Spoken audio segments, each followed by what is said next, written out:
do have a quorum. Okay.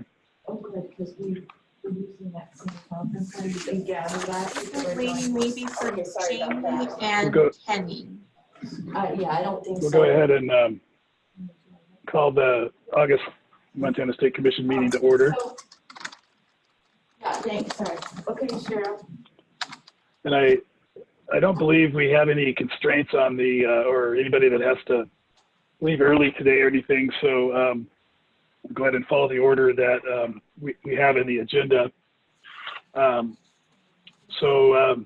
Welcome first to the new commissioners. Sorry we're not able to see you in person due to the COVID and everything, but we welcome you. Do we normally have the commissioners do a quick introduction or introduce themselves, or the? Yes, please, Ken. That'd be great. Okay, so I'm Ken Wall. I'm the vice chair of the commission from Missoula. Just want to go down the order in the participants. Is that work? That doesn't work. The order of participants doesn't always work. What's that? The order of the participants varies based on each individual person. Oh, gotcha. So let's just run through the commissioners first. And Elsie, you want to go ahead and introduce yourself? Good morning. I'm Montana State Superintendent Elsie Arnson, and welcome the new that are on. You'll enjoy the work that's here, and you're a tremendous benefit to the commission and our path forward. So thank you.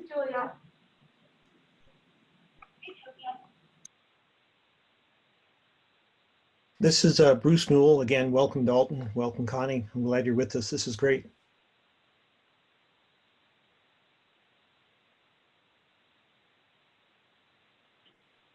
Okay, I'll go. I'm Kenning Arlich. I'm the Dean of the Library at Montana State University. And I'm the Commissioner of Higher Education appointee to the State Library Commission. So welcome. I look forward to working with you. Jamie Doggett here. Morning, Jamie. Good morning. Connie and Dalton, you want to go ahead and introduce yourselves? Hi, I'm Connie Behe, Director of Imaginative Libraries in Flathead County. I'm happy to be here and excited to learn with you.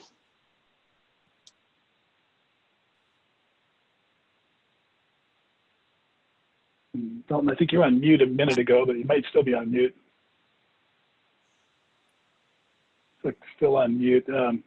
Look down in the lower left of your Zoom screen and see if the mute's He's unmuted. It's just up. his microphone just isn't picking up his voice. Oh, that's true. He is, yeah. Well, welcome, Dalton. We can work on trying to get you unmuted. I'm not quite sure. You might try. Are you calling in on the phone, or yeah? You might try using the phone. It might work better. So, just in terms of feed, let's go down the rest of the folks here. Just I guess have at it. I'm not sure since they're not in the right order, or I could call on you, I guess, if you want to do it that way. That's good, Ken. Amelia? Hi everyone, I'm Amelia Kim. I am the lifelong learning librarian at the Montana State Library. And Amy? Hi everyone, this is Amy. I'm the lead system administrator for the Montana Shared Catalog at the Montana State Library. And Troy? Yeah, morning. Troy Blandford, Water Information at the State Library. Anne?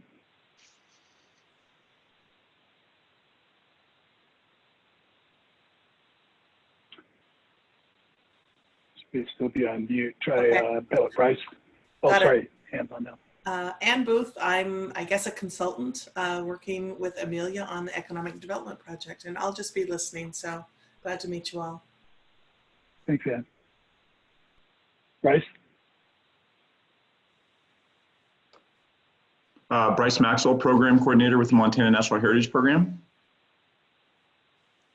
Thanks. And let me see, Cara? Hello, this is Cara Orban, and I work on statewide projects at the State Library. And Evan? Evan Hammer, Digital Library Administrator at Montana State Library. Aaron?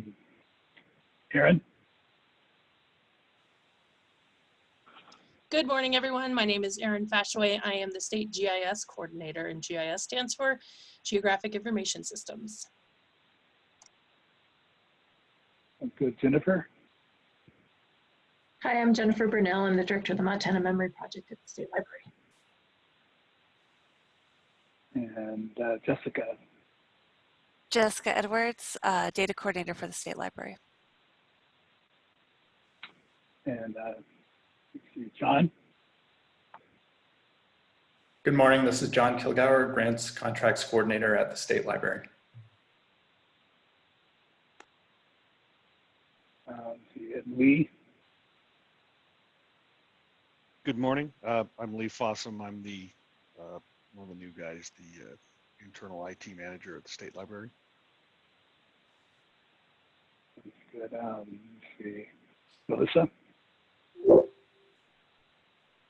I'm Melissa Williams, and I'm the Central Services Manager for the State Library. Marilyn, getting towards the bottom here. Marilyn?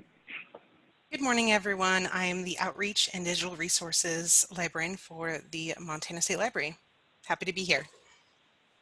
Thanks. Nanette? Good morning. My name is Nanette Gilbertson, and I am the lobbyist for the Montana Library Association. Just here to listen as well. Thank you for having me. Pam?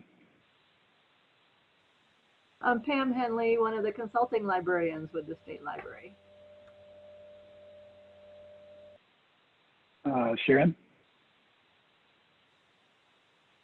Good morning, I'm Sharon Hardwick. I'm the Human Resource Specialist with the State Library.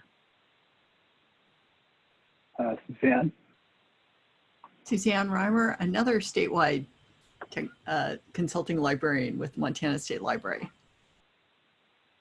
Got your pet there? Nice kitty, kitty, kitty. Sydney?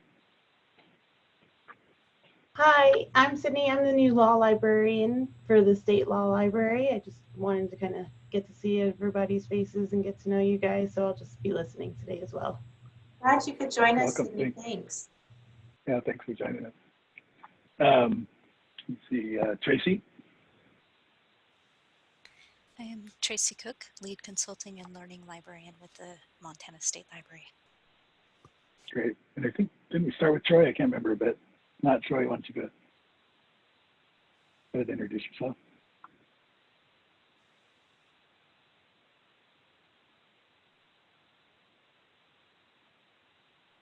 Yeah, morning. Sorry, struggling with the mute button. Troy Blandford, Water Information. Sounds good. Dalton, did you get back on the phone with the phone part?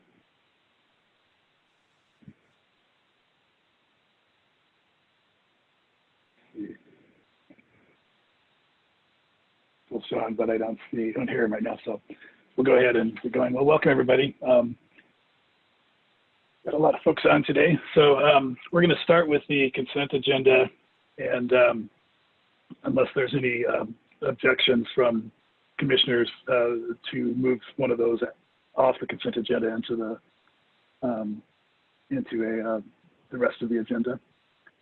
So we'll start with I think we forgive me if do we talk about these each individually or do them all at once? All at once, Ken, unless somebody wants one moved off the consent agenda. Okay. Hopefully everybody was able, thanks to Marlys for taking time to coordinate on the executive session minutes so we could look at those prior to this. Would anybody like to, I guess we do need to have a motion to accept the consent agenda. This is my first Robert's Rules of Order meeting, so forgive me if I'm a little fumbling. Jamie Doggett, so moves. Second? Bruce, I second. Okay. Any discussion?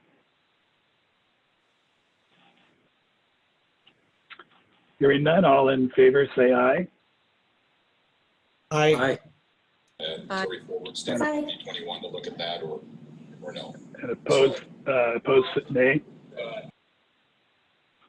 Any abstain? Okay, motion passes. So when you're not talking, if you wouldn't mind being on mute, we've got a lot of folks on today. So the next item on the agenda is the state library report. And I believe Marlys will bring up the work plan dashboard.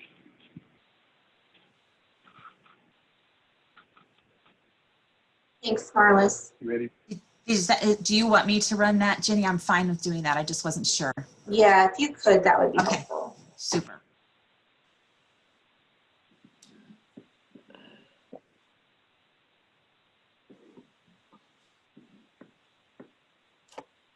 So as is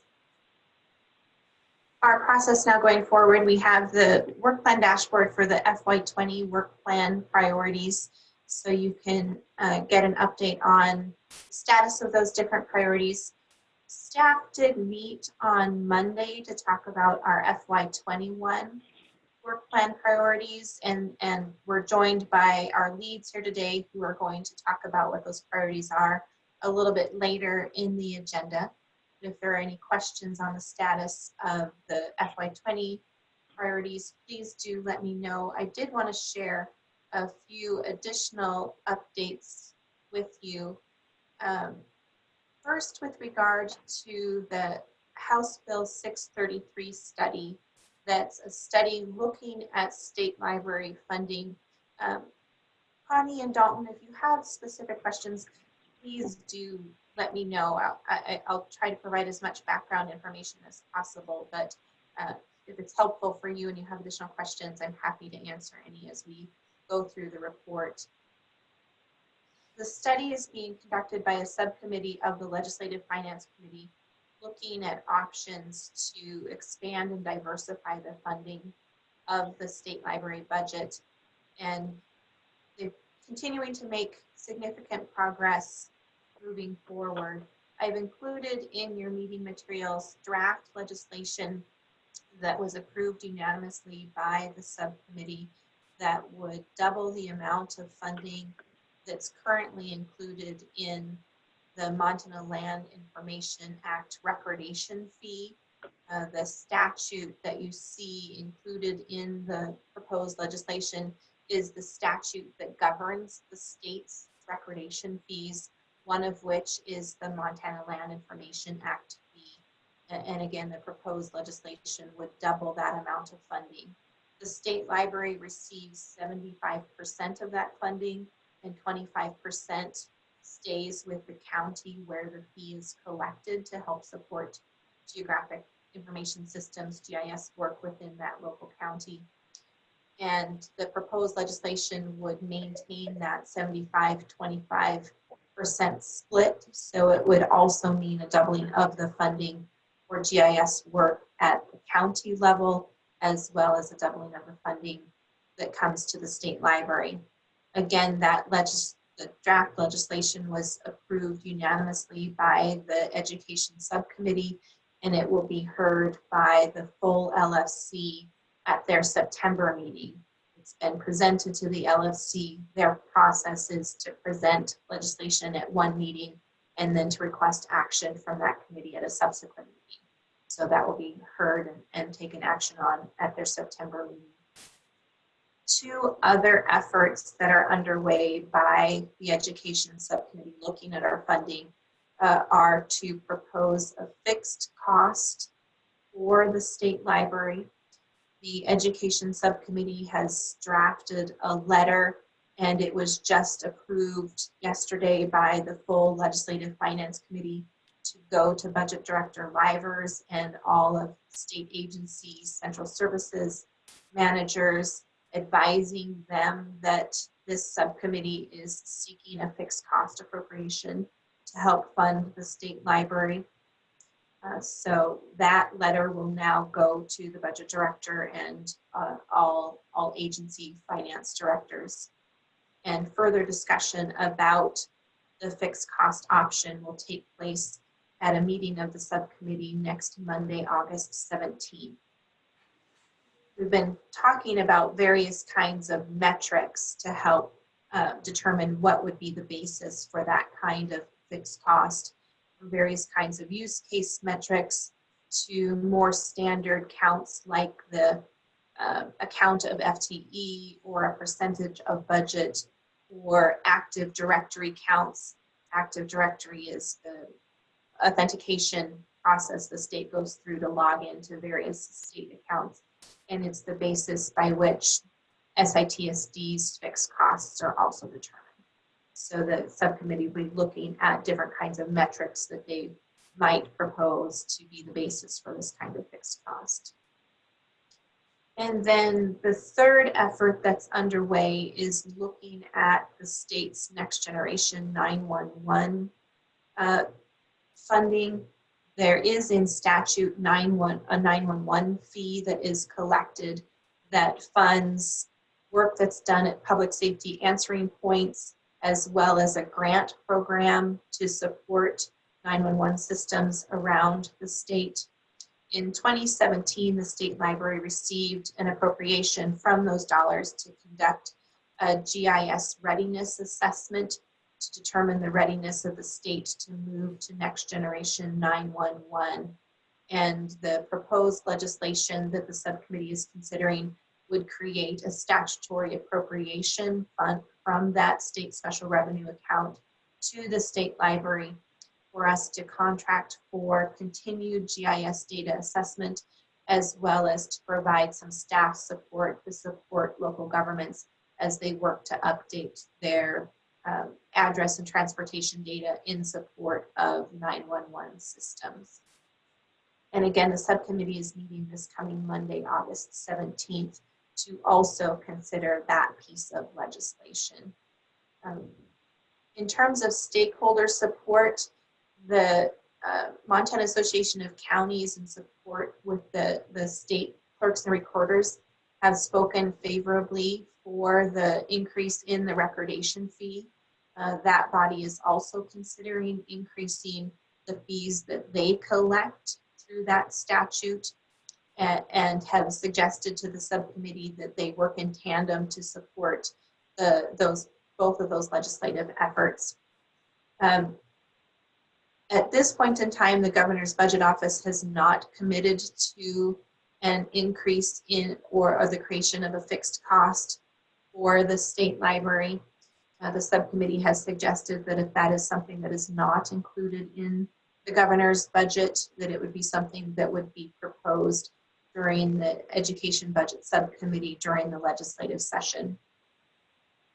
With regard to the 911 fees, there are a number of different stakeholder groups involved who receive direct appropriations from the 911 account, and taking any amount of funding from that account means potentially fewer dollars for those different stakeholder groups.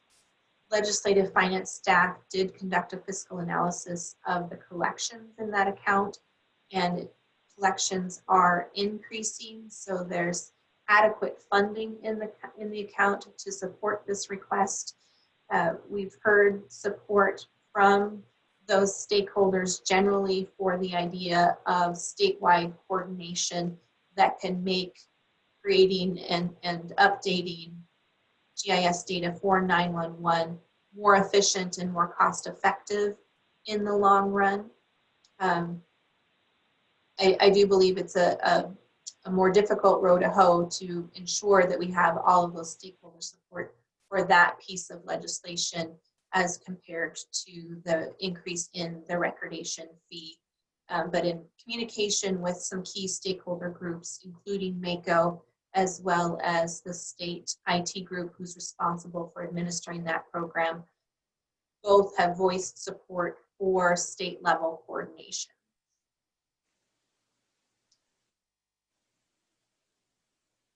Any questions about the status of House Bill 633? This is Bruce. Is there any staff sort of organized attempt to share with state agencies the degree to which the state library in the box notion is part of their success? We've reached out specifically to the Department of Natural Resources Director Tubbs in that agency. He's been a longtime member of the NRES Advisory Committee, and it's that advisory committee that has originally proposed the idea of expanding state agency funding to other agencies beyond the current 5 agencies that support the state library. And he's committed to working with us and the budget office to try to get this fixed cost approved. I wonder, for example, would there be senior staff members or directors in ag or revenue or other folks that would look at having sort of a fixed cost, would understand what's being asked at least? Certainly, I think, certainly. We're sort of walking a little bit of a tightrope between direction from the budget office and desires from the legislature in this matter. So I wouldn't want to promote anything with the executive that would be outside the scope of what the executive is currently supporting. Thank you.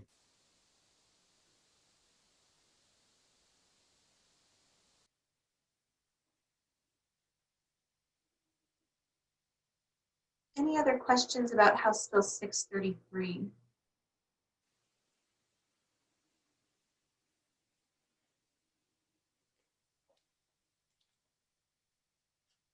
I'm moving on to an update on the Natural Heritage Program administrative changes. Since we met in June, we've finalized the agreements with the Office of the Commissioner of Higher Education and the University of Montana to complete that administrative transfer. For Connie and Dalton, the Montana Natural Heritage Program has historically been operated under a contract with the University of Montana as allowed for in statute. And over this past year, we evaluated our ability to directly administer that program and to support the information services of the Heritage Program directly through the State Library, and the Commission moved in February to take that action. At this time, we have an umbrella agreement in place with the Office of Commissioner of Higher Ed, as well as a draft template agreement that any affiliate campus can use to enter into an agreement on behalf of the Heritage Program to conduct research that supports the data and information mission of the Heritage Program. We've sent an announcement out to partners and want to plan for meetings with the research offices and the different affiliate campuses to promote this new opportunity to the affiliate campuses. Again, we have a FY21 contract now in place with the University of Montana to ensure that the research staff and ongoing research that's currently conducted by the University of Montana will continue. It also allows for the continuation of the spatial analysis lab at the University of Montana. It funds half of the positions of the senior science staff, as well as ongoing support for the wetlands and land cover programs there. Under the umbrella agreement with the Office of the Commissioner of Higher Education, any affiliate campus, including the University of Montana, will now pass through 50% of all of the overhead that they collect on any agreements in the name of the Heritage Program to the State Library to support the operations of the Heritage Program, including those information systems that we would will manage here at the State Library. In addition to finalizing the agreements, we've hired the program coordinator as well as 3 of the information services staff. So that those positions are now positions of the State Library. There's a 4th information services position that's currently vacant. It was vacated as part of this transition where one of the information services staff took a different position as the database administrator for the program, leaving a vacancy and we're working with the State Department of Administration Human Resources Office to finalize the classification of that position so that we can go ahead and recruit for that position. Additionally, Melissa and Bryce are working together to account for and transfer all of the funding that currently exists in an account at the University of Montana called the Sales and Services account, as well as all of the supplemental core agreements from various partners that support the program under the terms of our agreement. Those transfer to the state library. And so they're going through the administrative process of accounting for transferring those agreements to the state library and getting budget authority to spend those dollars. So all in all, a smooth transition, a few bumps and timeline issues along the way, but moving forward, I think overall very successfully.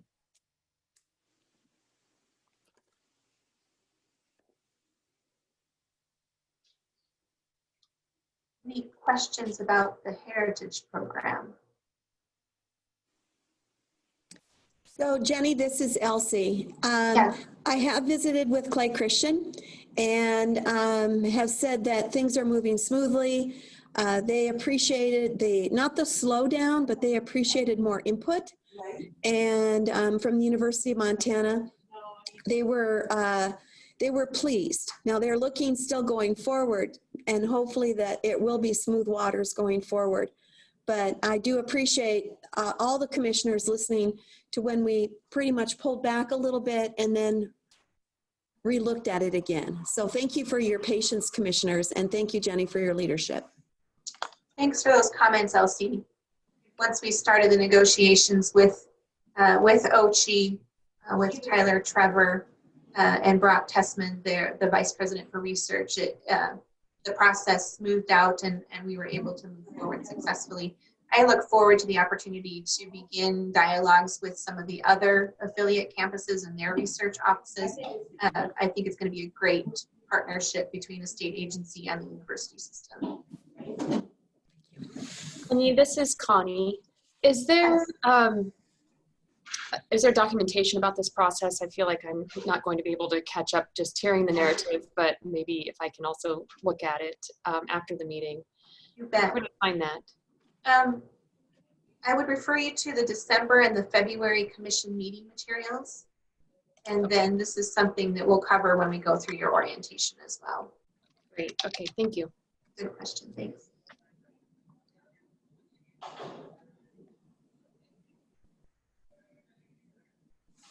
A few more updates that I wanted to share with you, and I don't have the link, but we'll send it to you, or perhaps Marlys can link to it.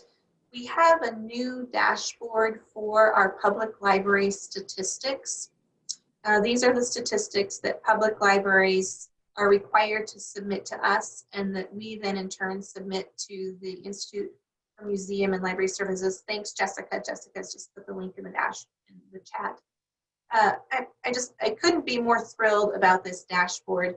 In the past, we've had more static PDF kinds of documents that libraries can refer to see their statistics and compare their statistics to other libraries in the state. And Jessica, as the data coordinator, working with Pam and others, have revised the statistics collection process. We're now working with a contractor on using a tool called Bibliostat to more effectively collect these statistics. And then we've been able to turn these statistics into a dashboard that any library can use to look at their individual statistics and to compare their statistics to other libraries around the state. And then we get this statewide view of the various metrics that the federal agencies collect with regard to library usage, funding, FTE, those various kinds of metrics that we're required to collect. One reason why I wanted to bring this particular issue to the Commission's attention is that you'll recall that a little over a year ago, we asked the Commission to grant an exception to all public libraries on one of their public library standards that requires libraries to look at their statistics when they're doing their planning for the coming year. And a year ago, we lacked the staff capacity to provide those kinds of statistics to libraries in a meaningful way. And the commission had granted that exception. We now have a very robust system that gives libraries a very, very useful, very hands-on access to all of those statistics. So libraries should be able to complete that standard.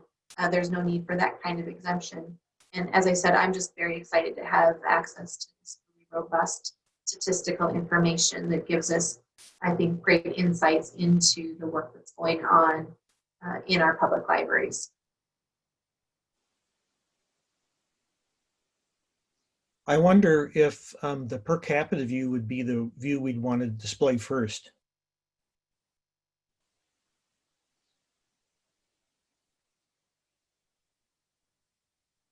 You'll see you can change by year. There's a wide variety of different kinds of measures. If you were to click on the drop down of the measures, you can see all of the different kinds of statistics that are available. I was thinking how useful this would be when we talk to the legislature and perhaps funders. And this view here per capita, or that view, yeah, the per capita view is a little bit more laudatory than just the total. Mm-hmm.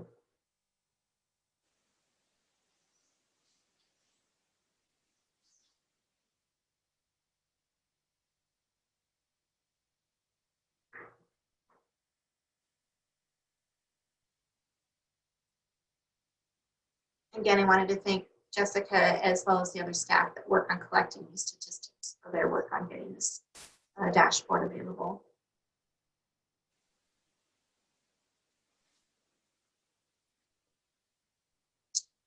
Just a few more updates overall. At your June meeting, I let you know that our building had been impacted by a flood with a leak from one of our restrooms. The State General Services Division has replaced drywall where necessary, completed painting where necessary.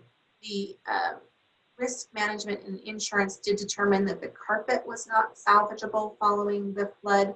So next week, General Services will be replacing all of the carpet in the affected area. As a reminder, that's the area in the main reception area, the staff break room, going down the hall into some of our storage areas, and then throughout the talking book library space. So staff have been working to clear out that area this week so that General Services can come in next week and replace all of that carpet, and then that should finalize the cleanup following the flood. Again, we couldn't have asked, if you're going to have a flood, we couldn't have asked for a better time to have a flood. It hasn't really been too disruptive to our overall work. Jenny, this is Ken. I was just trying to ask a question. I was on mute during when you were talking about the library statistics. I was wondering, that's an annual collection, correct? That's showing a 1 year. That is an annual collection. We're just going to start the collection process that will then be due to IMLS next spring. And by way of a little bit more background, IMLS, the Institute for Museum and Library Services, has a set of statistics that are mandated for all public libraries that everyone has to complete. And then we work with a task force of libraries to evaluate any other kinds of statistical information that we want to collect for the state of Montana. They advise us on that process. So we do have some more localized statistics that we collect. We've been working with them, for example, to determine what kinds of information we want to collect about how library services have been impacted as a result of the pandemic. So we're collecting, or going to be collecting information, for example, about changes in public programming, online programming, participation in online library programming, that kind of. It'd be, you said Jessica's the one that's developing that dashboard? Yes. Okay. Yeah, that'd be great. It'd be nice to have to store the common variables on an annual basis too, so in future we can start to look at trends with this as well. It'd be great. Jessica, you might be able to speak to how far back this data goes. Sure. So what's in the dashboard goes back to, I believe, 2007. And I think we have access to data further back than that. The issue is whether it gets too crowded on the dashboard. Even with 2007 through 2019 on some of the other tabs for the graphs, it's a little messy. So we might look at having it just being a rolling 10-year. And then we do have the data saved as a spreadsheet that anybody can download elsewhere on our website, so we can store the older data on there as well and just not have it necessarily here in the dashboard in graph form. But so this is so brand new that we can definitely modify this and change this as we go forward based on feedback. So yeah, this is just a starting point with 2007 through 2019. And IMLS's annual data is released a little bit on a delay. So we only just got access to the 2018 data. So we probably won't have their 2019 national data until around this time next year. Great. Thanks, Jessica.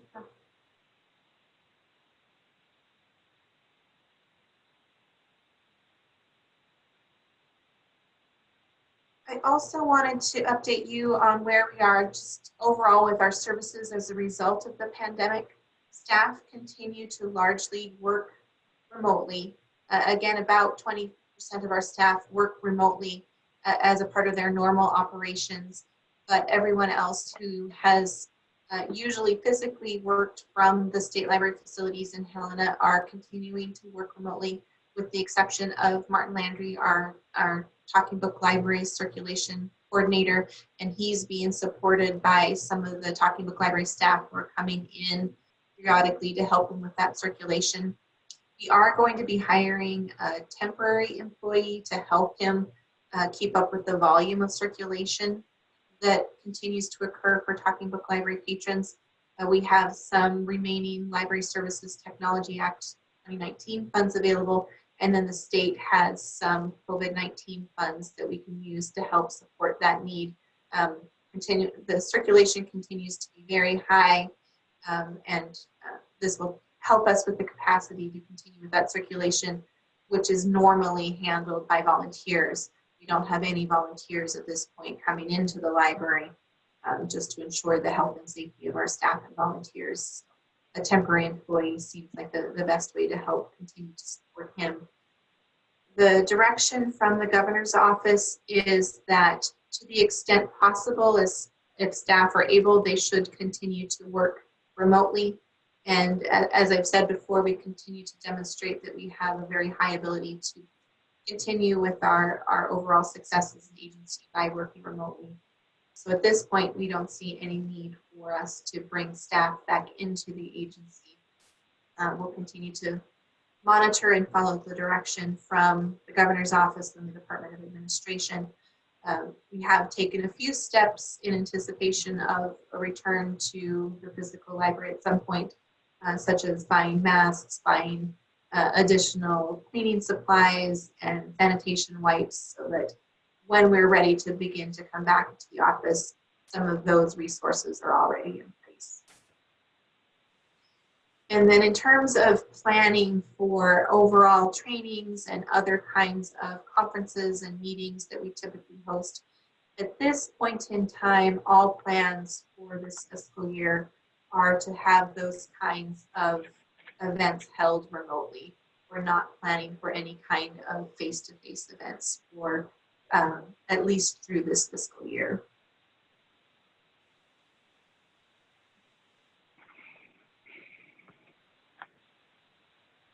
Questions about our COVID response?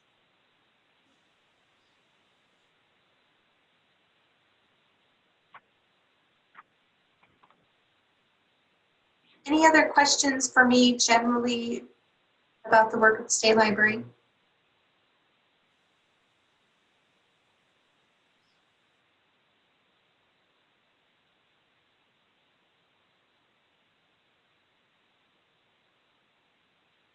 So as I mentioned before, oh, go ahead. Jenny, were you going to talk about the compliance audit? Oh, thank you, Ken. I did provide in your meeting materials a copy of the FY 18-19 financial compliance audit that was completed for the State Library. Melissa's joined us in case you have any more detailed questions. There was one minor finding for the State Library. It has to do with how revenue is recorded in other state agencies, those agencies that provide pass-through funding to the State Library for the operation of the Natural Resource Information System. How they record that revenue determines how we record that revenue on our end. And there were some accounting changes in 2018 that impacted how that revenue should be recorded and was not properly recorded by two of our pass-through agencies. And that was reflected then in how we recorded that revenue on our end. We did reach out and work with those two agencies so that the revenue was properly recorded in FY20 and it can be properly recorded going forward. So that was the only finding in the audit. We had our audit hearing back in June. There were no questions or concerns from the audit committee. But I did want to provide that for you for your information.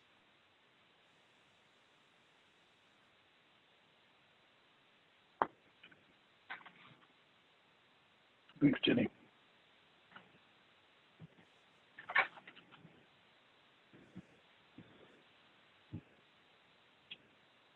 So we'll move into, let me see. So we've covered the work plan discussion, correct? Or is that? No, that I wanted to involve the other leads in that discussion. Okay. So as I said, we've met with leads now for the last month or so, talking about our upcoming work plan priorities. And then we had a day-long meeting on Monday with all staff to talk about our accomplishments from FY20 as well as our priorities for the coming fiscal year. Those priorities will be reflected in the work plan that you'll see, the work plan dashboard that you'll see at your October meeting. But I wanted to invite all of the lead staff to this meeting, kicking off the fiscal year, to talk about what those priorities are in a little bit more detail as we start the fiscal year. So as it pertains to my priorities specifically, they'll include continuing work with the legislature on the House Bill 633 funding, as well as moving into the legislative session, working to support the governor's office and the legislature as we work through those funding priorities for the State Library. I'm going to ask each lead to just share just an accomplishment or two, as well as a priority or two that they have going into the FY21 fiscal year. And I think we'll start with the user services lead staff. So Tracy, if you want to go first. Yeah, so this is Tracy. And an accomplishment I think I will highlight is our Ready to Read Rendezvous. Amelia Kim, our lifelong learning librarian, oversees our early literacy program, which is pretty critical for kids and just their success later in life as well as in school. And she hosted a Ready to Read Rendezvous last year that was attended by many librarians across the state. And they learned about kind of storytelling and how to engage young kids and parents, I think, in the process to encourage literacy in children. And she had one of the most powerful stories that I really enjoy sharing. Others have heard it. One of the librarians shared that they started using what they learned at the Ready to Read Rendezvous, and a child that was having trouble verbally communicating, her parents filmed her actually doing the puppet songs and the motions and singing along, and reported that she was starting to speak more. And I thought that was a very powerful example of how early literacy can really make a difference for a child. So that's the accomplishment I wanted to share with you. And then you will hear from Anne and Amelia about some of our other efforts. So the one thing I thought I would talk about for FY21 is how we are going to handle our continuing education. You know, we typically have face-to-face workshops throughout the year in a variety of different ways. And so we came together as a group to talk about, you know, what do we want to do? You know, what is this going to look like to have all of our learning be online? And we feel like there are a lot of providers of webinars. And so we really wanted to kind of do something different. It's not that we won't have webinars. I mean, sometimes there's very Montana specific things that need to happen.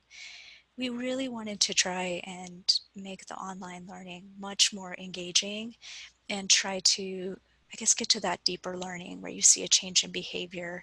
So Jo Flick is our continuing education coordinator. She is also an instructional designer, and she is working hard on a virtual fall workshop November 17th and 18th and working with the presenters to ensure that it is not just information being passed to an audience in passive, but in fact active learning.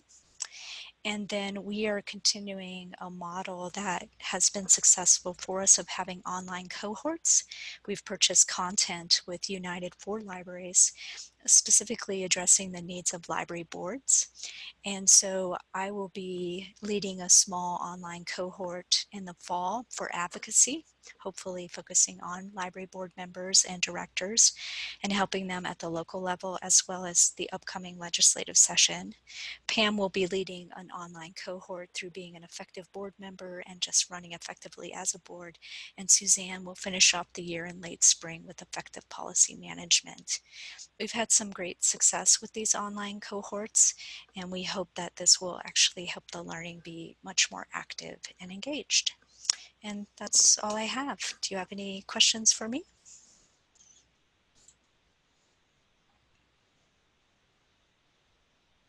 All right, thank you. Cara? Hello, can you hear me? Yes. Great. Yeah. So this past fiscal year, I think the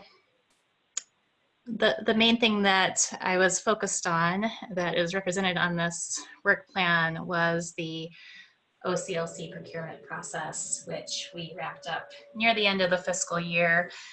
That was overall a pretty successful project because we had a goal to explore what other options were available, and particularly within the MMP portion of that contract to look at other vendors, acknowledging that those options had expanded in recent years. We've had this contract for over 10 years, and we know that the way that libraries are sharing resources has changed quite a bit, and there's a wider breadth of software available. So I will be talking about that in greater detail later in the agenda. This process does carry on in this fiscal year as we have made some changes to the interlibrary loan contract, which I will, as I said, describe a little bit later. We are also going to be putting together a study of our courier service to evaluate current needs, possibilities for expansion, and truly what we hope to gain through expanding courier service. And I think both of those goals are connected to increasing access to resource sharing so that we can expand access to Montanans in all communities and not just those who are currently served by the model that we have right now. So those are the two items that I wanted to highlight.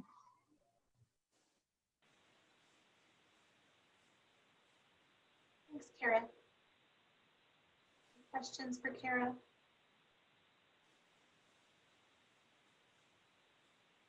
Amy. Hello again. So for last year, the project that I wanted to highlight was the completion of the Montana Shared Catalog update to a mobile-friendly catalog. This is the public-facing web interface that patrons, library patrons, can use to look up books, manage their account, things like that.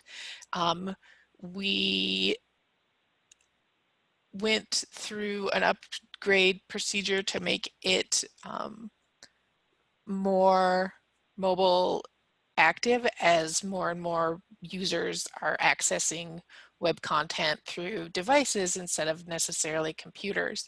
At that same time, we greatly upgraded the accessibility of the website. So that was a great success. For this upcoming year, we will be focusing on launching an app that will supplement that card catalog and website so that people who have devices have even better access to our content, as well as we will be bringing 2 new libraries live online with our system in the next fiscal year. And we will be launching a series of trainings for new librarians and new staff in our consortium, a more in-depth training than just our current knowledge base. Knowledge base.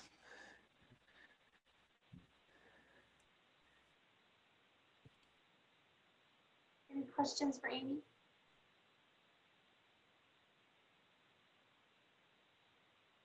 Jennifer.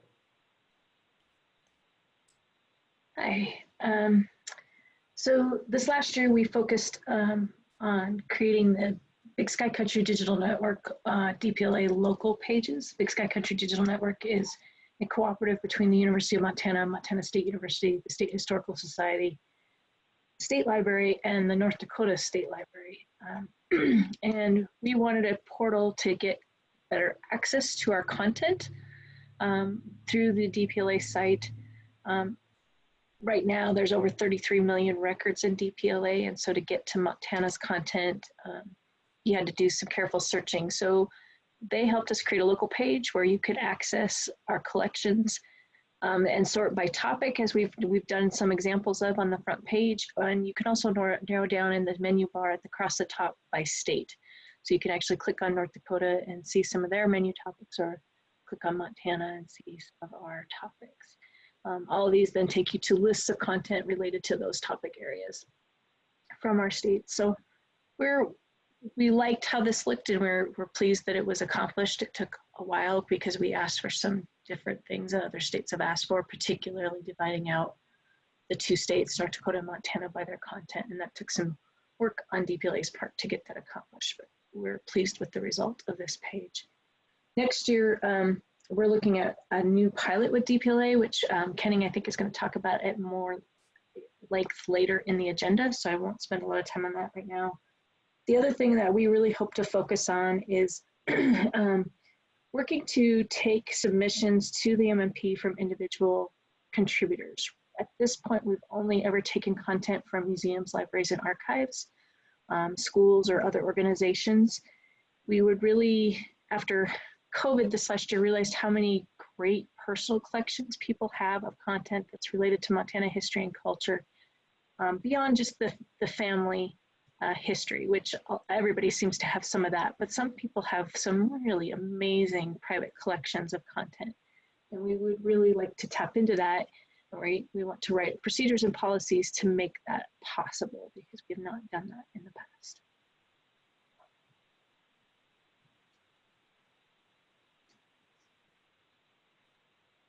Thanks, Jennifer. Marilyn. Hello. So an accomplishment, I think, from the Talking Book Library wasn't necessarily on the work plan, because I think the pandemic was not on anyone's work plans.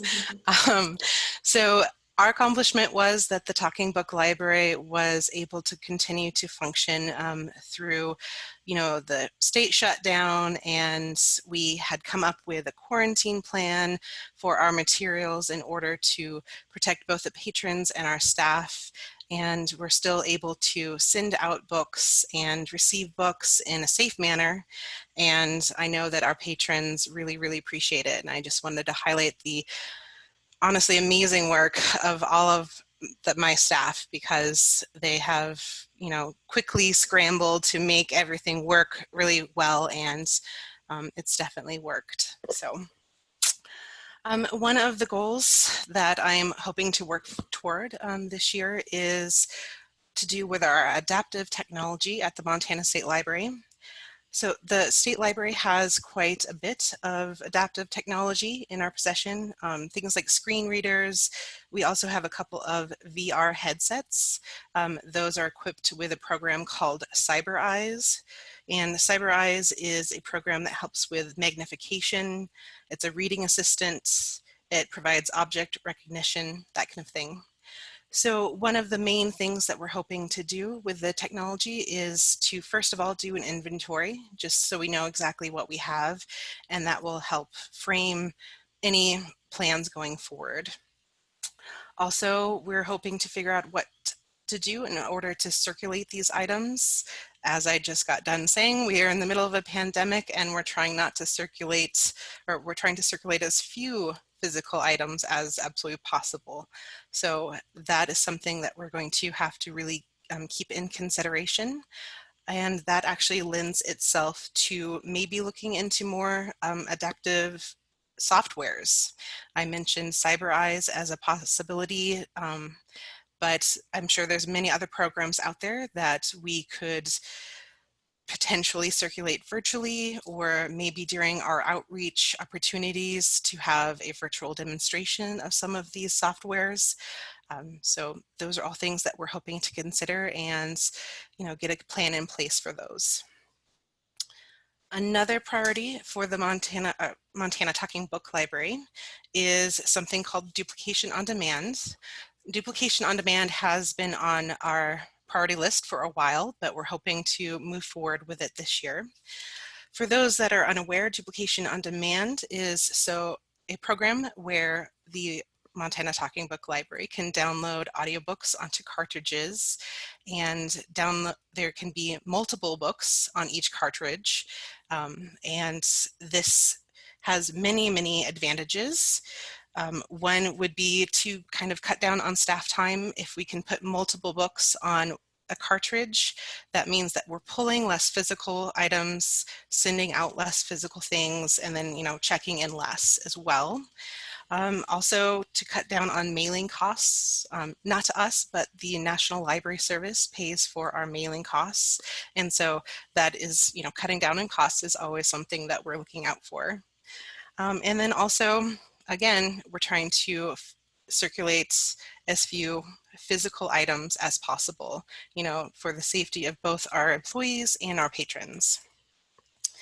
So while we are coming up with a plan on moving forward with this, there are many things to consider.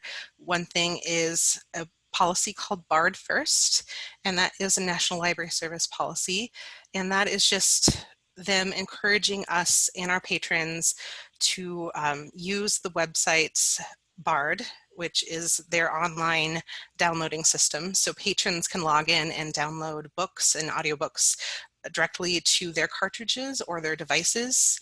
And obviously there's advantages of this, very similar to Duplication on Demand, less physical items being circulated, less staff time, that kind of thing.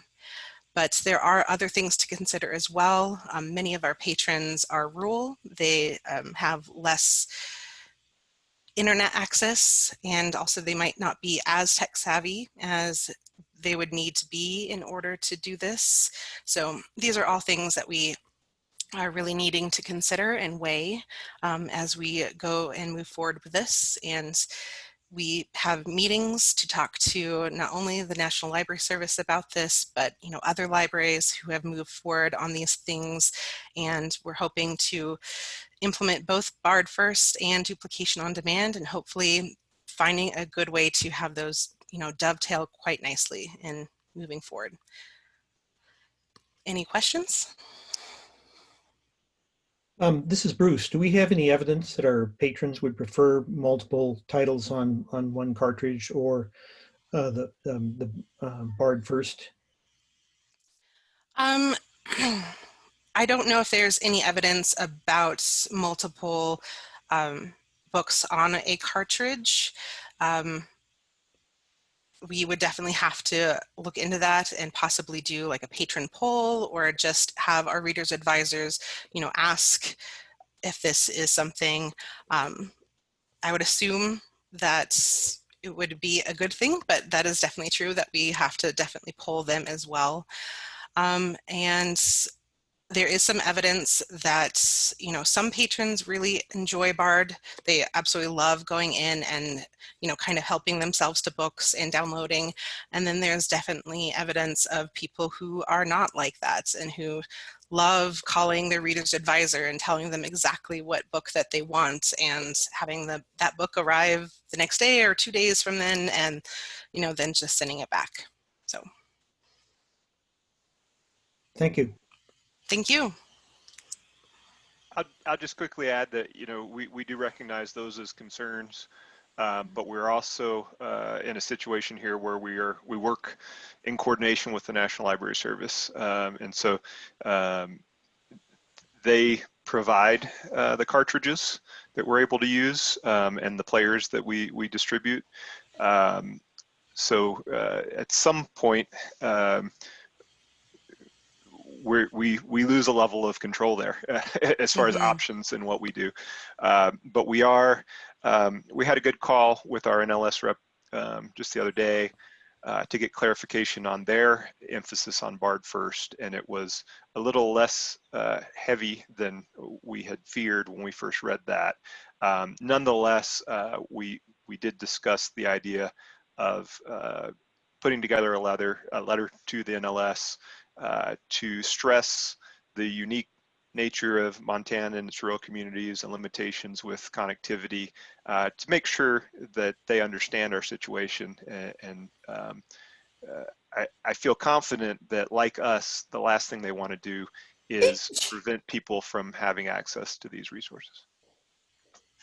Yeah, and it just strikes me that if anything new like this is bound to have some people who love it and some people who are a little bit less wild about it. If we knew the difference in terms of our population, we'd be able to get more to the folks that love it, and then take steps to continue to make those people who are not as enthusiastic fulfilled by these incredibly vital services. Yeah, absolutely. Questions? Aaron.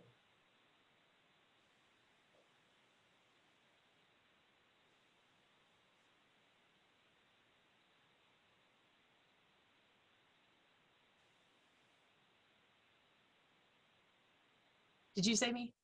I did, yes. Okay, I thought so. I was the only one left. Sorry about that. And then I couldn't find the mute button.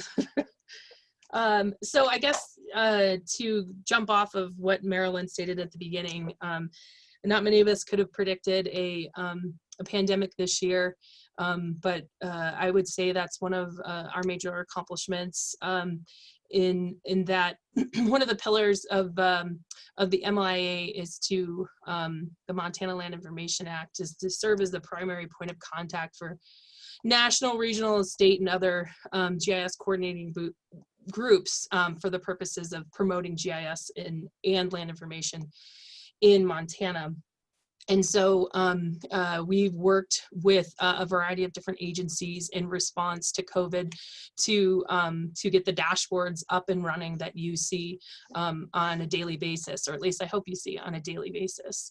From this response, I think that we have created some really great new working relationships with disaster and emergency services. They basically have embedded GIS into their workflows, and there's no going back, only moving forward. In fact, I was working with them to get a new GIS analyst hired. That person will start on Monday. And so used to work for the Montana State Library back in the day, Timothy Weisenberger, for those of you that had not heard. So he's going to come back to state government, and I'm confident that he'll do well in that position. We also have worked a lot with the Department of Health in promoting the data that they are crunching on an hourly, daily, weekly, weekend basis to make sure that we can get the most up-to-date, accurate information out to the citizens and the health officials and the lawmakers and the teachers and the librarians and everyone who relies upon this information daily. Because of our response, we've seen just that the Montana State Library logo has been in the news a lot. The logo is on the front page of the dashboard, even though it is a joint effort. We were the ones that created it, so felt like branding was a very important piece of putting this dashboard out there to communicate the importance of GIS and the work that we do. And we've been interviewed on a national podcast. From that podcast, we were picked up by ARC User Magazine and made the cover story along with a bunch of other folks in response to COVID. Pretty proud of that. The dashboard is pictured in the cover story. We were also, I'm trying to think what else we were featured on. So I think that if folks did not understand that the library was tied to GIS, I think that there's a better understanding for citizens in Montana that the work that we do, in addition to all the other wonderful things. If you take a look at our technical dashboards for ArcGIS Online that monitors the usage, we're up to like 10 million hits. So that means at least every citizen in the state has seen it 10 times.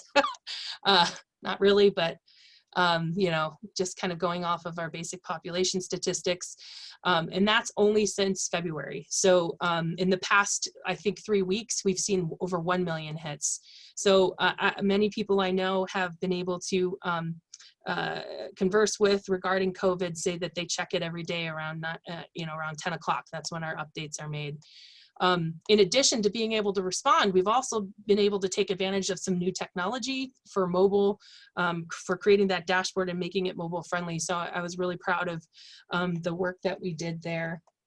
And I guess another project that we're moving forward on and have started somewhat, it's kind of falls over multiple fiscal years because of the project that we signed on to with the National States Geographic Information Council. It's basically the Geo-enabled elections initiative. And so I've been a part of the initiative for a while, as on the steering committee with NSGIC. And now we've moved forward to becoming one of the pilot states. And so again, that one pillar of the MLIA is to promote GIS, national, regional, and with the state. And we've created some really great partnerships with the Secretary of State's office. They've got a lot going on. They're implementing a new system that has a very small GIS component. Stuart Fuller is the head of the is the elections administrator. I can't remember his exact title, but I've been working with him a lot. We have a history. He's a person that we worked with at ITSD, and he's in favor of GIS, and I'm really excited to see the direction with Secretary of State using GIS to basically improve elections across the state. And there's also the component with local government. So the local government will be basically we have a pilot project that we're falling under with the National States Geographic Information Council, but then we made it a priority of the land information plan to test out the pilot with 2 counties, or with several counties. We had 2 actually who were awarded grants. That would be Sanders County and Blaine County, and we're starting the work with them. So it will be an initiative with the Secretary of State's office, some other national partners, and the 2 local governments. So I'm very enthusiastic. I'm pretty excited to see how this will improve elections across the state and basically get the right ballot to the right voter. So if you have not seen some of the information about the initiative, I can send that to you. You may have seen it. I think I might have brought it to meetings in the past. It looks something like this. I know some of you have seen it, but basically the 5 best practices are to convene a team of specialists, get the correct GIS voting layers, come up with a geocoding strategy, and we already have that in place. So we're kind of in a place where we have a lot of these data sets available that we can build off of because of the Montana spatial data infrastructure, and then coming up with validation processes. These processes are very much in line with the similar workflows for Next Gen 911. And so the other piece of this is to tie this in with the local government to make sure that we aren't duplicating data sets, we aren't duplicating workflows, and that we can use workflows that exist with Next Gen 911 to improve elections as well. So I apologize if you are new to GIS. I like to spit out alphabet soup. So if you don't understand something, please let me know and we can try to expand on that further. So if you have any questions.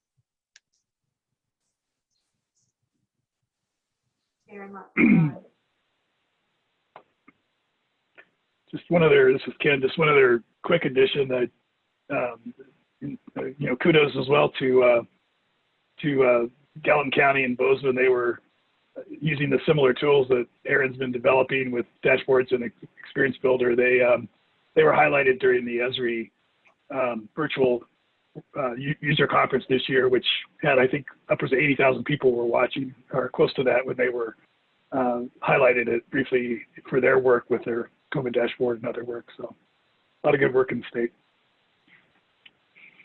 One other thing that I think is important to citizens that people forget about it, and I think Michael and Aaron are working with the NISTJIC on this as well, is the ability to bring the private vendors in, the larger ones that handle geocoding like Google and others, and trying to make them more aware of national efforts with Next Generation 911 and addressing. And we're building a very good over time local database, improving that. So what it spins off of citizens is it also allows better access or better delivery in rural areas for FedEx and UPS and other spin-offs from that. So hopefully others will benefit from this emergency service work that the local governments are doing throughout the country and working hard on in Montana, which has indirect benefits like people getting their packages in rural areas.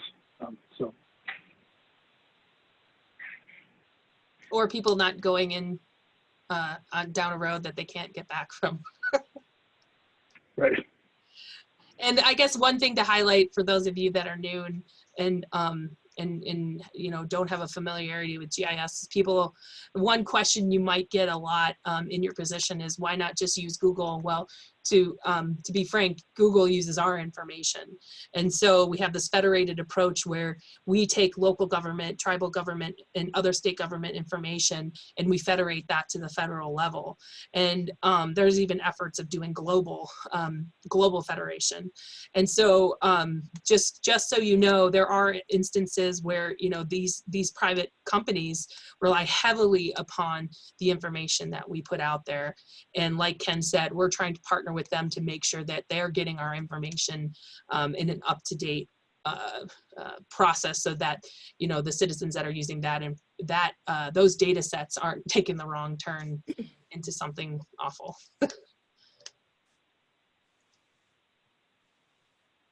Before moving on to information products, are there any other user services priorities that anyone wants to highlight?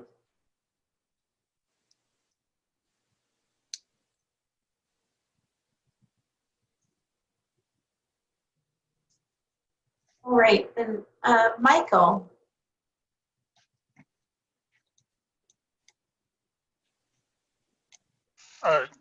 Were you looking for me, Jenny? Sorry. Yeah, yes. Okay, if yes, I said thanks, information Michael. products. Oh, sorry, I may have. That's okay. So within information management, land information for FY20 last year didn't have a project specified in the work plan, largely because partially because we were struggling just to maintain what we were currently doing due to limited GIS staff, and also partially just to the nature of a lot of the GIS land information being much more of a maintenance kind of process versus kind of new project type work. But then also going into the beginning of last fiscal year, we were looking to have to replace Maya Dario, one of our GIS analysts, who was leaving to go back to school. So we kind of had a lot of staffing and limited resource type issues to deal with.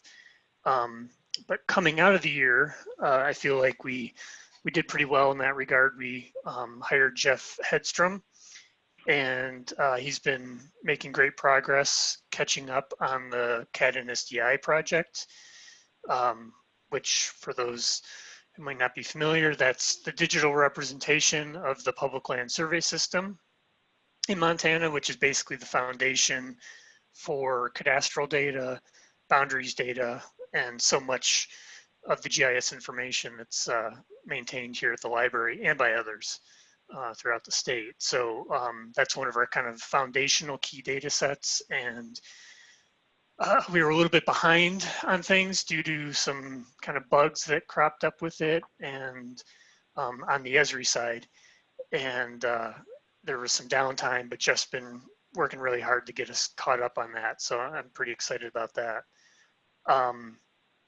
We also, around the beginning of the year, hired some GIS technicians, and have been integrating them and using them for multiple projects throughout information management.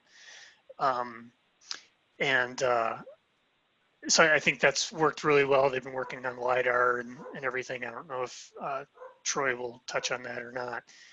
As from a land information perspective, though, I've been having them work on structures and addresses updates, and that's been going really well, and they've been able to help get me caught up on that as well. Looking into the FY21, so the current year and the work plan, we are adding a transportation framework reboot, we're kind of tentatively calling it, to the work plan. Transportation framework, if you recall, was one of the data sets we hadn't been working on or maintaining since the 2017 staff cuts. But that's not because of that's not due to, the lack of importance. Road center lines are critical to next gen 911, as well as, a whole number of other things, kind of as Ken alluded to, base mapping, geocoding, if they have address ranges and things, geo-enabled elections, all that stuff. So it's a pretty important layer. Unfortunately, we just haven't had the staff to work on it. But I'm hopeful going into and through this next year, we'll be able to both build a new data set and come up with a longer term plan for how that should be maintained, hopefully working with some additional partners on it. So I think that wraps up what I wanted to say, unless there's questions. Thanks, Michael. Michael, this is Ken. Do you see with the transportation reboot it being a kind of a blended database of roads, kind of the needs of the Department of Transportation type focus versus the maybe emergency services are somewhat different? Is it going to be a kind of a blended database of those? I think that'll be sort of part of that longer term planning process to see if and how that will be possible. I've been around long enough. I know throughout the years there's been, limited, but, talk a little bit with MDT about trying to partner more closely with them on the transportation framework, and just due to kind of conflicting or different business needs, that's never really materialized. I do know other states work more closely with their MDTs and integrate kind of the more locally maintained 911 road centerline data with statewide MDT data sets. So I think it's possible. It's just kind of trying to come up with a plan for how to do that. And if we can get all the partners kind of on the same page and working together on it. In the meantime, I'm hoping to, again, leverage, once I get some workflows established, leverage some of the GIS text to minimally start reloading data into a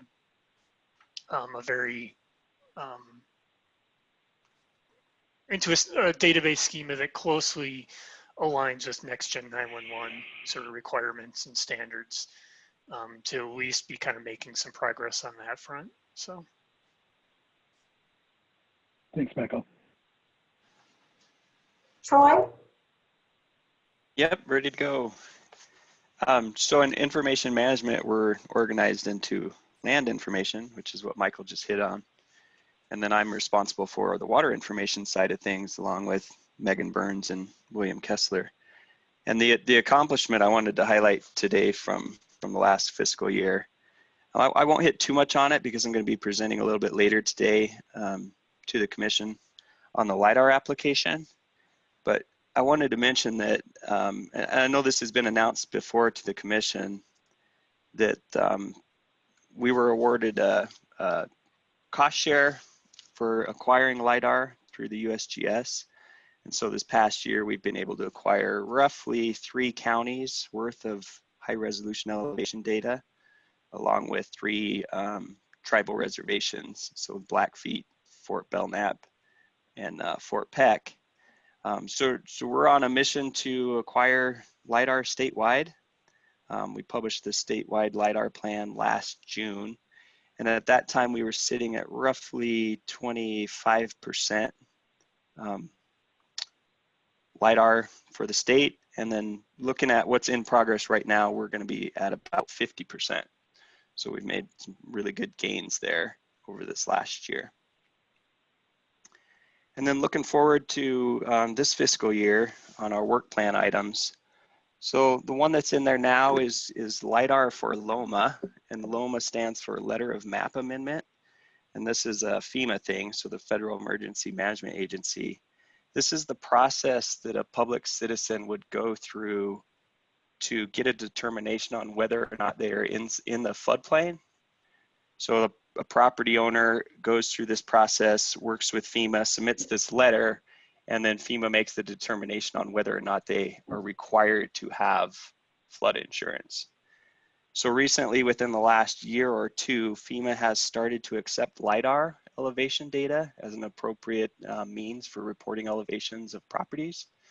So before, a citizen would have to go through, they'd have to get a licensed surveyor, or they'd have to go to a professional engineer in order to get their property surveyed and get an accurate elevation that they could submit to FEMA. But now with FEMA accepting LiDAR, there's opportunity now, if we've got LiDAR for an area, that a property owner can come in and get the elevation directly from an application or from the LiDAR, and then submit that through this FEMA process. So there's cost savings here, there's time savings here, and I also really like this project because I think it highlights the value of the LiDAR data that we're collecting. And it's potentially, it makes it attractive to decision makers and the legislature anytime you're finding cost savings for constituents and public citizens. So it's a very attractive project to me from that perspective. The other project I'm going to be highlighting this fiscal year is there's going to be a new drought plan for the state. That's going to be led by the DNRC. So the last drought plan was drafted in 1995, so it's well past due. The library for a long time has created drought status by county maps. We also coordinate weekly with the National U.S. Drought Monitor for mapping drought in the state. And then within the last couple years, we released the Drought Impact Reporter, which I think has been highlighted to the Commission a couple times.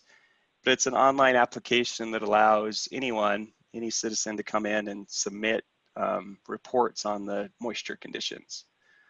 So on ag fields or crop conditions, any of those sorts of things, on how dry it is. And then as part of the Governor's Drought and Water Supply Committee, we look at those reports and they help guide our mapping. So again, it's a way that citizens can be involved with the process. So I'd like to see that highlighted, the Drought Impact Reporter highlighted within the drought plan. I think that brings some attention to the water information and what's going on at the library. And yeah, I think that's it. So a couple things there. The drought plan highlights fostering partnerships with the DNRC, brings some attention to some of the applications here at the library. And then back on the LIDAR for Loma process, I think there's some potential there for highlighting funding opportunities and just reaching the common citizen and how they can take advantage of this data. Happy to take any questions. Yeah, this is Bruce. I have a question about the LIDAR. Yeah. So will the LIDAR be worked into as part of a base layer or a layer unto itself? I guess my question is, will non-technical people like myself be able to just sort of open up a LIDAR presentation of a section of Montana and see that coverage, or will I need special tools and special skills? Nope. Excellent question, Bruce. So in my presentation a little bit later today, we're going to be showing our application, and you can do exactly that. You can go in there. Anyone can get in there and zoom to the county or their area of interest and see the data. Yeah. Thank you very much. Super. What fun. Ms. Troy. Bryce? Is that the last of the staff reports, Ginny? Sorry, Ken, I've got a few more. Okay, that's good. I'm just gonna, when we're done with these two, we'll take a quick 5-minute break. Sounds good, I appreciate it. Bryce? Okay, I'll give an update on the ongoings of the Montana Natural Heritage Program. First, I wanted to thank Sharon Hardwick, Evan Hammer, and Melissa Williams for helping me understand library processes and state bureaucracy in the transition. Really appreciate their work and patience with me. In terms of highlights within the program, I wanted to go through each of our program areas and just give you a few. The ecology program right now has garnered some grants with the BLM to do all of the vegetation surveys on the rangelands, their assessment, inventory, and monitoring program, and then also stream surveys. And what that means is we can then take that information, dump it into our data system, and then it's available on our map viewer and field guide websites for everybody's viewing. So that's a huge effort moving forward. There's the initiation of a land cover working group to decide essentially what all of our partners want to see out of future land cover products, and then also look at the possibility of looking at land cover change over time and making that a standard product within our ecology program. And finally, I wanted to highlight the weed mapping that is going on through remote sensing efforts on both the Crow Reservation and across a number of national wildlife refuges for the Fish and Wildlife Service. Within our zoology program, field work is largely focused on bat surveys out of concern and interest of our partners of what impact white nose syndrome, a deadly fungus that has killed millions of bats in the east and is now moving westward and has recently been detected in Montana. And so we're trying to do everything we can to assess the status of bats through a variety of acoustic surveys, cave surveys, early spring mist netting surveys. And then I also wanted to highlight within the zoology program our effort to systematically assess the conservation status of all animal species. And we'll be talking more about that in upcoming meetings, but it'll be a big move forward for us. In the past, we would evaluate the status of individual species one at a time. And now we want to do that more systematically so that we can be more consistent and also make sure that those ranks, those conservation status ranks are always up to date. Within our botany program, our program botanist is working to lead the effort to develop a plant conservation strategy for the state. And so working with multiple partners on that front. And then also recently we brought in some very large vegetation plot survey data from agency partners that has really changed our botany database. We've gone from hundreds of thousands of records to many millions of records of plant records in the state that is now available. All those records are now available on our Montana Field Guide and through our Map Bureau website. With our information services program area, work is continuing on the Common Field Guide effort. As a reminder, this is an effort to create a platform that not only brings our web coding up to date for our Montana Field Guide, but also creates a platform that allows other states to launch field guides. And we have launched field guides for Wyoming, Utah. We're just about to launch one for California here. It's about to go live, and then Washington State as well. And very soon we'll be working on, hopefully, on guides for North and South Dakota, which our partners have expressed a lot of interest in. So we will be focused, I will be focused on trying to get surrounding states and provinces involved with that so that our information just doesn't end at our borders, but can be smoothly transitioned into surrounding states and provinces. We're also undertaking a big effort to create predicted habitat suitability models.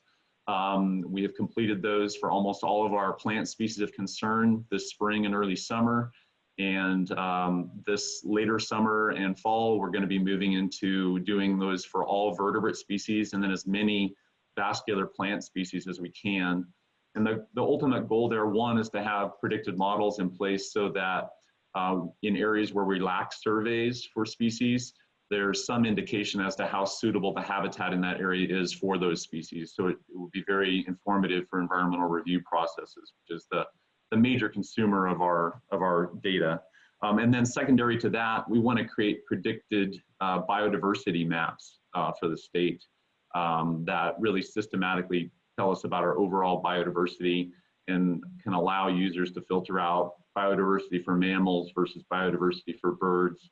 And we look at that as a tool that agencies can use, as well as local county planning offices can use to plan development in their local jurisdictions.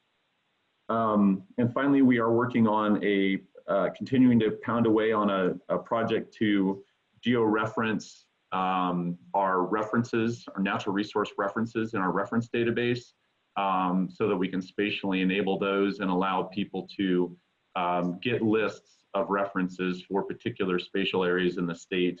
And we'll be moving that into a future task within our Map Viewer web application. And that's what I'd like to update you on. I'd be happy to take questions.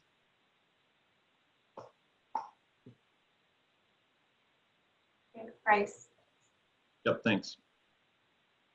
Evan, I know you were going to speak to the state publications. Yeah, sorry, Jim couldn't be here, but just wanted to mention quickly on the accomplishment side on state publications, as I think you're aware, we had to kind of rapidly transition a couple of years ago with the cuts and digitize remaining state publications that we had in-house. Since that time, we've moved towards, for the digitization program, working with agencies to identify existing print materials within their agencies that we could make available. And that's been a really, I think, valuable process over the last year and a half. One example is that we're building a really good partnership with the Legislative Services Division. They're transitioning more and more of their research resources to us. And one of the collections that we discovered and were able to digitize as part of that process were the copper books Those were recently made available. There is a little bit of a glitch at the moment with the search. We're trying to fix that in case you get in there and start tinkering with them. But we know that's a very valuable resource for a lot of people, and having the entire collection back to the 1950s available digitally for free and open access is huge. The other piece there is just that we have identified more than we were able to digitize from agencies in the last year, so we'll be prioritizing and working through that list of physical items over the coming years. The second is community hubs. We continue to work towards the vision of the depository library transitioning to be more of a community government information hub structure. We didn't make an enormous amount of progress on the engagement with the library side of that in the past year, but we're focused on state content and other content that we could support. And the big piece there is that we set up crawls and done initial crawls of city, county websites, library websites, and we'll be able to use that kind of to seed those hubs to give them an idea of what we have in mind. Moving forward, emphasis on both of those projects. Continued digitization, as I mentioned, will really be taking what we found across agencies and prioritizing it and working through that over the coming years, and continuing to reach out to agencies to find more materials until, well, it could be perpetual, we may never, we may be continuing to find things into eternity. The other thing is on the community hub side, certainly the kind of vision was some more physical space for, or potentially physical space within public libraries for people to have more access to research resources within their communities. But of course, the pandemic has made us think more about how we can provide that support, thinking of library websites as a public space, and what can we help, can we provide templates or frames or whatever it is with access to our materials, as it just links to certain things. We're not 100% sure, but we'll be developing that idea of community hubs into the coming year.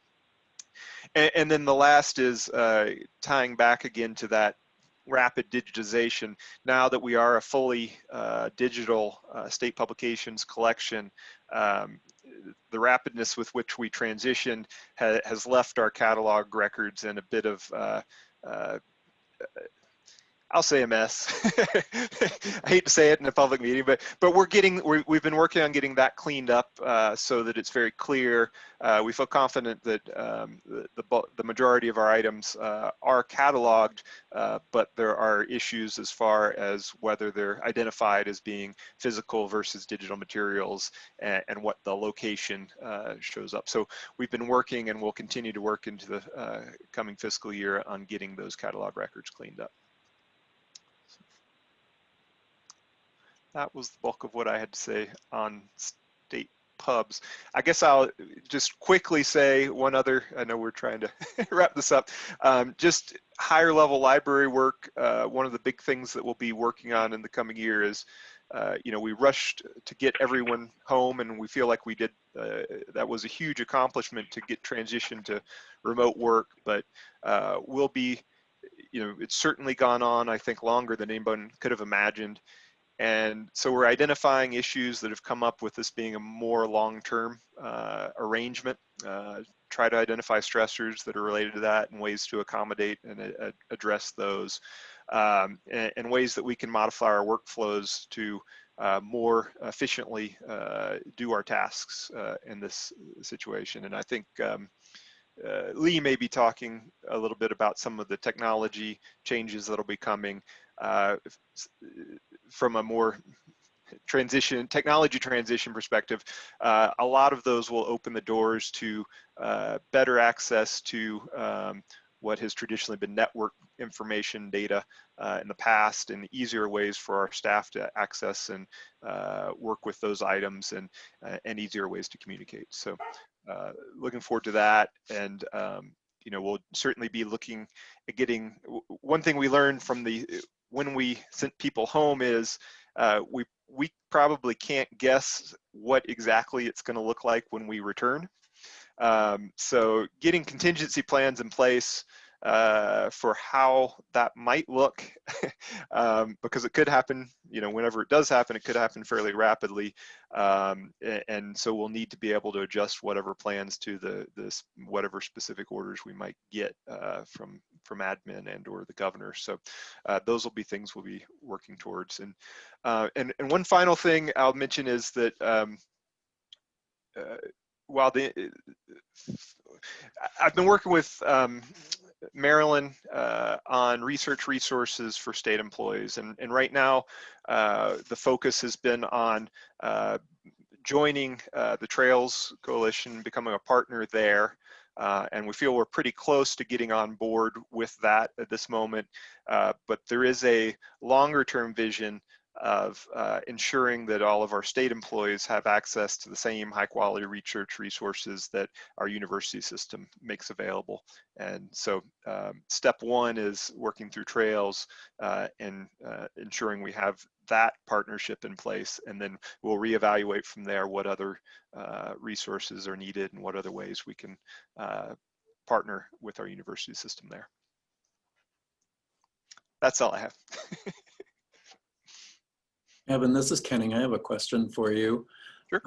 When we sent people home to work, we had to have an MOU with every one of them, sort of a standardized form. Did you have to do a similar thing?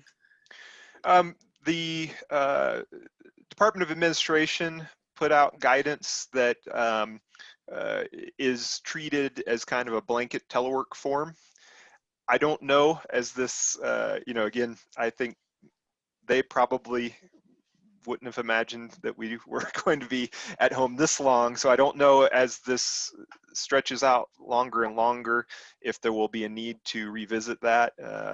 But, you know, we do have a standard telework policy for the agency, but we felt like that addressed that at the time. But that is a good question. Okay, thanks. Just to follow up on that question, this is Ken. Are staff paying for their own internet usage at home? Yes. Okay. Yeah, and that was specific guidance that we got, that as an emergency situation, the state would not be. So that wasn't an agency level decision. That came down from Department of Admin. This is Bruce. I remember when OCLC transitioned from mainframes and physically large storage devices to you know, virtual servers and stuff. What filled an entire story in a large, you know, office building or was, you know, kind of compressed down to the size of a average living room. And so there was all that extra space. And I kind of think in the case of the State Library, that space may be not the last frontier. There may be other things as well. I think it would be interesting to thinking about our mission and about what we promised our clients that we would do. It would be interesting to start exploring scenarios for what might happen to the work sphere at the State Library after we have vaccines and after things come back together again.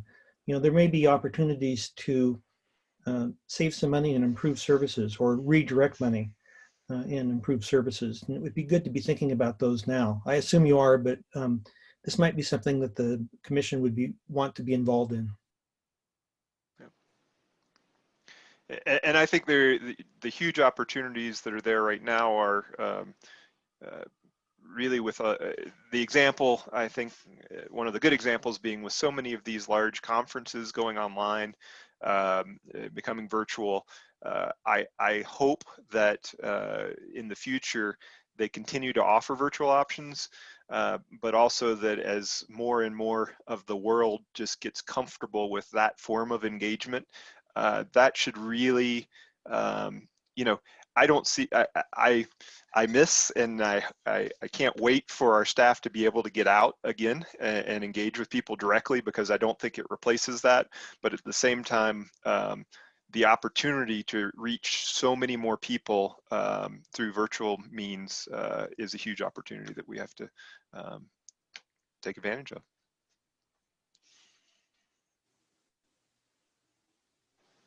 Can we have 3 or 4 more people? Did you want to take a break and we can come back to them, or do you want to continue on? Yeah, let's go ahead and take just a 4 or 5 minute comfort break, and we'll reconvene at 11:20. We plan on taking about a half-hour lunch break, but we can delay that a little bit, and not so we have a little bit of time in between. So let's go ahead and take a break for 5 minutes. Thanks.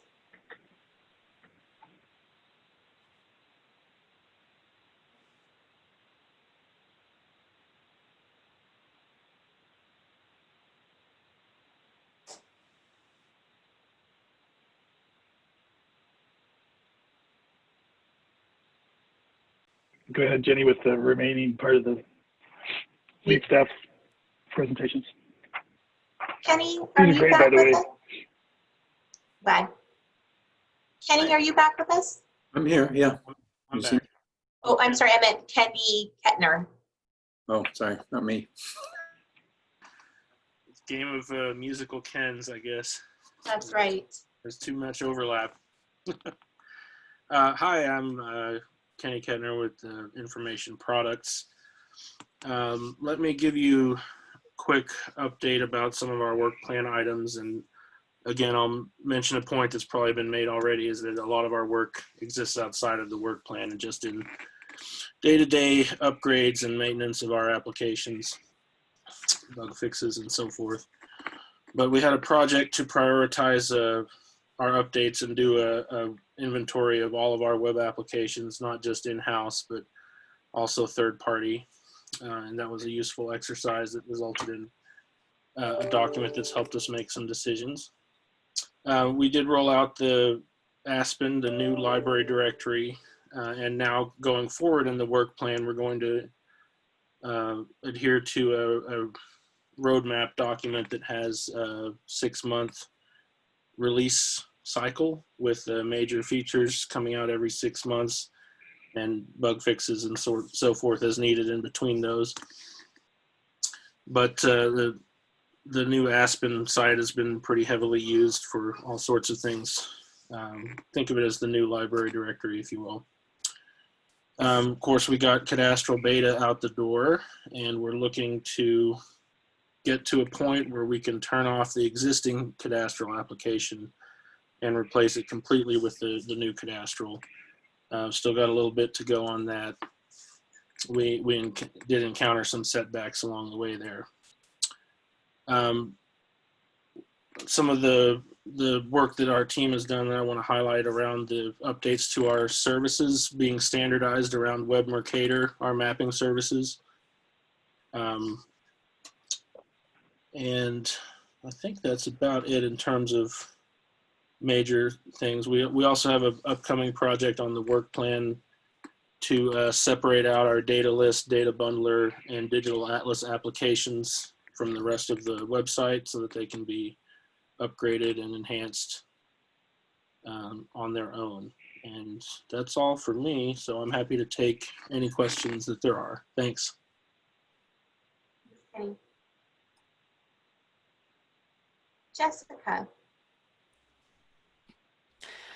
Hi, so ours for data coordination, it's really brief. One of the main accomplishments was just taking a look at how we're doing our reporting and trying to refine it and make it more substantial, a little bit more advanced. And that's an ongoing thing for next year's work plan as well. And we also want to take a look at building some sort of data portal, data hub with all the different data sources that we have and what that would look like, possibly starting with our public library stats, since we kind of have those on hand already.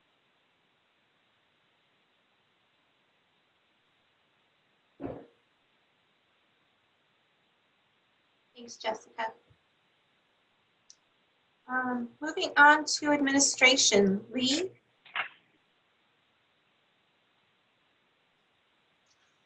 Greetings all. I think from an operations perspective, the one thing that I have chosen to highlight was something that I didn't actually participate in at this agency, though I participated at in a parallel effort at another agency where I was employed at the time. To kind of echo Marilyn, I don't think anybody saw the COVID thing coming along, and the effort to get everybody quickly moved to a more mobile operational footing was a big lift, and it remains to be a pretty good-sized effort to continue to support that effort, as it's something that A, was unanticipated, and B, we're still finding out some of the difficulties involved in working in this fashion. That transitions nicely into a couple of things that are kind of on my my two highlights for the coming year. One of them being kind of a reevaluation of our employees' work footing from the perspective of, you know, this potentially could happen again. So I think we're looking towards defining some of that as a more flexible option for equipment purchases, et cetera, over the coming fiscal year. The other thing that would be pretty high on our list is we have a number of servers that are still sitting in an older version of a Windows operating system that we need to migrate out of. That one's probably priority number one at this point.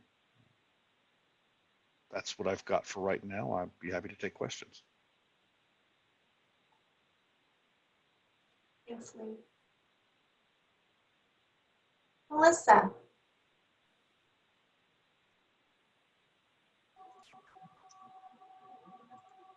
Okay.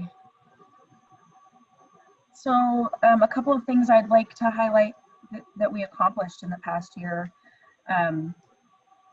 We successfully implemented our new org structure, which translated it into a new accounting structure,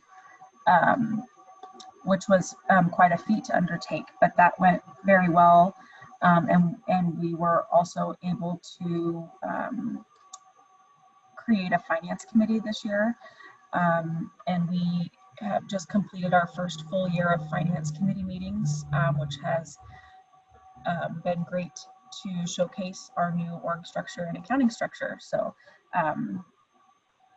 really looking forward to the next year with lots of good charts and information to be able to share. We were also able to get on board some HR support and our grants and contracts coordinator, which has been an immense help to the staff, especially with all the COVID things going on. We've been able to deploy funding and support to the state much quicker. So coming up this year, we are in the process of implementing our new grants management tool, which will be done in the next several months. Currently we're only using that for our Montana Land Information grants, but we will work to expand that to other grants as well. And we are also going to begin in the next month or so implementing the state's contracts management system so that we can maintain all of our contracts in an orderly fashion and get updates and renewals and amendments and signatures electronically, and be able to have all those stored for historically for audit purposes and just for reference in the future. We're also going to be looking at our pay equity and pay plan policy and just updating that and improving it. And I think maybe not the biggest project, but the most meaningful project for us this year is going to be having our accounting office and HR office go paperless. So it's definitely past due for us, and we're really excited about getting started on that project.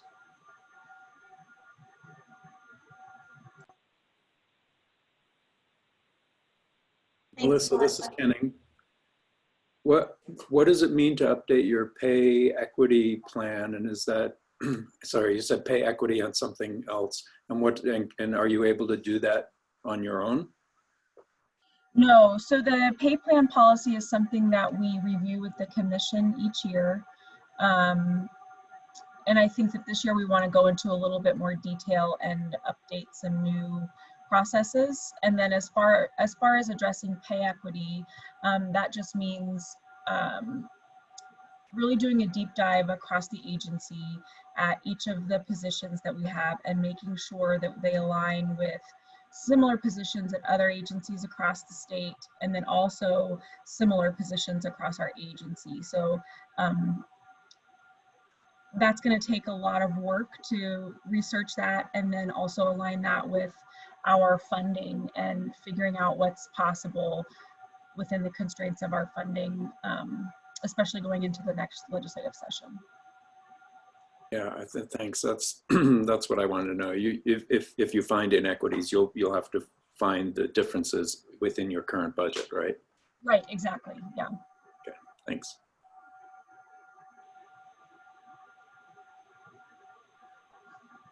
Did I forget anyone, or is there anything else that we wanted to be sure and highlight for the commission?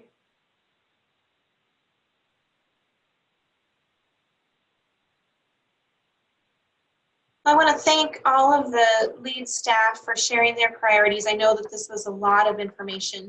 I think it really demonstrates the breadth of the services that we offer. I wanted to just again remind the commission, these are the priorities that you'll see reflected in our updated work plan dashboard for FY21. That will provide you with an overview snapshot of the status of these different kinds of projects. We'll of course be bringing you more information, presentation, reports as we move through completing these kinds of projects over the course of the next fiscal year and beyond. I also dropped into the chat a link to our statistics pages. Those statistics are the more measurable metrics that we've shared with you at previous meetings for a number of our different kinds of projects. Staff are continuing to work with Jessica to enhance the kinds of statistics that we're collecting. And between those statistics and the work plan dashboard, I hope that gives you sort of a good high level overview of the work that we're doing and the metrics by which we evaluate that kind of work.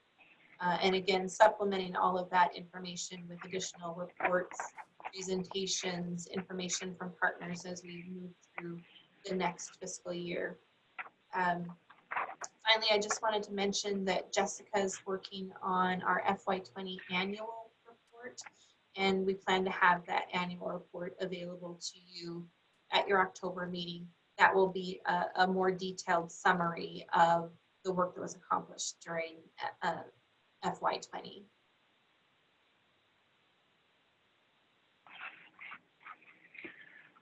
Thanks, Jenny, and thanks to all the staff.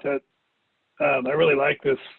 I really like this format of having 15 to 16 lead staff present the information. It's particularly helpful, I think, for Connie and Dalton to get sort of a deep dive into the processes here that we're not going to get out of just reading the report or scanning through the report. So really, I like this format a lot. Thanks, Ken. Moving on now to the next action item, which is policy review memo. There are 6 or 5 items on this list that we're going to act on, and I think the volunteer policy is coming later, as I understand. But we're doing these all together with one motion. So I think primarily from just reading the notes, this is staff recommendations based on review of these policies that have been replaced or handled by other policies.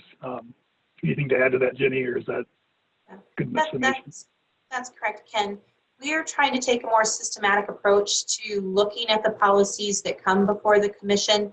A number of the policies really haven't been looked at, as you can see, in a couple of decades in some cases. So we're putting together a mechanism where policies are going to be assigned to the appropriate staff.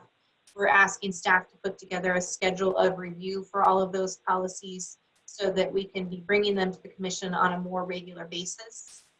This is a first step in that process to try to clean up policies that have been replaced by other state policies or are covered in statute or are just really no longer relevant to our work. So the request today for action is that the commission approve a recommendation to rescind the 4 policies that are approved, shared for removal. And then we did share with you a draft volunteer policy. As is our practice, we're sharing this policy with you as a draft at this meeting, and we'll request action to approve that policy at your October meeting. Between now and then, if you have any questions, comments, concerns, or suggestions for that policy, we'd appreciate hearing about them. So do any commissioners have any objections to dealing with these 4 items posed in one motion? Hearing no objections, entertain a motion to approve the first 4 items in the policy review memo. Ken, this is Bruce. I do have one question. Is there any problem with the Library Federation's policy in regards to statute or rule? Bruce, there's not. Rule and statute both take precedent. What was in this policy was essentially just a repeat of what was already in statute and rule, and we refer to those statutes and rules rather than this policy. So in reviewing the policy with staff, we felt like it was no longer necessary or relevant. Less is more. Great, thank you. I'll move to approve. I second. Do you have a second? So Kenny does moved to approve and Bruce has seconded it. Any further discussion?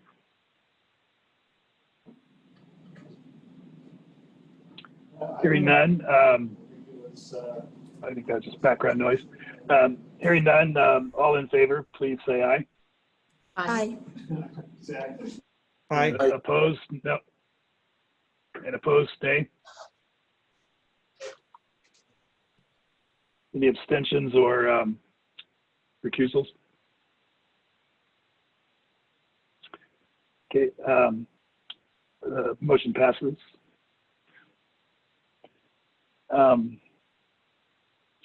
So let me see. So the request for proposal updates is next. There's no document information on this. So I think this presentation by Cara and Jennifer is next. I don't think they have any visuals. So I do not have any visuals. I have a verbal update to let the commission know where we are on these 2 contracts. So hello everyone, my name is Cara Orban and I manage the OCLC contract that the state holds on behalf of libraries across Montana. And I'm going to try to clarify on all of these acronyms and things that non-librarians may not be as familiar with, but if I overlook something, please feel free to interrupt and let me know that I need to clarify.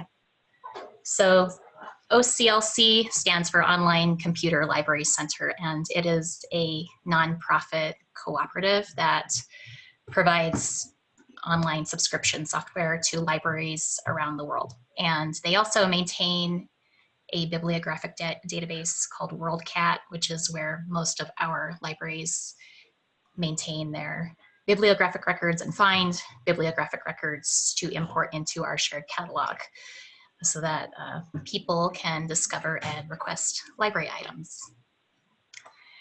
And so if your library doesn't have an item that you want, but you find it available in a library in another town, then you can place a request through your library in most circumstances to get that item, to borrow that item from the other library. So last fall, we assembled a committee to draft a request for information for the OCLC contract. And that contract includes interlibrary loan, cataloging, and also software for the Montana Memory Project, digital collections. And we split this out into those different components so that vendors could respond to those relevant portions for which they offer services. And we received multiple responses for the MMEP portion, which Jennifer will go into detail on momentarily. But OCLC was the only offerer that responded to the portions pertaining to interlibrary loan and cataloging. So the request for information, or RFI, if you're not familiar with that process, that is simply a way for the state to request information from vendors in a way that is non-binding, that is above board, so to speak, that we can get the information we need to assess whether or not we can go forward to a full request for proposal process that usually does result in a contract, and that is going through state procurement. So in this case, we only had OCLC respond to the RFI, and so we did not proceed to RFP for those services, ILL and cataloging, and instead entered into another sole source contract. We were able to make the argument that OCLC is currently the only offer that has demonstrated the ability to provide those services. And so we took this opportunity with the new contract to look over our statistics and make some changes, because as I mentioned a little bit earlier, we know that with more libraries being part of the Montana Shared Catalog and libraries being part of the Trails Consortium and there's other changes in the way that libraries are sharing materials with each other and representing their holdings online, that it was time to perhaps do an overhaul of the way that we were providing those services through our state contract. And so we looked at ILL and cataloging and saw opportunities for some changes in both areas, but we really focused on ILL in part because cataloging is a little more nuanced than ILL in terms of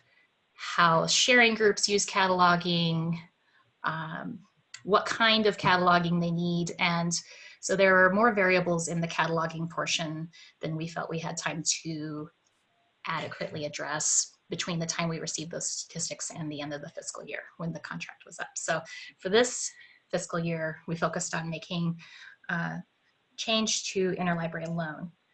We have about 220 libraries or institutions enrolled in OCLC group services.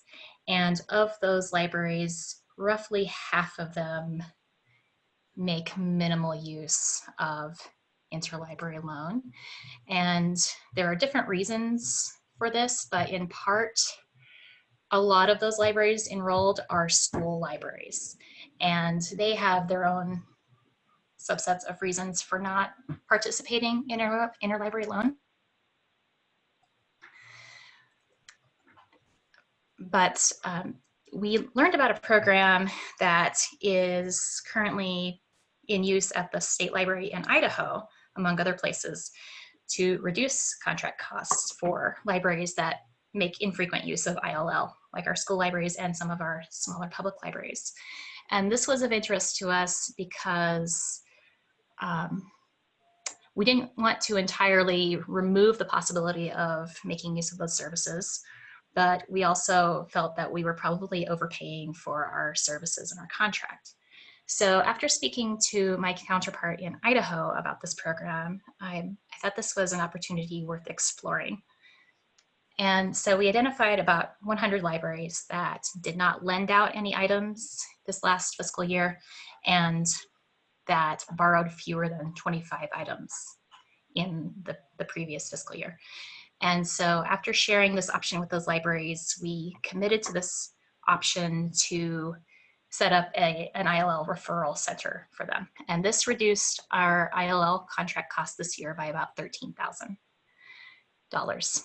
And so what this entails is the state library serves as the central management portal, basically, for ILL requests that these small libraries can submit using a simple online form. It's a very simplified version of WorldShare ILL, basically. And after we do the initial setup for these libraries and set up lender strings for them, we expect that most of the work of identifying lenders for the items they request should be fairly well automated. And we anticipate that the workload impact to our staff should be minimal. And this is based on the last fiscal year's statistics. So we would expect no more than a total of 200 interlibrary loans for that entire group. Some of those libraries did not have any activity at all, and then others had just very little. So we're not expecting it to actually be a huge workload. We are interested to see if this management actually provides incentive to participate in resource sharing, because it does take some of that workload off of our smaller libraries with fewer staff to manage ILL. We do consider this year to be a test pilot of this program to see if we are either gaining resources in time or money through making this contract change, or gaining increasing access to resource sharing for those smaller libraries. OCLC is finalizing our contract, so I expect to receive further instructions on implementation for the referral center pretty soon. As for the cataloging, as I mentioned, we have not made any changes this year. We do have a new statistical report from OCLC that will allow us to look much more in depth at the various ways that cataloging tools are used, so that we can see where we might be able to streamline and make some changes, at least perhaps within the shared catalog, not to the services necessarily, but to the way that we are representing those services in the contract, so that we might be able to reduce costs in that area as well.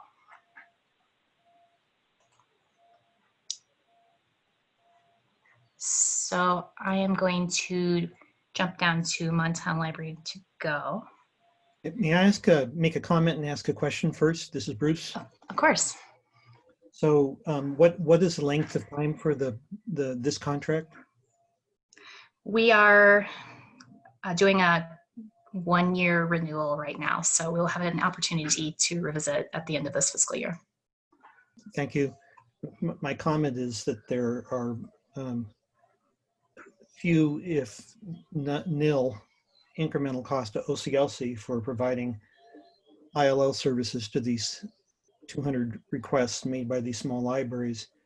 And this is a policy on their part that actually, in my humble opinion, takes in the river is running backwards. I mean, we have had a history of basically providing more power to the people, so to speak, giving more tools to smaller libraries as well as larger libraries. And this runs counter, and this is not meant as a criticism to you, Cara, or to the state library, but meant as a criticism about OCLC. And I wonder if there's something that either the state library or the Council of State Librarians might want to take up with OCLC, because this is really counterproductive, I think, strongly counterproductive in terms of library development, both in the States and worldwide. It just really irritates me. Bruce, can you expand on that a little bit? What exactly is counterproductive? Well,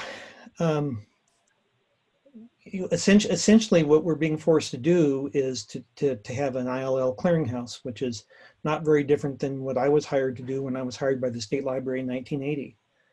In those days, we sent ALA requests, paper requests off to Pacific Northwest Bibliographic Center in Seattle. And eventually they'd come back with 3 possible locations. And of course, libraries participating in that program, you know, we're sending master cards to PNBC for them to be filed. And it was just, you know, it was kind of inefficient. It basically, the world grew for libraries and particularly library users when there was sort of direct access to the world of ILL. So your library doesn't have it, you can just go get it from wherever the heck it is.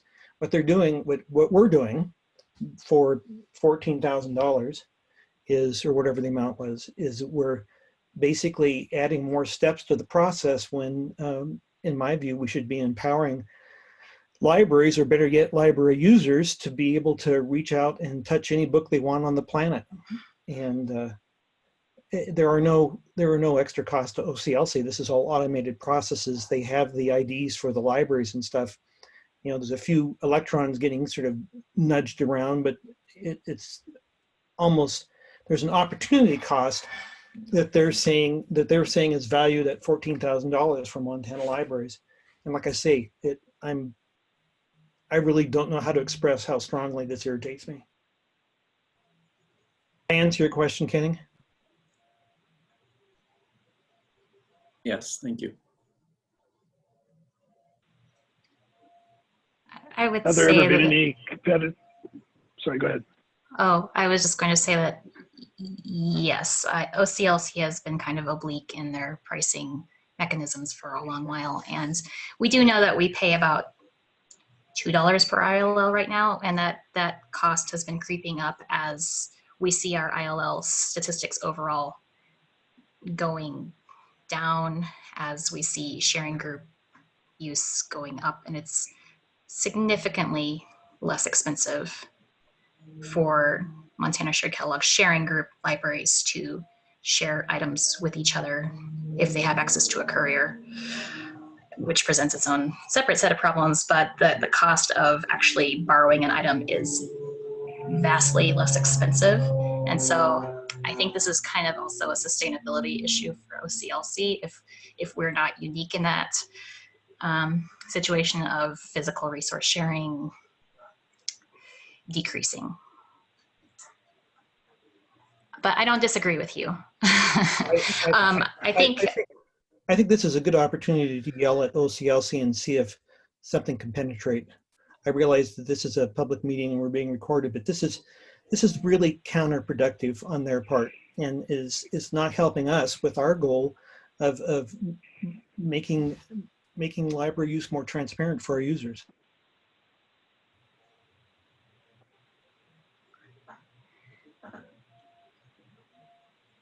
Ken, I interrupted you. You were going to ask a question, I think. I was just, I mean, it sounds like a rock and a hard place issue, but I was wondering if OCLC has ever had a competitor, or, I mean, are they a national company or international, or are they? They are international, and they've been around for at least 40 years. So I don't want to say they have a monopoly on these services, but they're pretty ubiquitous. There are other companies that provide these services. We did not hear from them through the RFI, which was kind of disappointing, but that's another reason why we wanted to abbreviate the time of this contract renewal so that we can revisit. I don't know that we want to do an RFI every single year, but we know that there's at least one other company that does ILL that we would like to learn more about.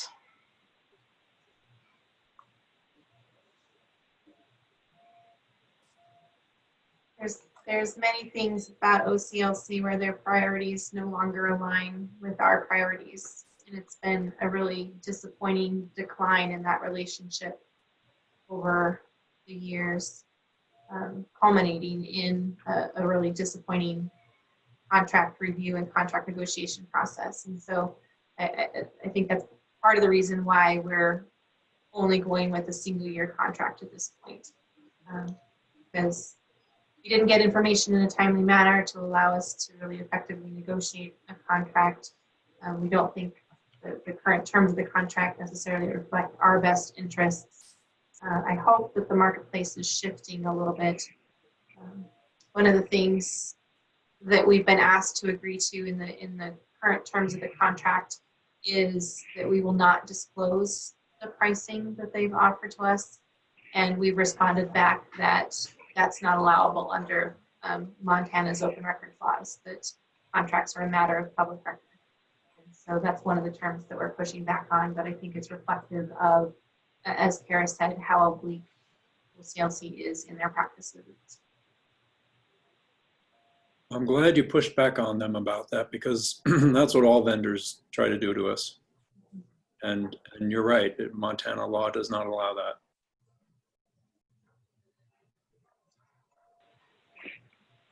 And OCLC's pricing really still has its roots when every library had who was an OCLC member had one or more dedicated terminals that basically talked to their databases and ran different applications. And the pricing on their end and the pricing schemes haven't really changed much since then, even though our world has changed radically. And it's just extraordinarily disappointing that they can't make our lives easier. They'd certainly be more valuable to us if they made our life significantly easier.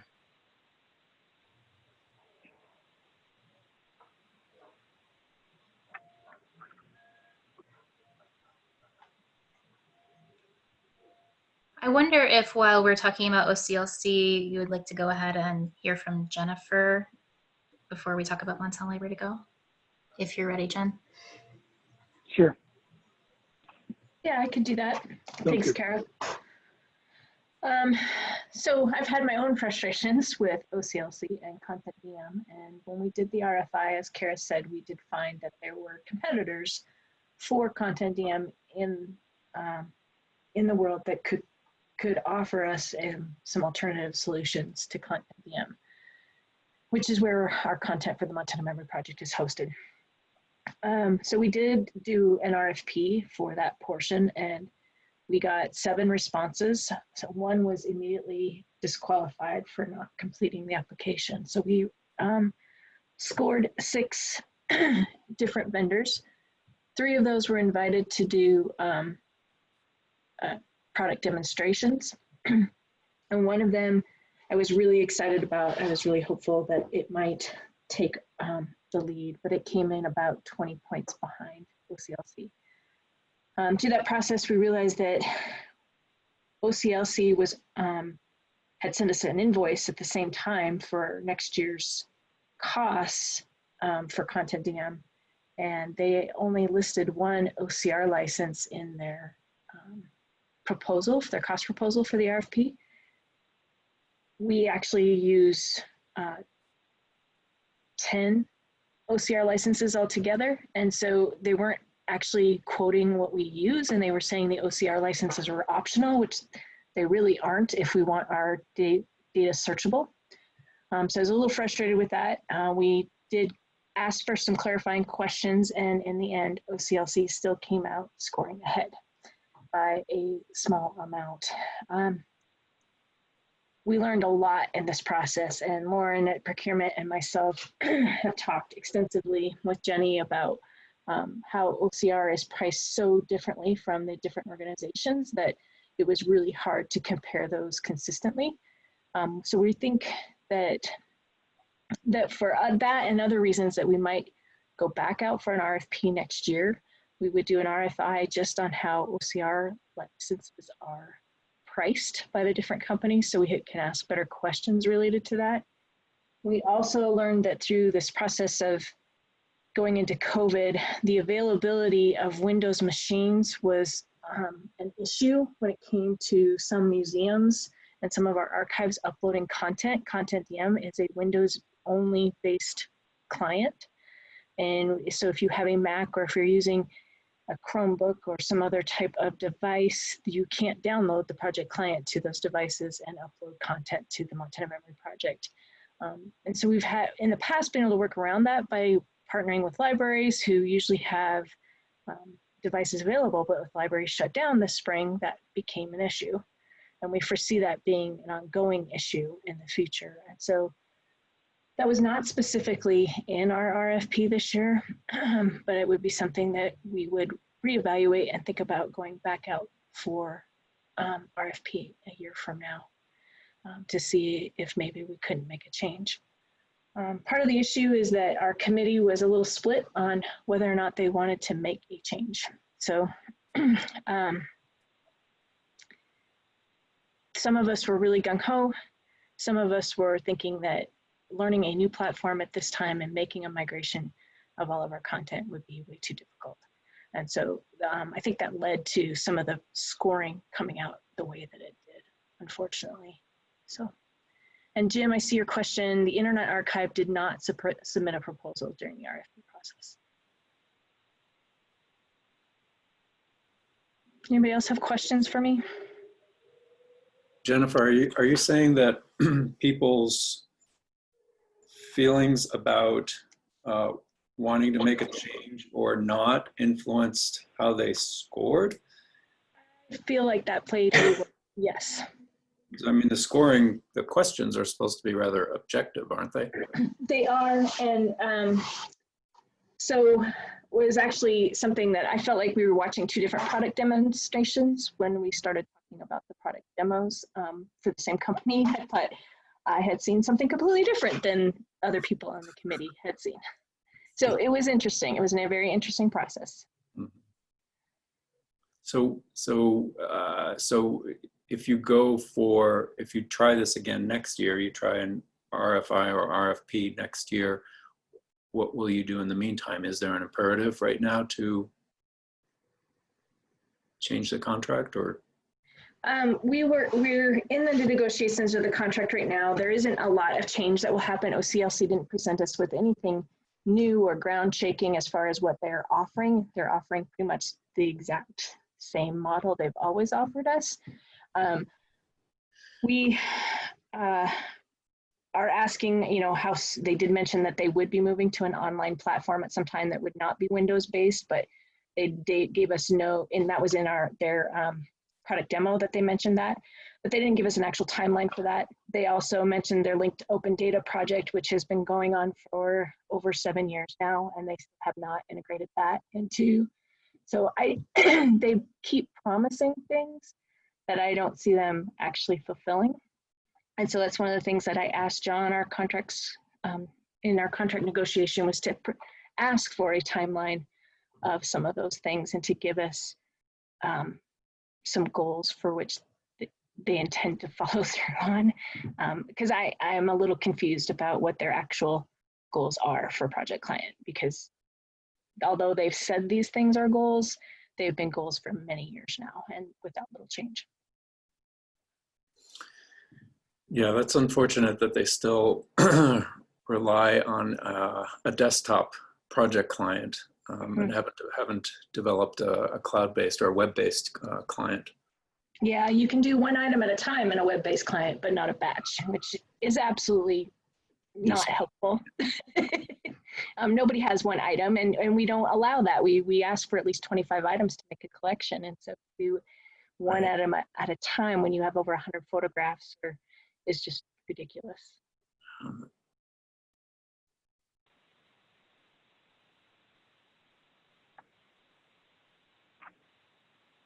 You can see Bruce is even more irritated now. I can't see his face at the moment. I got to scroll. Yeah, this is so important to what we're trying to accomplish here in Montana. And, you know, I sent you, Kenning, a private chat question, which there's no reason not to make it public. In the academic world, are there alternatives to content DM that we should be thinking about next go around for seeking RFIs?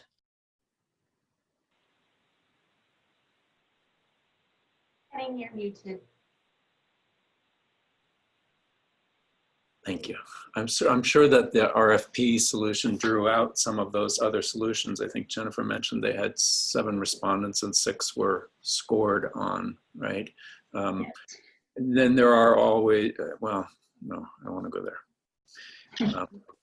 There are definitely other solutions now, but it comes down to your RFP scoring, and your RFP scoring comes down to the questions that you ask, right?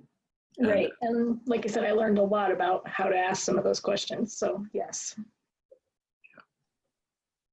It is really unfortunate that they just, I mean, it's pretty much been the case with OCLC since they acquired Content DM, I want to say around 2003. You know, Content DM was originally a research project of the University of Washington.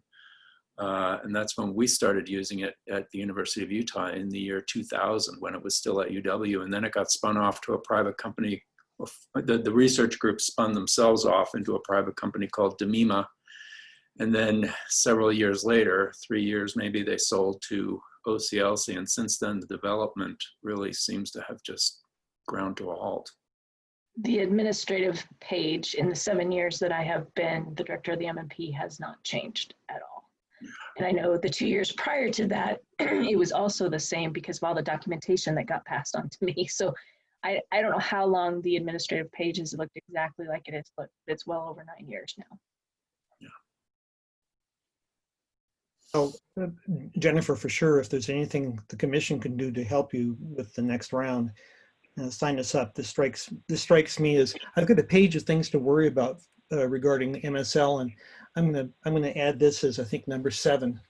I think one of the things that I am hopeful will help with a change of attitude about making a change and it not being so scary is some of the things that we want to accomplish, some of the goals with the MMP. And one of the things that I saw that was really amazing in the second place vendor was they offered transcription, open source or crowdsourcing of transcription. That's the words I want to use, crowdsourcing, where you could actually have somebody, you with the username and password, go in, transcribe a handwritten document. And if somebody else went in and transcribed that same document within a percentage match, I think it's like 95% match, that transcription could be published just immediately. And it was a really easy pass through. As far as being able to add content from individuals, it's what the system was set up to do that very, very easily. And they're growing largely, and that they're focused on this one thing. This is all they do. And so I think that the pull for resources that OCLC fills with all the different products they offer, this company wasn't feeling. They're working just on improving what they offer. And so that also spoke loudly to me. So I think in order for us to really see change and growth in the Montana Memory Project in the direction I'd like to see it go, we can't stay with OCLC. And so that's where I think we'll have to vocalize our needs and our desires more loudly than I did prior to this RFP. It certainly got my attention. Thanks.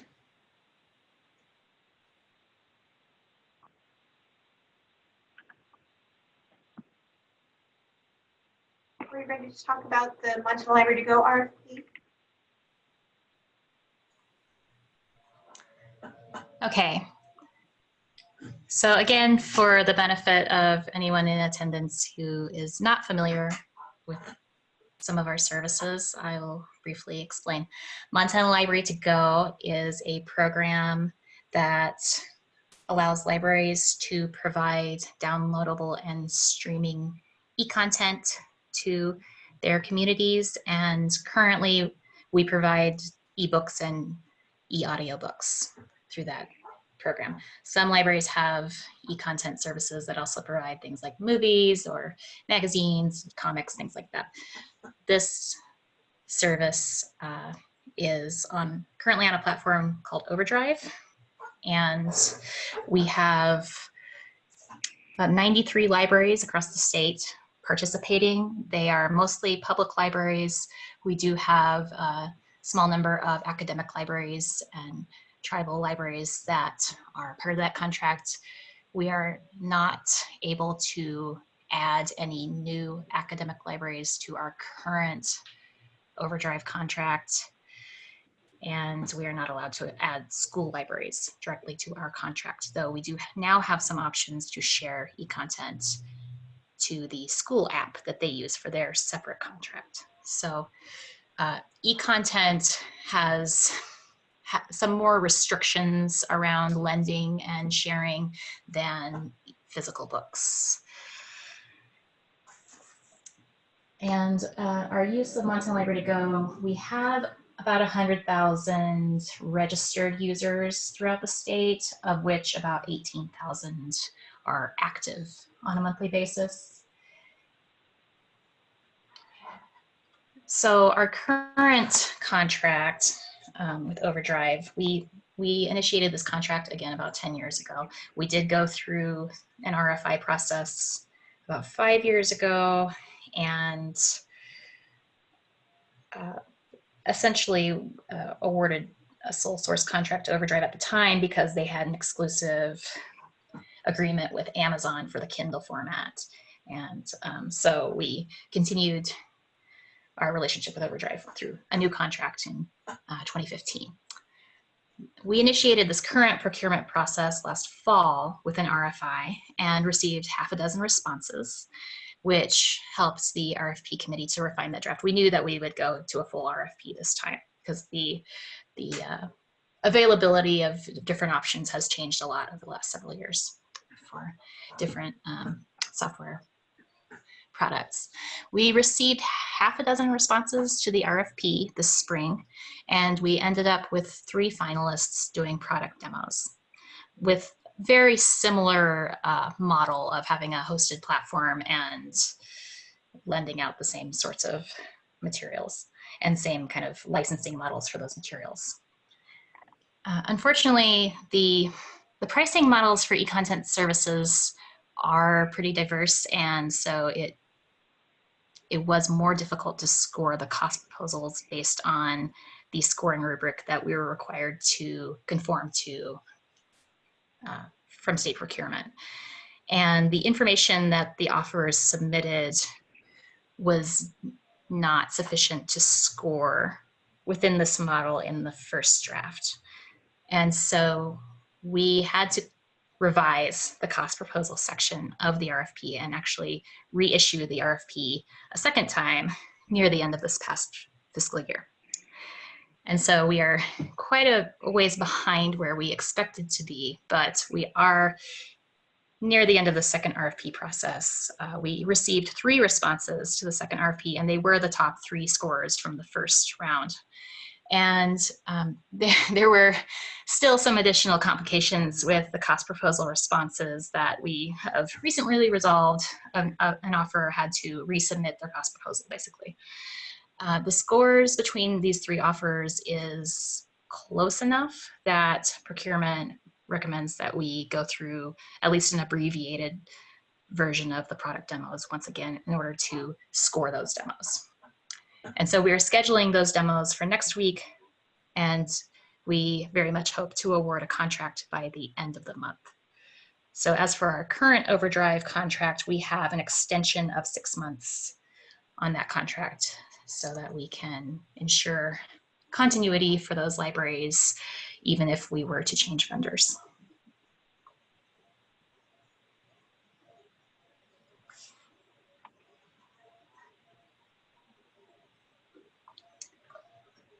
Are there any questions? Questions for Karen?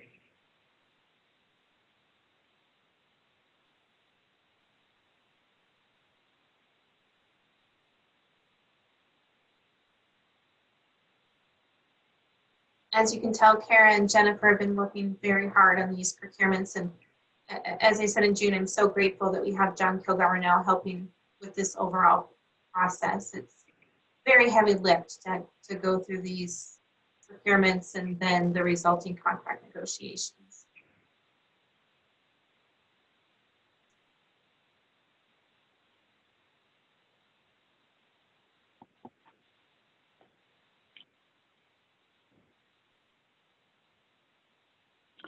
So any other questions on that topic?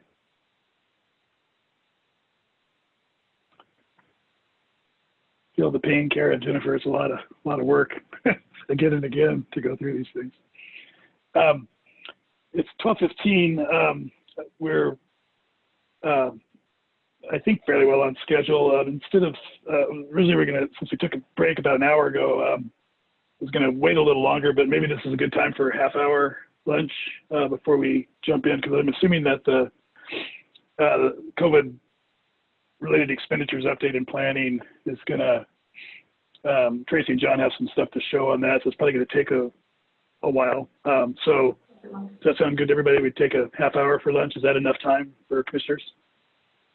Okay, so we will adjourn for 30 minutes. We'll start back up at 12:45. Thanks, Ken.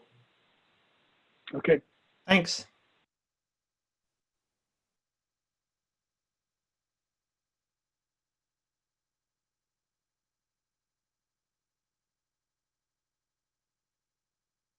The State Library provides a lot of support for libraries around Montana, especially public libraries. And we do that through continuing education, through the programs Amelia runs with early literacy, economic development, and things that have to do with programming in libraries, and also through consulting services. And that's what my team does. I work with Connie in her role as a public library director, so I knew she kind of was aware of what I do. In May, the Commission approved using some funds to address some of the challenges that have cropped up with COVID-19. And Jenny asked John and I to give an update on where we're at. And as we were kind of working on that, I realized that there was a lot we were trying to tell you. And so that's why I created this visual so you had it to refer to. So Marlys is kindly running the PDF for me. So Marlys, you can go to the next slide and I'll just give a brief summary of the 4 projects. Cara talked about Montana Library to Go and what it does.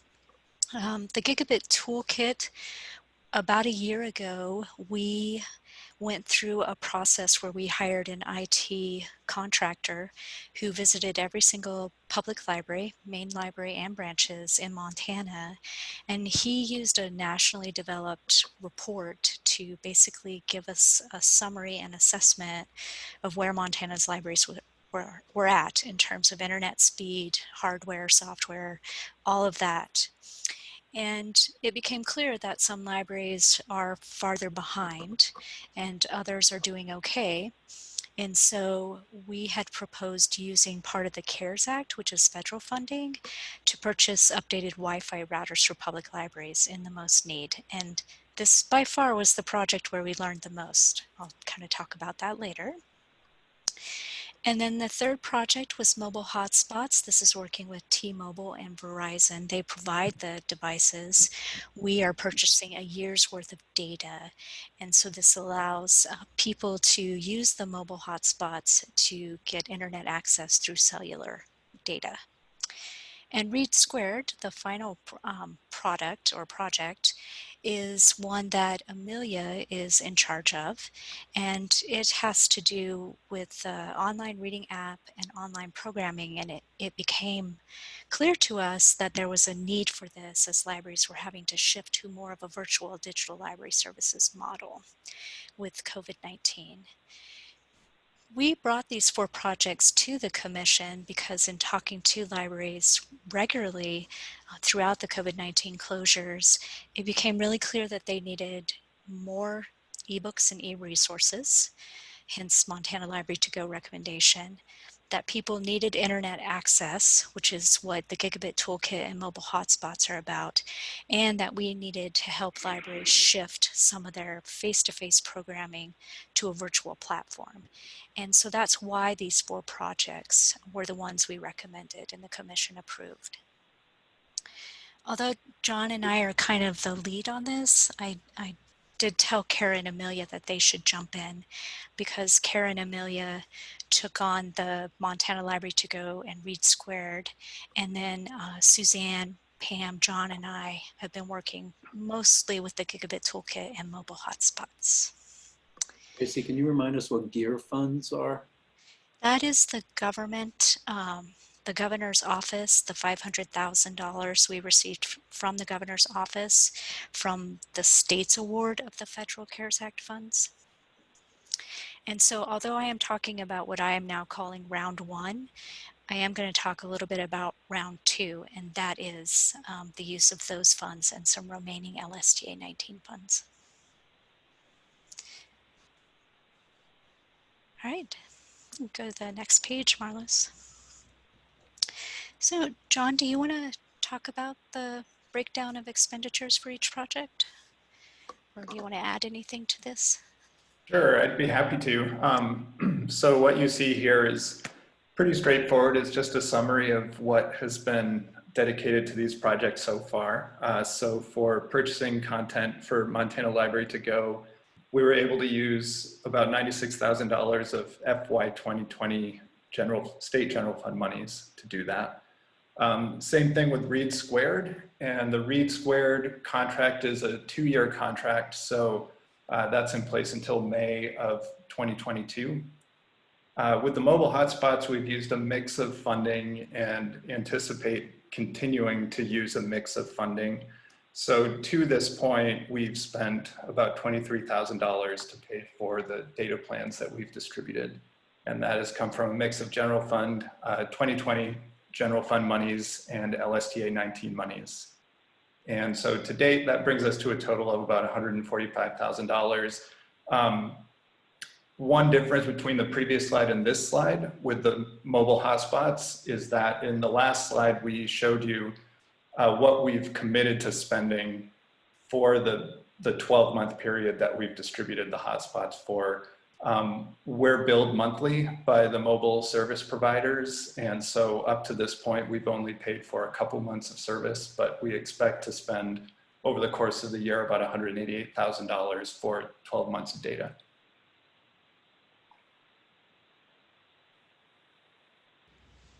Thanks, John. So Marlys, if you want to scroll down to the next page. So these were the outcomes that we wanted to see with the investment in these particular projects. You have seen statistics for Montana Library to Go, and Jenny shared that link in the chat. And of course, it experienced a huge jump in usage when libraries began closing and restricting access to physical materials. And so that's why we wanted to invest in ebooks and e-audiobooks, because we really could see that users, due to publisher restrictions, they were having to place a lot more holds, and that meant they were having to wait longer for their items. And so we wanted to reduce their wait time. And then we also just kind of flat out wanted to increase the amount of digital content that was available, since that was how a lot of people were getting access to their materials. With the Gigabit Toolkit, we wanted to help those libraries who had the oldest network and Wi-Fi router equipment. And we really did this intending to increase internet speeds for library users, and I would say internet quality, and then also just be able to increase access. And so on the next page, I'll talk about the other two projects.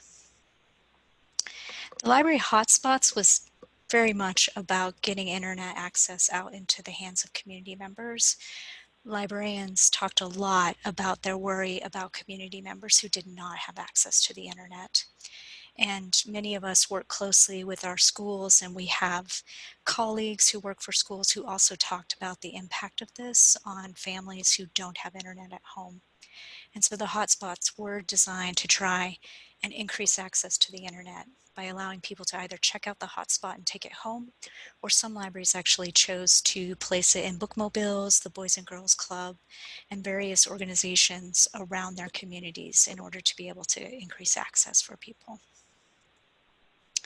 And then Read Squared, the final one on there, was in fact trying to help support libraries in providing digital services. You know, librarians started to talk about the fact that COVID-19 hit in about March, and summer reading was right around the corner. And in the model that most libraries use, patrons and children would have a reading log, and they would track their hours that they read or the titles that they've read and bring that to the library. Well, that wasn't likely to be possible.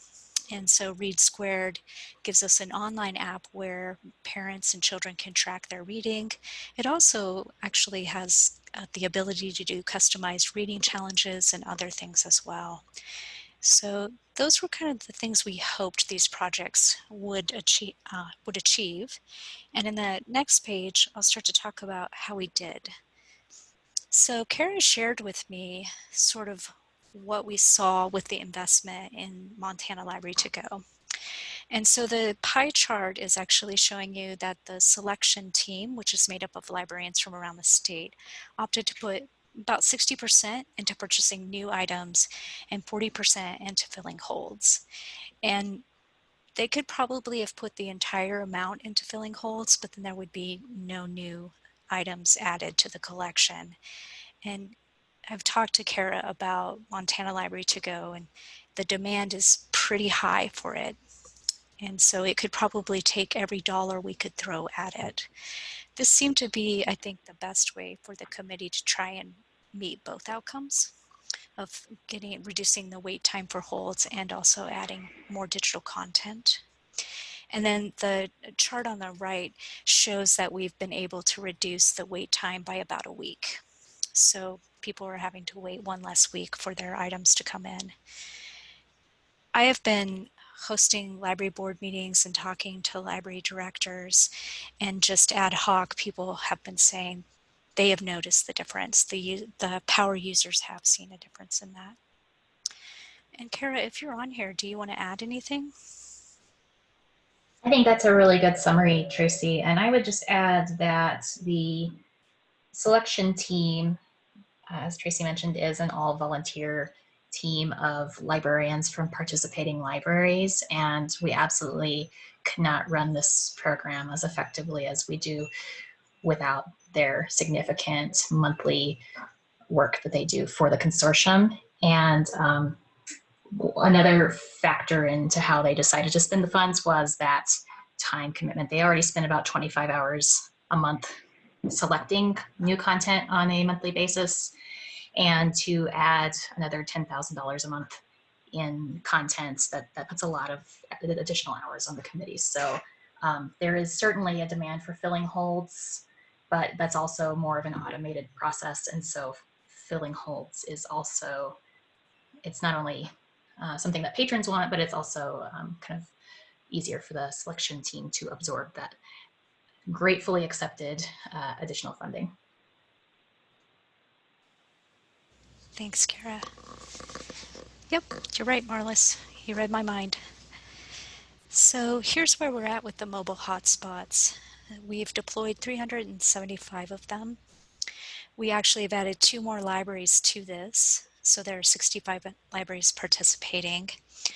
And the mobile hotspots started arriving at the end of May and early June, and libraries started deploying them. Now in July, as I mentioned, circulation statistics more than doubled. However, I would like to see more usage, and I think we will. About half of the hotspots are circulating. We have heard from libraries, and this is somewhat getting into what we learned, that they do need a little more support with deploying them and getting them out into the community. And then the other thing is, some of them have chosen to have the hotspots in like local coffee shops or wherever they might make sense. And it's a little harder to capture how many times that hotspot was used. And so these are the libraries that are participating currently in the mobile hotspot program. And I do kind of want to publicly acknowledge John and Suzanne Reimer in particular. Those 2 individuals had a really heavy lift, and they came through for us. I mean, this was a lot of work for them to just organize and contact all the libraries, to answer all the follow-up questions, and to order all of the hotspots. And so they really deserve public kudos for the work that they did in this. And we've had some great stories. I had one just yesterday where the town lost power and the vet knew about the hotspots and came to the library and got a hotspot and a laptop and was up and running and able to still provide services. So I thought there's some really neat little one-off stories like that that we're starting to hear, and Jessica Edwards and I are trying hard to find a way to capture those so that we can share that information with you and others. So if you want to go down to the next one, we'll talk about Read Squared. And I think Amelia is on the line, and I'll have her jump in. So I mentioned what Read Squared is used for, and you see this quote, and that's what I saw in the stories and quotes that Amelia shared with me, is the librarians were surprised actually at how popular Read Squared was. They were interested in exploring some of the customized features with it, and definitely interested in promoting 1,000 books before kindergarten, which is a really important initiative about exposing children and getting children to read as many books as possible. So Amelia, would you like to add anything to the Read Squared? Yeah, sure. So as Tracy had said, people were a little bit surprised at, at first they were sort of unclear how their public would respond to Read Squared. But a lot of people have had positive responses from the community. In some cases, I think it inspired some people to participate in summer reading, because some people liked the app version as opposed to paper tracking.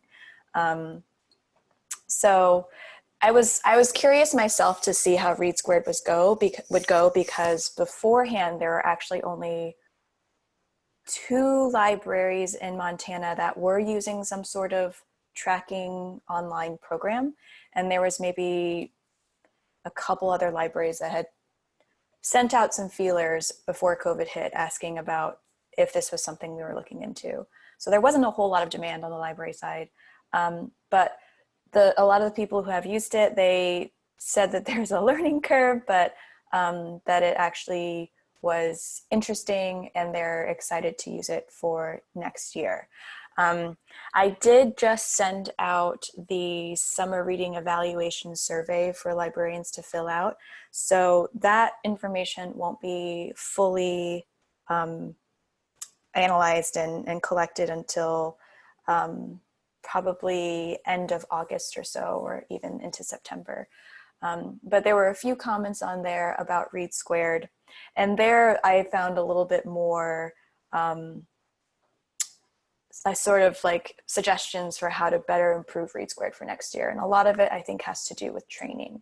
And I think that was something that I was planning on doing anyway, because the way Read Squared was rolled out this year, it was right before summer reading started and also in the middle of a pandemic. So I think people just felt a little crunched for time overall.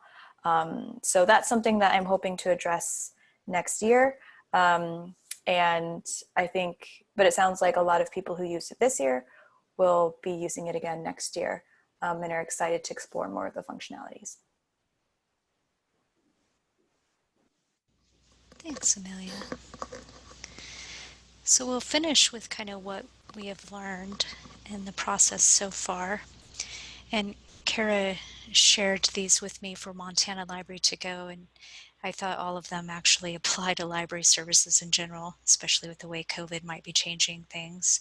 You know, the importance of just checking in with users and what they want and what they are using, and then shifting our services to meet those needs.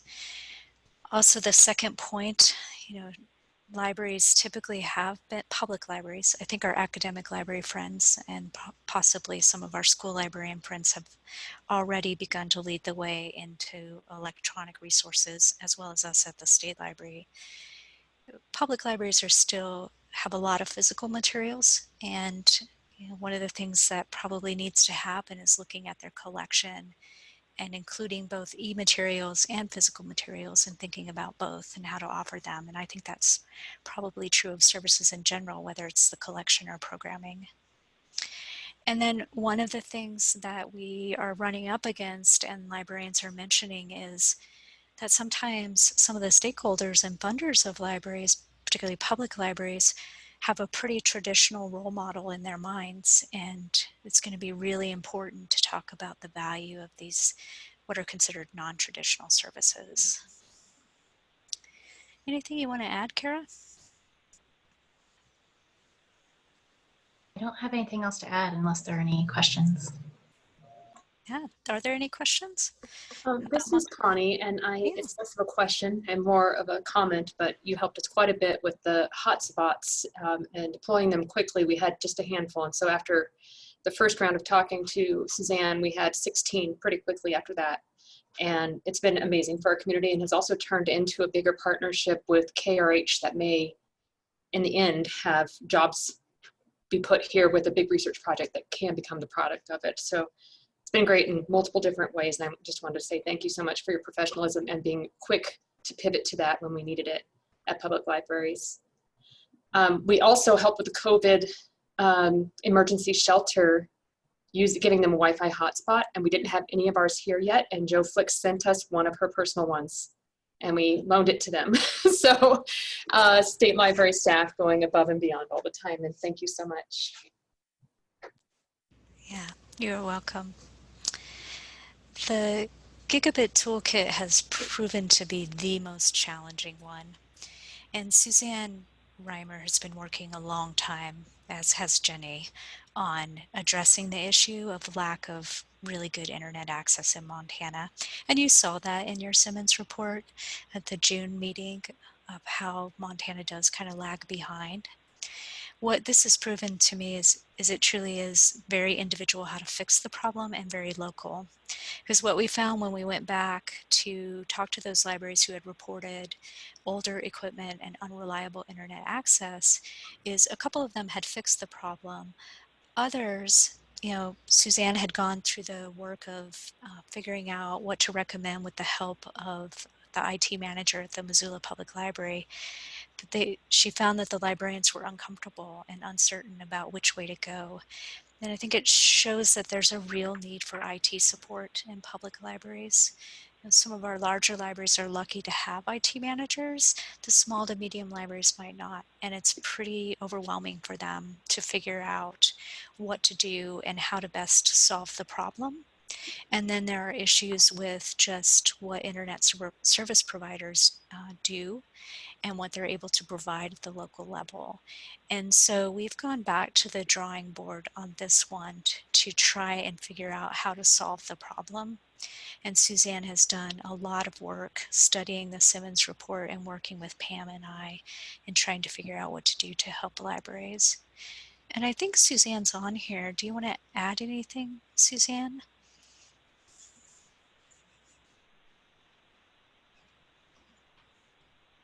I didn't warn her I'd be talking. Go ahead. Yeah, it always takes me a while to find the mute, mute button on that. One of the difficulties too is that those libraries that do have some IT support, then they have their own ideas, and so when we're coming with a solution that we think is good, and then you end up having to kind of negotiate with their local IT teams, and it was getting to the point of how much do we invest in a small handful of libraries that we're going to need more than we had originally anticipated. So the challenge is still there, and we look for low-hanging fruit and trying to help them first of all, and then the others, it's an ongoing challenge, and I really don't know how much we can do at a state level unless we have somebody who's hired like we did with Chad and can go in and actually assess and work with them locally.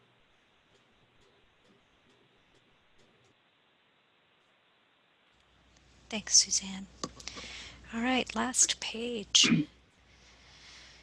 So the mobile hotspots, what we have discovered with this is a need for devices. And in talking to the library directors, many of them pointed out that not only do some families or individuals not have internet access, they also don't really have a device for doing what they need to.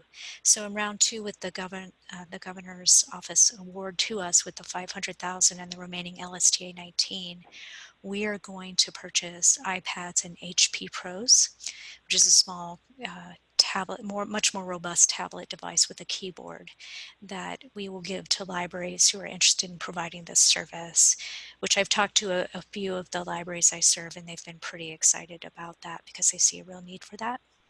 And then also with that round 2, because one of the things we learned was that there is demand for this in some of the communities, is we're going to be able to purchase one hotspot per every 1,500 Montanan. So that is what round 2 is going to look like, and we have started working on that. It definitely was a lot of work for John and Suzanne to kind of go through this. So we changed sort of the way that we're approaching each of the libraries to ask if they want to participate. And then we're also going to try to get John help in the next round of ordering, just because it was really a lot of work for him. And then the other piece of this is some of the libraries really needed more help with the implementation. Amelia, Pam, and Suzanne had worked to create a website, with sample policies and the answer to common questions. Yet it's clear that there's still a need for more.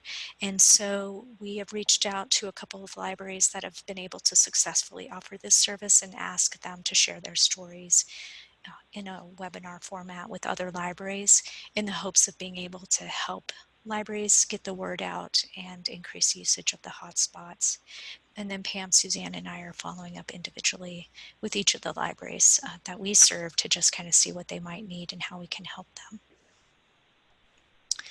And then finally there's Read Squared, and Amelia kind of talked about what she's learned and the need for more training and more support to be able to take advantage of all of the features, and then also to just encourage usage in the community and to get more people to try the program as well. Is there anything you want to add, Amelia? Nope, that about covers it. All right. And did I miss anything, John, that you want to also share with the commission? No, I don't think so. That was great. Be happy to answer any questions if anyone has them. Yeah, so I will just open it up for questions. Ken, what's the average lifespan of technologically of a hotspot? I mean, do they usually need to be replaced every couple of years, or? Great question. I don't really know the answer to that. I think we can expect them to last for a year or more if they're treated carefully.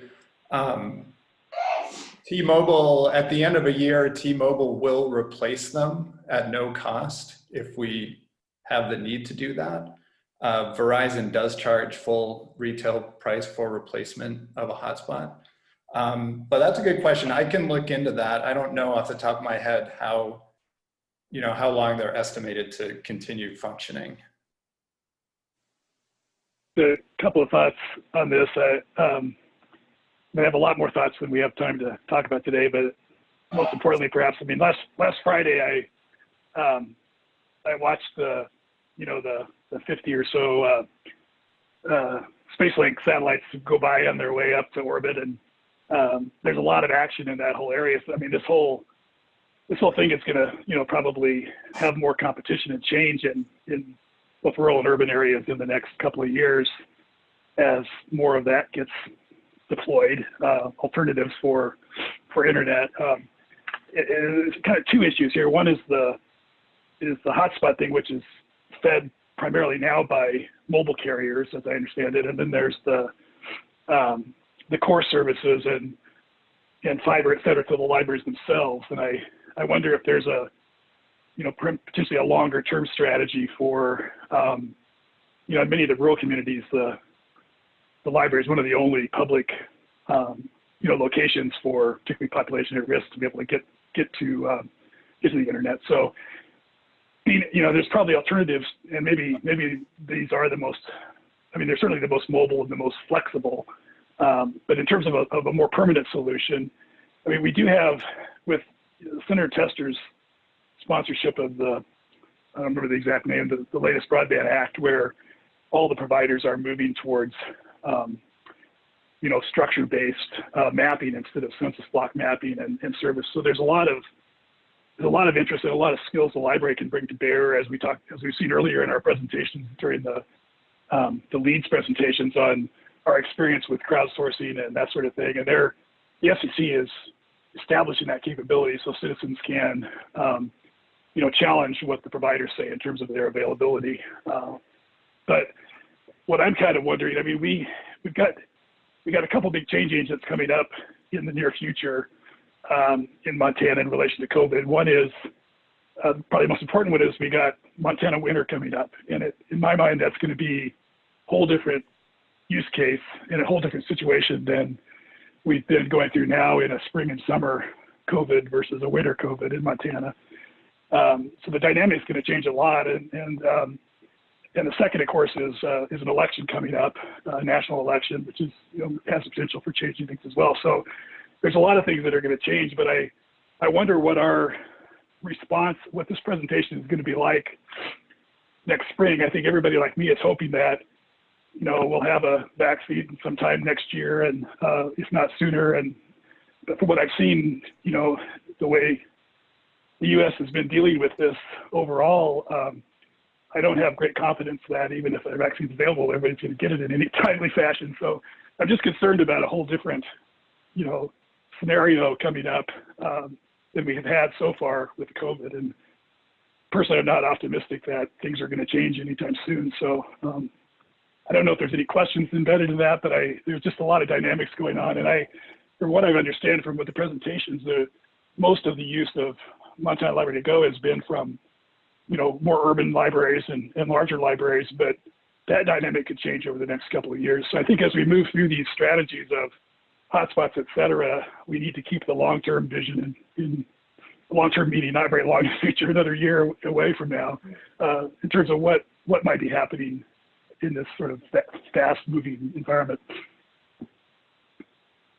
If I could, I would jump in here. Sure, go ahead. I think you're muted, Dan. There, sorry. If I can jump in for half a second. I'm Montana Economic Developers, and Ken, you're familiar with that group, but they recently did a project called Next Gen, and it's looking at revising all of the programs that the state offers for economic development and the different elements that attract and are attached to that.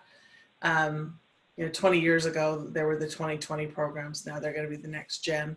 And one of the main conversations that attached every element of that study is broadband. And so there is an active broadband committee. And I did, Tracy McIntyre, she now lives in Great Falls. She's the executive director of the Montana Cooperative Development Center, but she's the lead on this committee for MEDA. And I think that,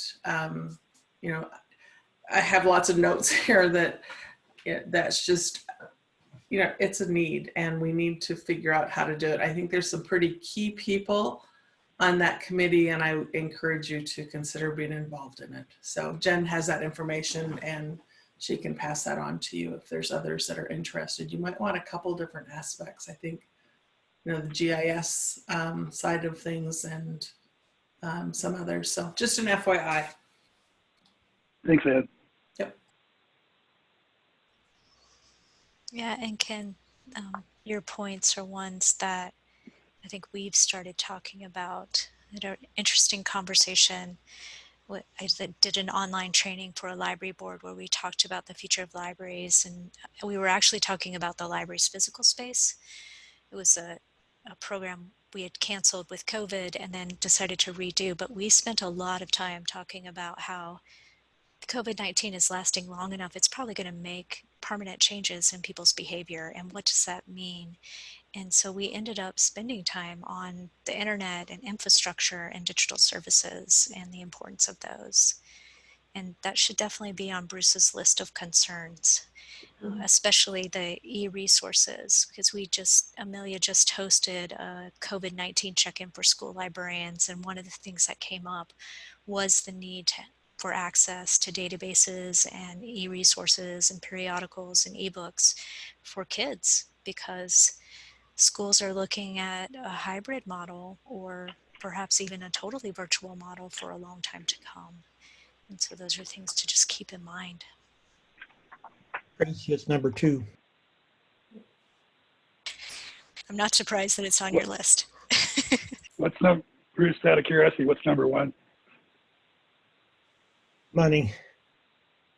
Money. Money. I mean, money won't let us do all that we want to do, but without money, we're not going to be able to do what we want to do. So we need to get a more robust revenue picture in hand to kind of match up with what our users want us to do. And I think, you know, we're going along that route, but almost anything we can do, in my humble opinion, needs. All right, any further discussion on the COVID-19? It's a great presentation. Okay, moving on then to the next agenda item, which is the Montana Land Information Act Advisory Council report with Aaron and Jenny. And then I think Troy is also going to follow with the LiDAR plan follow-up and demonstration. Jenny, do you want me to start, or? Yeah, why don't you go ahead, Aaron? Sure. Okay. So in my work with my colleagues with the National States Geographic Information Council, it was suggested, you know, kind of sharing some of the issues that we face along with a lot of other states face. It was suggested that we review our Montana Geospatial Strategic Plan, and initially, we had one that was created under a Federal Geographic Data Committee, so the FGDC CAP grant. I think it was back in 2005, and it was active from 2006 to 2010, or 2010. So basically, we've been without a geospatial strategic plan for roughly 10 years. And basically, this is going to be a high-level plan of what our high-level needs and needs are. So we had a company called AppGeo, which we're working with. And one thing that I did learn recently was that they were partnered with the FGDC in actually doing most of the state's geospatial strategic planning process back in the early 2000s. So I thought that was pretty neat. So basically, they have recently created a Montana or a geospatial strategic plan for the state of Utah, and we found a contracting mechanism that I've had a little difficulty with, but basically allowing us to utilize this particular vendor without going through the regular RFP processes through a state and national procurement process. And so what that's supposed to do is help alleviate just the basic process in general. And it was basically, the information was given to me by the state of Utah, and so we're kind of using a similar process. So Bill, oh my gosh, his name is totally just left my mind. He presented to the council. I'll look it up here in a second. He presented to the council on, you know, the basics of a strategic plan and what that would look like. Basically, it would bring our major goals to the forefront. And then from there, we would develop business plans on achieving those individual strategic goals. So part of the process would be interviewing stakeholders, given that this is, it's unfortunate that were in COVID, because it would be something that they would conduct in person, but perhaps at a May GIP event. But given that, you know, everything is digital now, I still have full confidence that they'll be able to conduct these in a effective way. So right now we're currently, you know, in the process of trying to obtain a contract with AppGeo, but once that is in place, we'll come up with a strategy and a workflow for moving forward.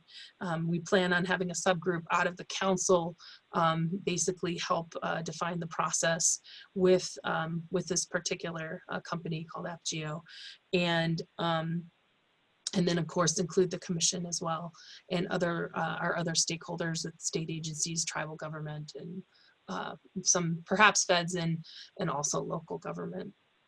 Bill Johnson, thank you. I always want to call him Bill Williams, and I'm just like, no. Thanks, Jenny. Bill Johnson is the former GIO from the state of New York, and he has a lot of really fantastic insight. He you know, served in in his capacity for a long period of time, and has a good understanding of some of the day-to-day things that, you know, someone in my position goes through, and then just our agency in general with the coordination work that we're tasked with. So I'm really looking forward to it. And as soon as we hear more on getting the actual contract in place, we will give regular updates to the commission. Jenny, was there anything else that you wanted me to touch on? So Erin, I can drop the it's the current or the former Montana Geospatial Strategic Plan is on our publications page under the under just the general MSL publications, but I'll drop it into the chat link as well if you're interested in taking a look at how we had developed that in the past.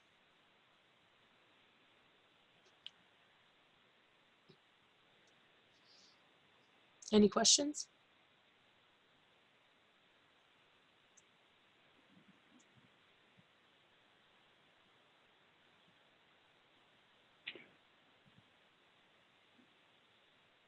So I believe Troy's going next.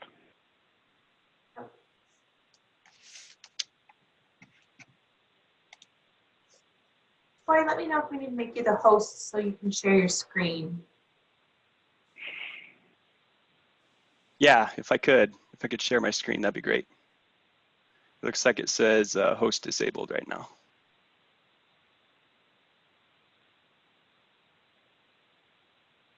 Marlys, it looks like you might need to do that. I can.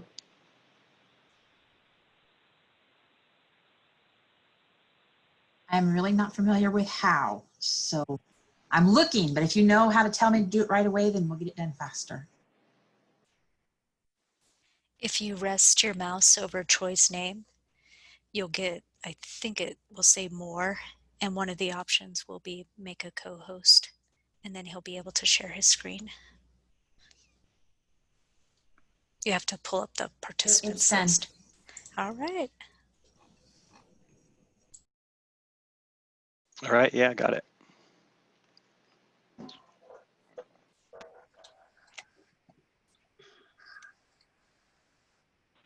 CA. Are you guys seeing the LiDAR for Montana? Oh, yep. Good. All right. Yep. So yeah, so when I spoke earlier about accomplishments, I didn't provide a whole lot of the detail there. I kind of butchered it a bit, but it's a lot easier to talk about this technology by showing it. So I'm glad I get this opportunity to kind of demo it to you guys.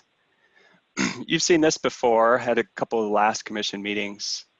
This is the story map. This is our main public interface for finding out about LiDAR and taking a look at what we're doing. A couple things I wanted to highlight on this first page is one in the logo up here in the top left. We've been working on postcards, and so this highlights some of those postcards. Obviously with COVID going on, passing out postcards isn't really going so well right now. But we're highlighting some of those images in here. It's just really beautiful data that you know, anyone's kind of interested in just looking at how beautiful some of these rivers and streams look through this kind of technology. So for the new folks that haven't been following along with this project so far, LiDAR stands for light detection and ranging. It's a technology flown from an airplane for collecting really highly detailed, highly accurate elevation information. And when we get into the actual demo here, you'll actually see the data, and I think you'll understand like the value of this. So in my accomplishments, I talked about, you know, our goal here, the state plan, is to get this data statewide. And that's a Montana goal to have that done by 2023, but it's also a national goal to have the entire nation collected with LiDAR by the end of 2023. So this past year, we worked with partners. We got Glacier National Park, Blackfeet tribe, Fort Peck Reservation, Fort Belknap all involved in a partnership, providing close to $1 million in partner funding that we can then go to a federal cost sharing program called the USGS 3D elevation program. And they chipped in another couple $1 million. And we were able to get these yellow areas shown across the High Line. So 3 counties across the kind of the central part here, and then the 3 reservations in Glacier National Park and Glacier County. And then seeing this coordination going on and this work going on, FEMA came in late and joined on the task order and tacked on another 3 counties. So Park County was added, and then Richland County, and then over here Sanders County were all added to our task order here fairly recently. And the collection of that data is about to kick off. So we have a kickoff meeting tomorrow that'll start the project. And then right after that meeting, the planes will be going up in the air, the vendors will be flying, and this acquisition is going to be starting this fall already. And then obviously it's a huge area, it takes them a long time. So you know, they can get as much as they can before the snow comes. And then once the snow comes, they'll have to pause, and they'll get back after it next spring. So all of this should be collected this fall or next spring, and then it takes a long time processing and getting the data turned around and back out, you know, where it's ready to be sent out. That's about a year. So we'd be looking at probably early 2021 before we actually saw this. Sorry, early 2022 before we actually saw this data in-house. So that's the status of kind of where LiDAR is going on right now. Again, those yellow areas, these blue areas are all in progress data acquisitions. In most cases, the data has been acquired, but it's going through processing. So it's going through QC with the vendors, and it hasn't been delivered yet. But we expect to have everything in blue there within the next 6 months or so. The main thing I wanted to talk about today was the actual application for getting to this data. And Bruce, you brought this up. You said, you know, there's a lot of people that don't have the software or the expertise to really be able to get in and take advantage of this data. So we've put together this web application that allows anyone to come in here and zoom and look at different areas and see this super high accurate elevation data. So first you're greeted by this splash screen, and it just starts with a disclaimer at first here. And then we've put an introductory help video here. It's just like a 10-minute video that shows how to use the application. It's basically the demonstration I'm going to give to you right now. And then at the bottom, this is a key piece where we've got a data use survey. We're asking everyone that comes in here to submit a data use survey. Let us know how you're using the data. Let us know what you're doing with the data. And then whether or not you're coming in here to download data and request data, or if you're just in here viewing data. Like, we want to see just how valuable it is to have just an online viewer. How much is that getting used by the general public? So I've got some initial results from the survey. So this is the LiDAR data use survey. So anyone that coming into the application, we're asking them to please submit one of these. Obviously, we're not enforcing that or anything. It's really just strongly recommended. It's just super valuable to us as we're going through planning. So we're seeing pretty even here on people coming in to download data versus view the data. That's good to see that we're getting pretty good use of just people coming in here using the lightweight web application to just view the data. We can also look at kind of the business sector. So we're seeing a lot from the private consulting side of things. We're also seeing general public is up here, which is really good to see. So general public up there in the 30% or so, 23% it looks like. We weren't really getting that through when it was request only. We weren't seeing a lot of requests from the general public. you know, as Bruce mentioned, they don't have the software to be able to take advantage of it, so there's not much they can do with it. But putting it out in this web application form allows them to come in here and view it right here within the browser. We can also look at the data use category. So for much of the state, the main driver has been flood risk mapping. So that's this kind of red and this blue, that's water resources. But you know, as we've released this web application, and I know that it's still pretty early and these numbers aren't all that big, but we're starting to see quite a bit in this other category. So that's a use that we haven't really identified through the working group. So it's kind of telling me here, hey, there's a lot of other additional uses out there that we just weren't, you know, seeing initially. A number of those are cultural resources. So through this LiDAR data, they're able to identify, you know, buffalo jumps and that sort of thing that there's just no way to pick that out in imagery or to find it in another way. But the LiDAR with the really accurate elevation values, they're able to pick that kind of thing out. Pretty cool. So back on the application, the first thing you notice here on the left side are these various filters, and these are just intended to quickly get you whatever you're looking for. So by default here, I've got viewable LiDAR projects turned on, so you're seeing just everywhere that you can come in here and view data. So far, we've got everything from 2018 and 2019 in here. That's kind of the process here, is we're trying to get the most recent data available first, and then we'll work back in time and add some of the past years in here. So for example, once you're in here in one of these counties, so this is Jefferson County, zoom in here and see the data. So this is the surface model. So you're seeing the elevation of the surface of the earth plus everything on top of it. So the trees, this here, if you're seeing my cursor, is a power line. And of course the road, and you're seeing buildings. And some of the other filters here, and I'll get into demoing the data a little bit better here in just a second, but some of the other filters, so this is everything that's downloadable at this point. So again, so far we have all of 2018 and 2019 data in here. And it's available for download in 2 ways. You can download this entire county, which is a massive file. It's something like 20 gigabytes. And so in addition to that, we've provided download by quad. So this is a USGS 24K quadrangle. Those downloads are more in the range of 1 or 2 gigabytes. So a lot more realistic. Something like that's going to pull down with a good internet connection in an hour or less, probably. We can also, we can also look at just what we don't have yet at the library. You know, we intend to be the repository for all LiDAR collected in the state. You see, most of this we just don't have because it's in progress, so it's just not available yet, or it's planned. That's the yellow and the blue.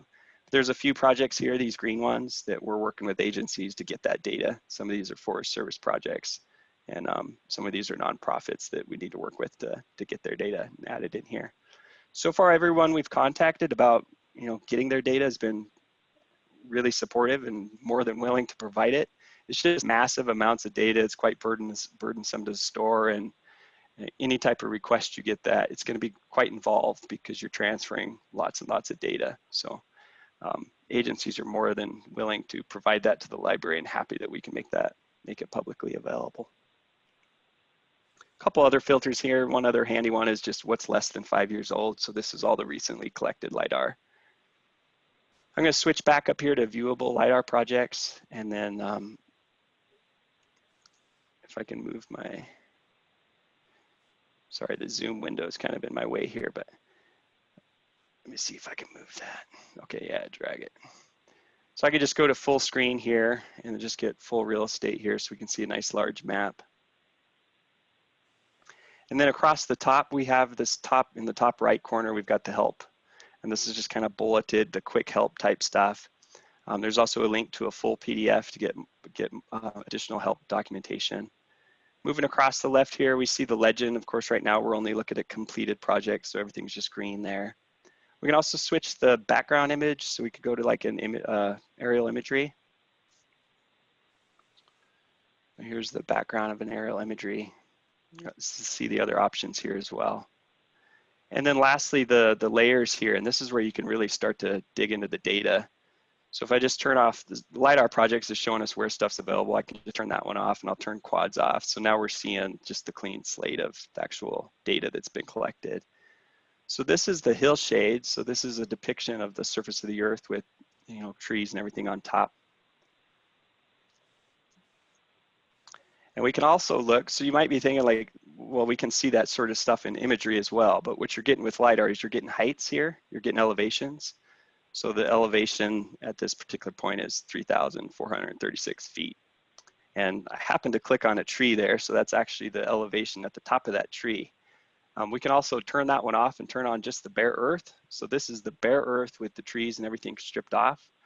So if I were to click in that same spot, which I don't think I got it there, but now we'd get the ground elevation. So your ground elevation there would be, say, 3,417 feet, forgetting what the surface elevation was. But the difference between those two would be the height of that tree. And the accuracy on this stuff is phenomenal. So in kind of lightly vegetated areas, bare earth areas, we're talking an accuracy of 4 to 6 inches. In the highly vegetated areas, forested areas, you're looking at more like maybe a foot, but still just statewide, you know, once we have this stuff, we're gonna have elevations across the state accurate to, you know, at least 1 foot. Pretty phenomenal. Moving down the list, so here's the same thing, but just a little bit colorized. So this is the hillshade. It's called a shaded relief.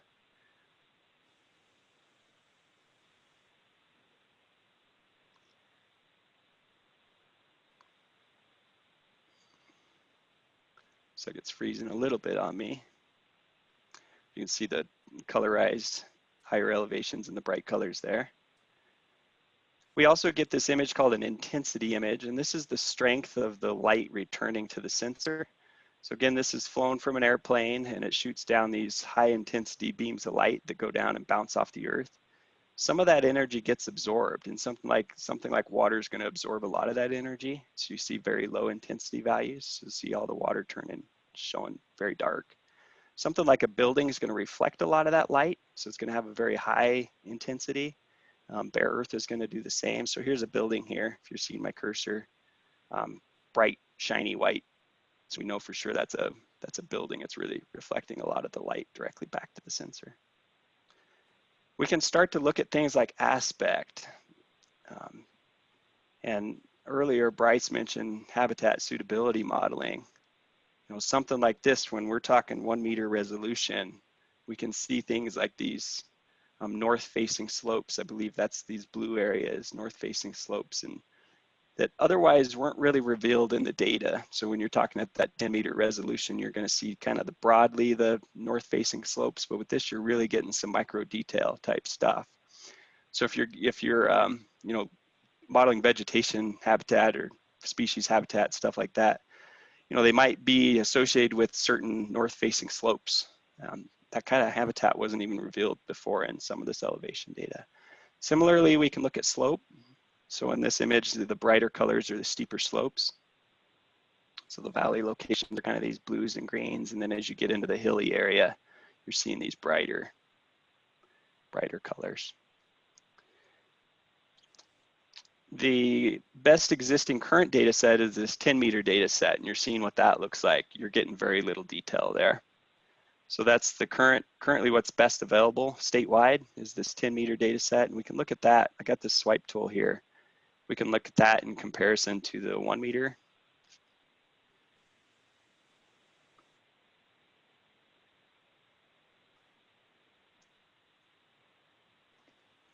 So on the left there, we're seeing the LiDAR data, and on the right, we're seeing the 10-meter existing, you know, the current statewide data set. So you can really see the difference in what this LiDAR technology is providing. So that's the various LiDAR layers that are in here. I wanted to mention one other thing here, and that's when I got into talking about future work plans, I mentioned this LiDAR for Loma concept. And just to briefly demo that. So I've got parcels in here. So this is the MSDI cadastral parcels. And we can zoom in. This is Missoula.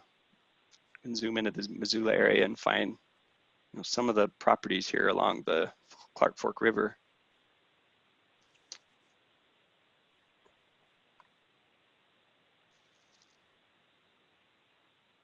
So a property might be identified on some of these floodplain maps as being in the floodplain, and that property owner would be required to carry flood insurance. you know, from just being on the property, they know that their house is actually higher, but somehow they got to provide that elevation information to FEMA so that they can make a determination on indeed, are they in the floodplain or are they out? So the idea would be someone could come in here to their property and they could just produce that map. So if I can turn on the 1 foot contours, we can get 1 foot contours and we'd have elevations assigned to these. So you know, the elevation of this contour, it's not popping up right now, but you get the idea. So each of these contours would have an elevation. They could then report that elevation in a map and send that into FEMA through this letter of map amendment process, and get a determination on whether or not they're in the floodplain. I see a lot of valuable in that. There's cost savings, there's time savings to the individual property owner. It's a pretty expensive process the way it is now. You have to hire a land surveyor or a professional engineer. So this is what that map might look like. So you'd have your parcel owner, you'd have all your parcels in here, you'd have roads in here. So it's also an opportunity to highlight our MSDI layers. The requirements of that FEMA program are for, you need to show a road, you need to show a road intersection, you need to show the parcels, you need to show recent imagery. All those are MSDI themes. So we've got all those at the library. The source of the LiDAR has to be a public source. So that's going for the library as well, that we can be that public distribution point. Anyways, that was the LiDAR for Loma program that I was trying to describe earlier during future work. That was all I really wanted to hit on the application. I'd be really glad to take some questions and show a few more things if you'd like.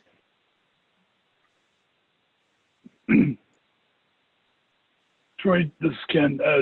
Just in terms of the expanding on Bruce's question in terms of the future and how this is used. Besides, are these like the slope, et cetera, are those map tiles or are they image services that could be done that let's say an ArcGIS user without a desktop license could do some processing on it? So right now they are on our internal servers. We aren't really sharing those other than within our own application. At some point, all this will be moved to our standard cloud services. So with all our other MSDI services, at that point, they're going to be available to anyone to use within their own ArcMap program, just as you're describing. Great. One other thing I wanted to mention, Troy, you were in showing the survey, you mentioned the general public you weren't getting before. And not only is that an issue, but we know that there are only a handful of local governments in Montana that have GIS shops. And even those, I don't know, a lot of the processing that is done on the LiDAR imagery requires advanced tools. I don't know how many of those even have that. So being able to provide processed imagery for them to work with, or processed LiDAR data for them to work with is huge in providing for the needs of local county and city governments across the state. Yeah, exactly. And to expand on that, so through the LiDAR plan, we've been working hard to get more consistent products. So in its native form, this is just hundreds of thousands, millions of just individual points that are extremely cumbersome to work with. So what you really need are these various products that I've been showing now, like the hill shades and the shaded relief and the intensity and the aspect, to be able to really work with that data outside of software. And then often those products are delivered in these really small tiles. So they're like 1 kilometer by 1 kilometer wide. So to really get your area of interest, you're downloading, a half a dozen of these tiles just to cover your area. What we've been doing is mosaicing those together for entire projects. So when I mentioned downloading like Jefferson County, that's that entire county.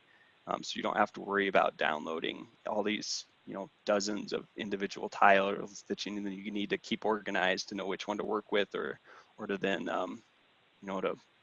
to use them any further with your project. The first thing you do is mosaic them together. So we see it as a value added to mosaic those up front on our end and then deliver them that way. Well, this is so wonderful to see. You know, we live in troubled times, and to see something this powerful and this wonderful, this magical, become in the process becoming available just to everyone. That's extremely cool. I guess I should tell you what my third priority is, which is broadband. And I can see with this, that's going to be an important aspect. Yeah, exactly.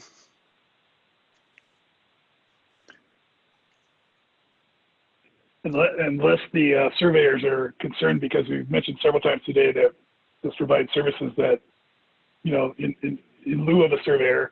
I mean, I work with a lot of registered land surveyors, and many of them are leveraging and using this data for many things as well. So I think it more than offsets the small amount of work they may lose by having this additional data, the fact that it makes their work much more effective and useful.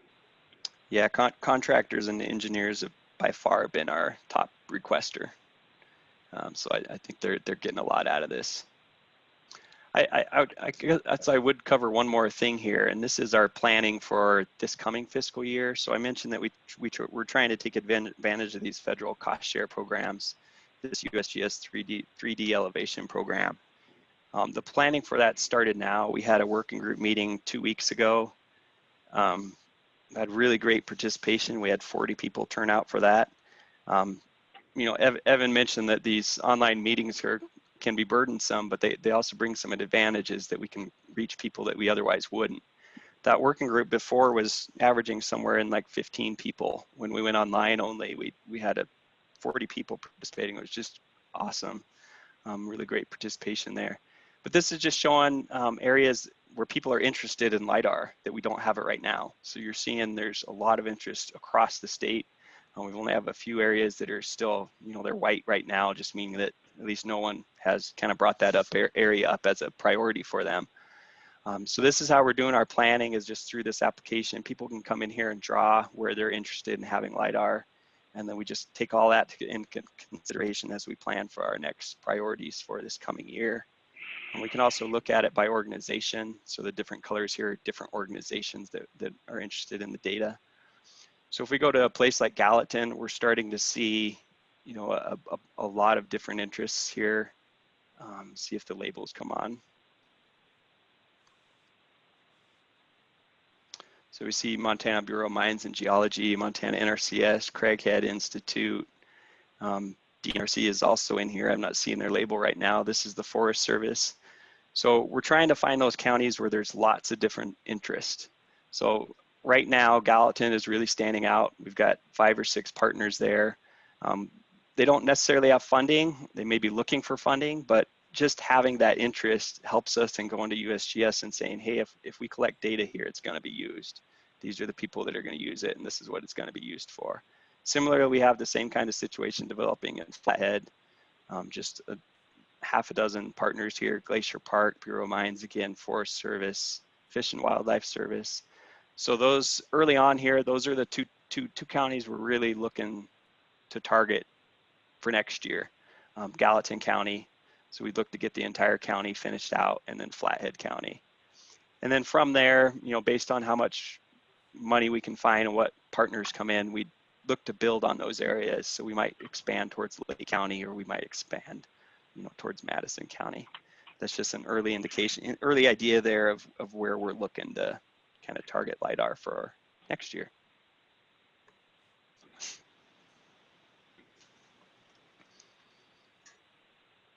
I think that's all I have. Thanks a lot. Yeah, thanks, Troy. Thanks, Troy. Thanks, Troy. That's great. Great.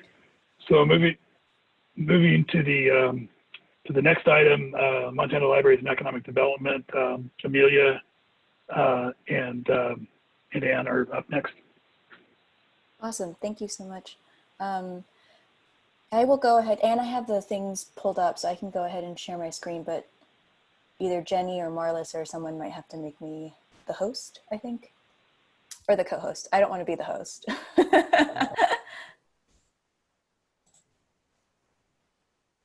And if it doesn't work, we can just go without. That is true. But, you know, if you guys want to look at something, we can. We can provide this later as we just get started. You know, when we took the break for lunch, I told my husband, I said, I am just in awe at the talent and the information and just the expertise that you all have. And that is so very exciting to learn from you.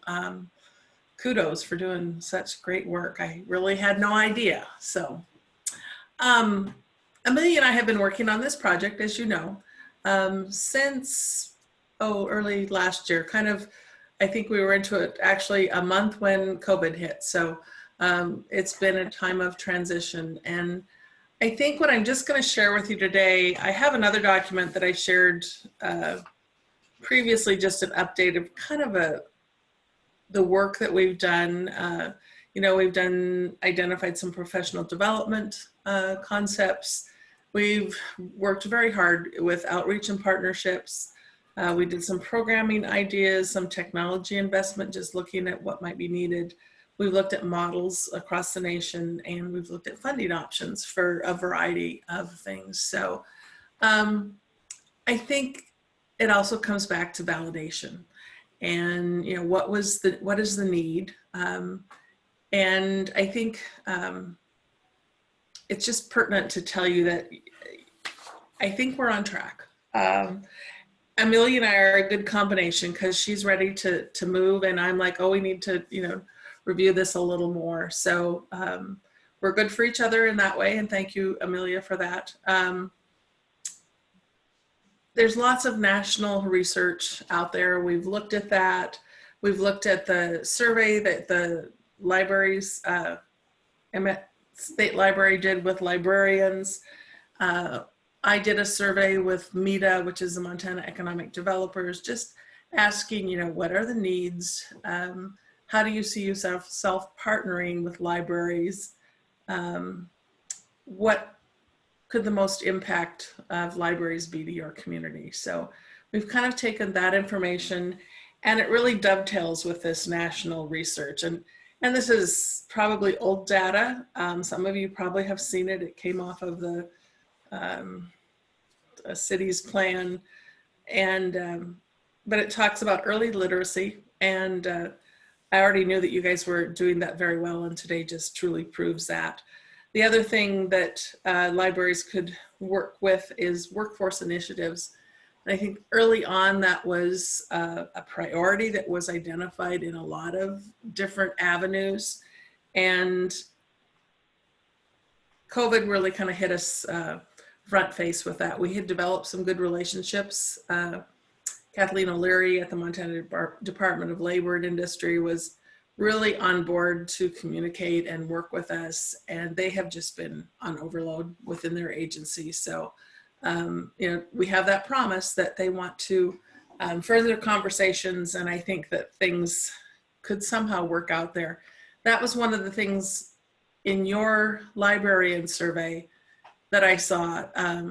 Many librarians noted that since the regional job service agencies have reduced staff or reduced time or closed their offices, we're seeing more and more people come in with those questions, you know, how do I write a resume? How do I find a job? And so the librarians have becoming that point person. So now more than ever, I think that is really important and an avenue that we could look at providing some insight and some opportunity. And the next one is small business and entrepreneurial support.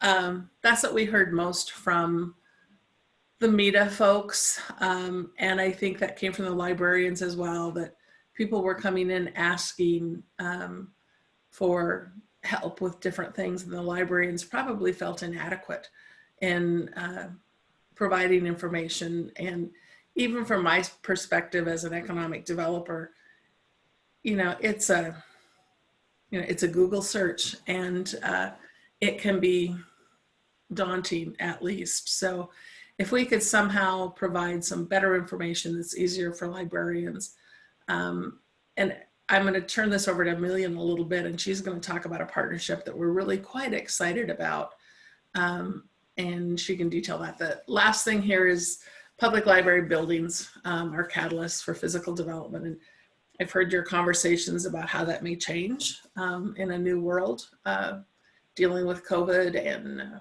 remote work and digital worlds. But libraries truly are, livable spaces and communities that really can be vital and be a catalyst for other projects. So those are things we've kind of pulled some of those other things into that category, and just continue to research a lot of options.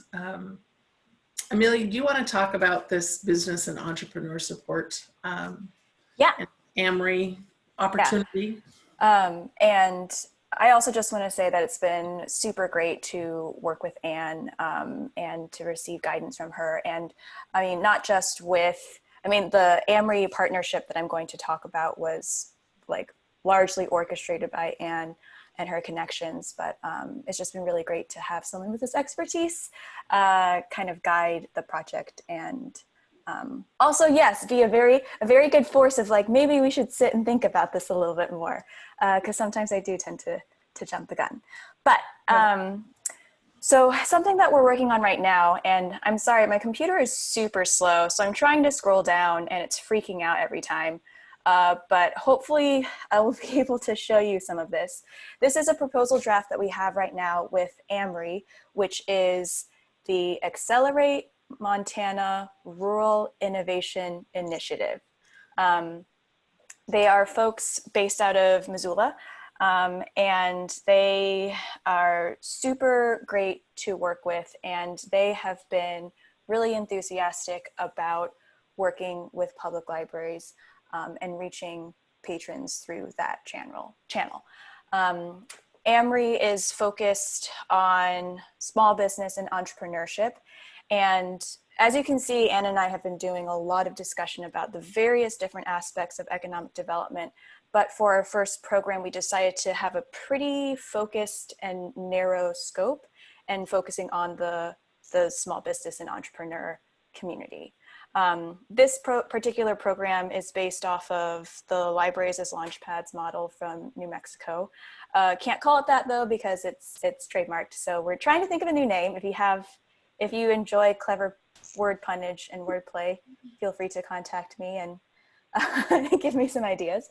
But we're thinking of a two-pronged approach that includes professional development for librarians and also a programming option for the general public. It's been interesting talking with AMRI and also working with Anne through COVID, because there's been such a flurry of new information that has come out around COVID, and that sort of changed a lot of conversations and put a different lens on things. So AMRI was actually saying that in some instances, there's actually still quite a bit of interest from people in starting businesses.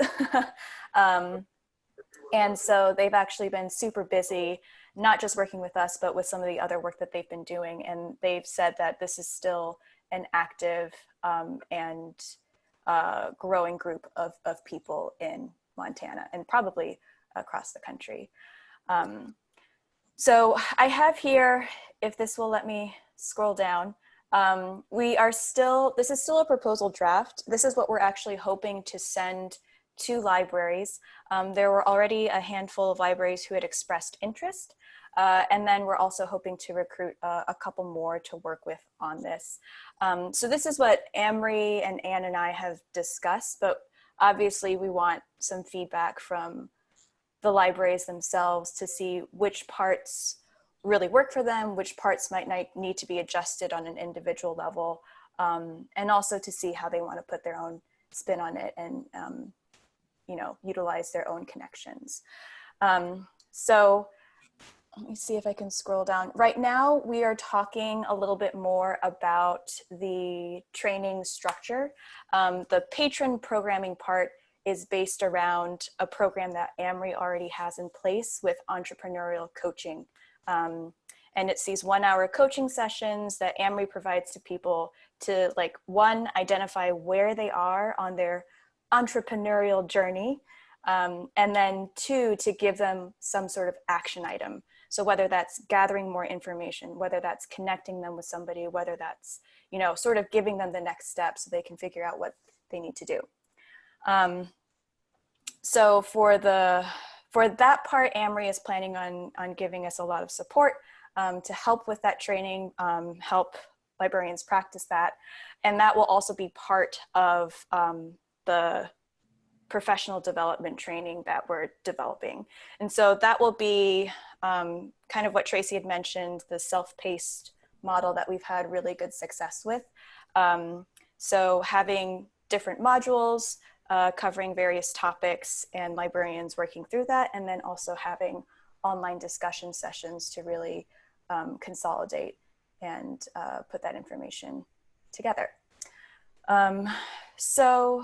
Oh, Anne, did you have something? I do. I want to jump in for a minute.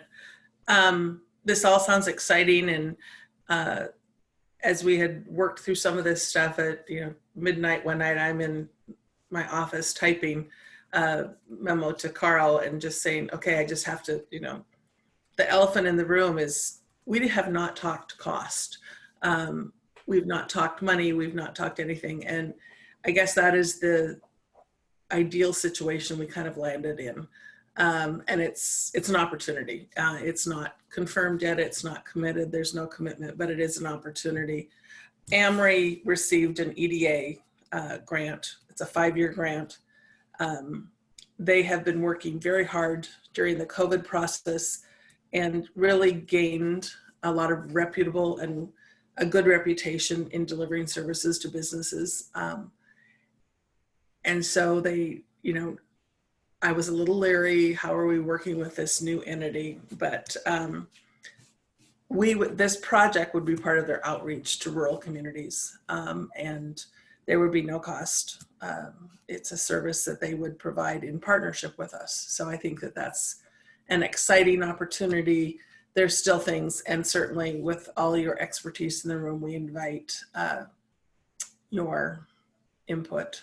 Certainly nothing is in stone yet. We think this is a good starting point. And it's the other thing I want to, Amelia talked a little bit about the timing and is there still a need for entrepreneurial training?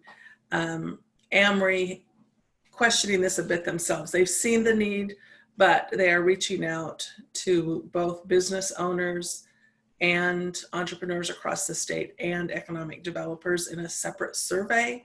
So they're trying to get more specific. So some of this may be tweaked as they learn different things, but they learned a lot during this COVID process and providing some direct assistance and training on the pertinent issues to businesses. So I think it's an exciting opportunity. So I'm done there. Amelia, continue, sorry. No, that's great. And yeah, thanks for providing that information.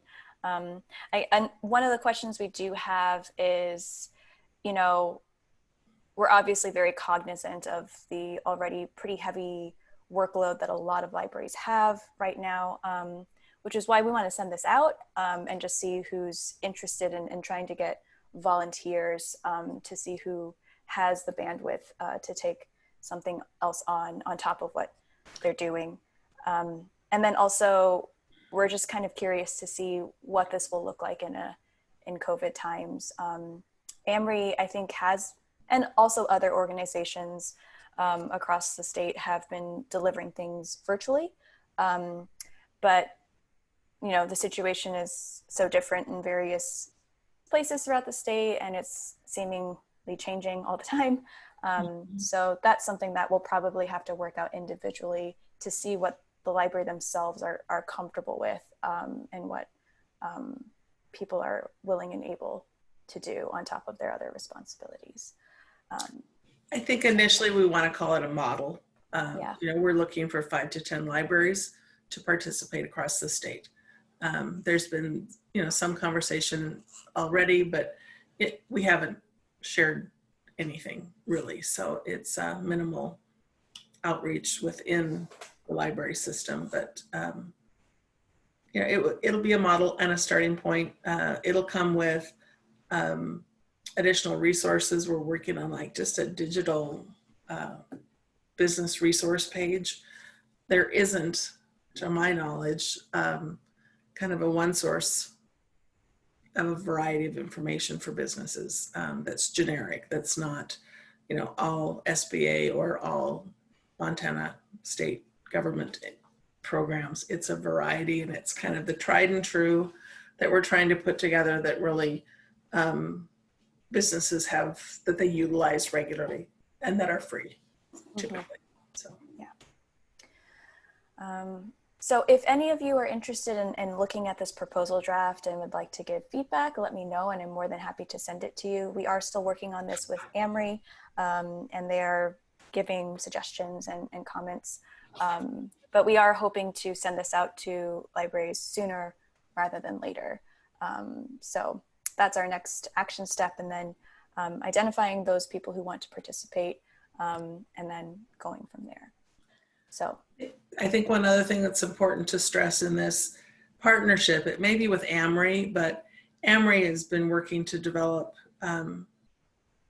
cross partnerships throughout the state. So in no way is this going to replace or interfere with a local training program. You know, if you're in Bozeman and they're already working with the Blackstone Launchpad and that's in place, you know, maybe AMRI can fit in there for a couple of sessions or provide some insight or assistance to that existing program. That's one thing we've been very upfront with AMRI is we don't want to interfere with anything that's working, and we don't want to replace anything. We want to be open and inviting. Yeah. So yeah, any questions or name suggestions? Bruce sent me a couple, which are great.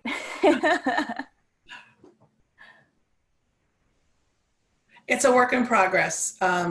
Certainly, you know, a learning adventure for me, learning how the libraries work. And really what I've learned today from all of you is you are not only involved in economic on a statewide level, you are a key partner. You just don't get the recognition that you should for it.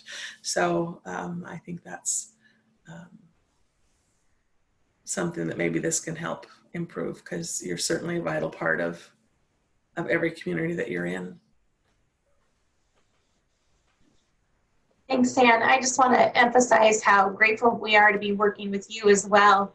I really felt like this was one of those areas where, as librarians, we don't have the kinds of expertise that are necessary to make sure that we and other libraries in the state are key players in the economic development community. We talk about this a lot, but having your level of engagement and expertise to really help us shape these kinds of programs, I think is really going to be critical to our success. I think the one thing I would share with everyone is, yeah, I've been in the business, so to speak, for a long time. And so I have a lot of long-standing connections, and there's not a conversation that everyone isn't so appreciative and willing and wanting to work with libraries in their communities. So I think you guys have laid the groundwork, and we just need to help augment that a little bit and find the partners. I just think that we've had lots of offers for partnership. I mean, conversations about partnerships. MSU Extension, their outreach program has pretty much said, you tell us what you want and we'll do it. You know, so those are the things that are out there. The AMRI program just seemed to be an easy and quick, we needed some kind of quick response, we felt, to launch something that was in place, and they were excited to work with us. And it was fully funded for 5 years. So, you know, everything else you have to try to figure out how to fund. I think too, when you are all thinking about your programs and the next steps that you're taking,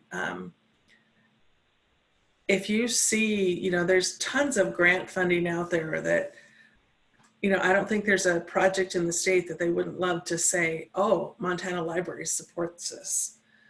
You need to figure out how you benefit from that. But I think, you know, if you have a project that needs multiple partners, please, you know, ask, because I think they're very willing to partner with. You have a great reputation, and they want to, you join in that success.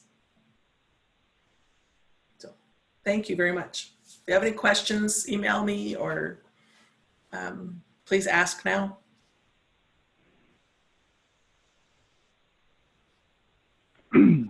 Thanks, Ann. And Amelia, appreciate it. So I think, Kenny, you're up next with the Digital Public Library of America Hub discussion. Can I beg for a 5-minute break before we do that? You're muted, Ken. Happy to accommodate that. So we'll pick back up at 2:30. We'll take a 6-minute break. Thank you. Mm-hmm.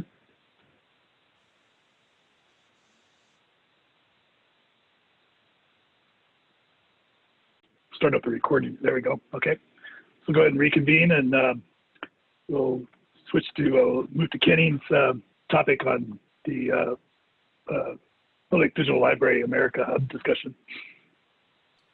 Thank you, Ken. So this is a follow-up from the discussion or the report that Jennifer Bernal, Tracy Cook, and I gave at the June Commission meeting. And basically what we said there was that the Big Sky Country Digital Network, which collects cultural heritage objects from the state, and it includes the Montana Memory Project, University of Montana, Montana Historical Society, and Montana State University materials. We have been rather unhappy with the Digital Public Library of America for several years. I think we've been members now for about 4 years. And the reason we've been unhappy is mainly because they are not able to drive very much traffic to our digital collections. And we're pretty certain that the reason why they can't is because their model of really only harvesting metadata just doesn't work in the world of search engines. I mean, Google and other search engines look at their collection of metadata and just think of them as link farms, and they don't index them. And because they don't index them, our objects don't appear in Google searches, and so DPLA gets very little traffic, and it cannot refer very many people to us as a result. So we've been talking about this for a couple of years and trying to figure out what to do. And during the June report, I think we told you that the Big Sky Country Digital Network was going to meet again and talk about this, and they did, I think it was later in June, and came to the conclusion that we were going to pull out of DPLA. We were going to not pay for our membership this year. Sorry, BSCDN also includes the North Dakota State Library. I forgot to mention that. So when Jennifer communicated this to DPLA, things suddenly started happening. Even though we'd been, talking to them about this problem for several years, there hadn't really been any action. But when we threatened to pull out, then they suddenly wanted to talk to us. So I had an initial conversation with them, and then Jenny and Jennifer and I had a meeting with them on July 21, and then the entire Big Sky Country Digital Network committee met with them on July 24. And basically what we proposed to them and what they have agreed to do is to try a pilot project whereby instead of harvesting only metadata from us, we will actually give them, for the purposes of a pilot project, some number of digital objects. They will create a collection of materials that have metadata and digital objects, and it's going to be sort of a proof of concept. And the expectation is that once they create this, then Google is going to harvest them, and they can then, DPLA will get a lot more traffic. We believe very much in the concept of a digital public library of America, and that's why we want to see them succeed, but we really think that this is the only way they're going to succeed is if they have the display objects. So the plan right now, which we have verbally agreed to, is that we will do probably a 1-year project. We will give them some number of display objects, probably, it sounds like maybe around 5,000. We would not give them high resolution objects. We would keep those for ourselves. And then we will measure, the measure of success would be the indexing ratio as measured by Google Console. So they will submit a sitemap to Google Console saying, to Google saying, here are all of the objects that we want you to index, and then Google Search Console will allow us to measure what percentage of those objects Google actually indexes. So that's the plan going forward. Jennifer and Tracy and Jenny, did I miss anything? Is there anything you want to add? Only that, excuse me, this is Jennifer. Of course, I'm going to cough as soon as I start talking, sorry. Just wanted to add that we did agree then to maintain our hub status and to pay for another year as being members of the DPLA hub network, based on the fact that they were going to do this pilot project with us. And that's $2,500, I believe, for each member, or is it $2,000 this year? This year, because of COVID, they have reduced the rate to $2,000 for each of our member institutions. So typically it is $2,500 per institution because we are a multi-state hub. I just want to add that I think that this pilot could potentially get a lot of traction if it is successful. The other state libraries who are participating or evaluating whether or not to participate as DPLA hubs have expressed reservations about the return on the investment, given what Kenning described about the ability to index and drive traffic to DPLA and through DPLA to our various content management systems. And so I think if successful for DPLA, this really has the opportunity to allow them to demonstrate more return on investment and a more valuable service to not only our libraries, but libraries around the country, in turn making the programming that much more viable. Like Kenning said, I think we really do believe in the idea of a digital public library of America. I think this is an important next step, and I'm really glad that we're playing such an important leadership role in that. Yeah, and just to be clear, if this succeeds and we do decide to stick with DPLA, then what we're essentially talking about is shutting off our local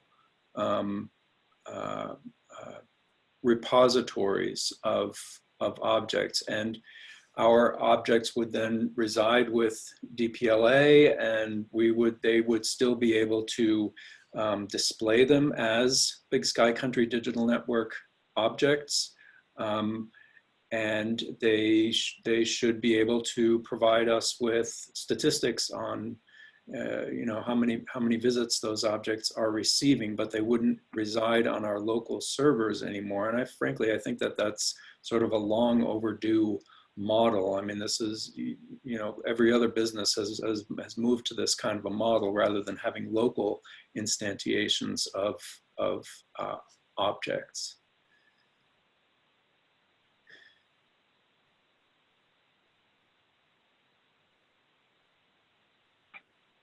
Okay, so if there are no further questions, that's all I've got. Thanks, Kenny. Thank you. We'll move on to our next agenda item, which is reviewing the commission goals and objectives, the calendar review. And then I think that, Jenny, help me, remind me, is the final approval of the minutes from April 27th an action item?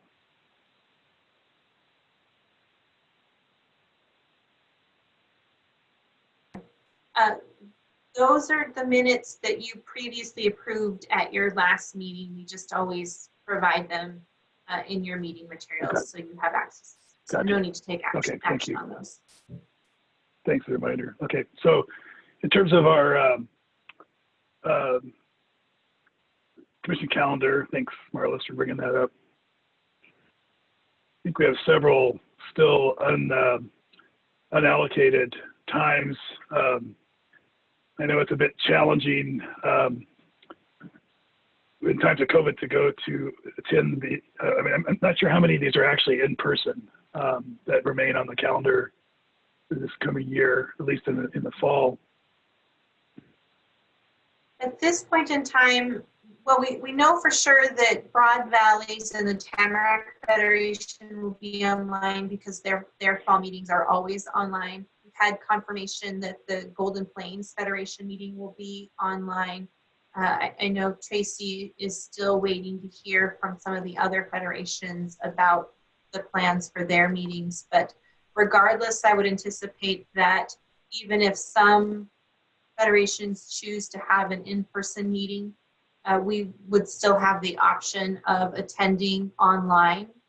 And I know that several commissioners are concerned about that, so I would encourage commissioners, if that's a better option for you to attend those meetings online. I think some of the dates still remain to be determined at this point. I would volunteer to attend the Golden Plains meeting on the 17th of September. This is Bruce.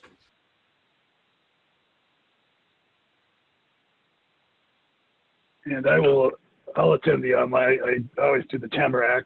So I will do that again.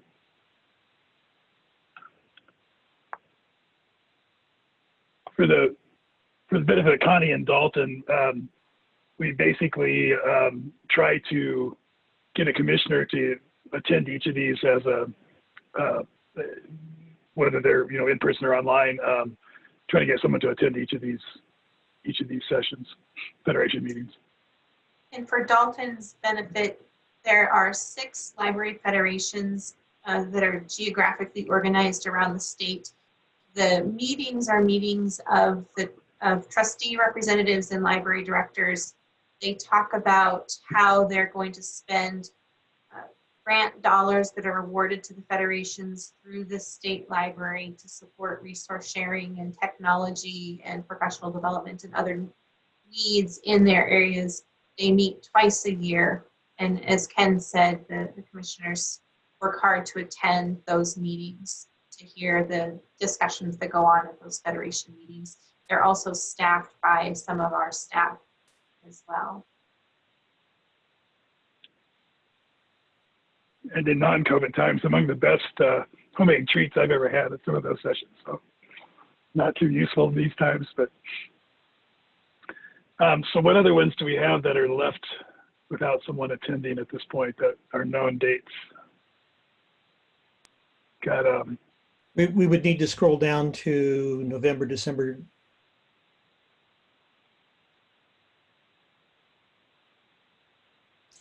And this is Tracy, and Pathfinder is going to be online and just the business meeting, so most likely in the morning of October 8th.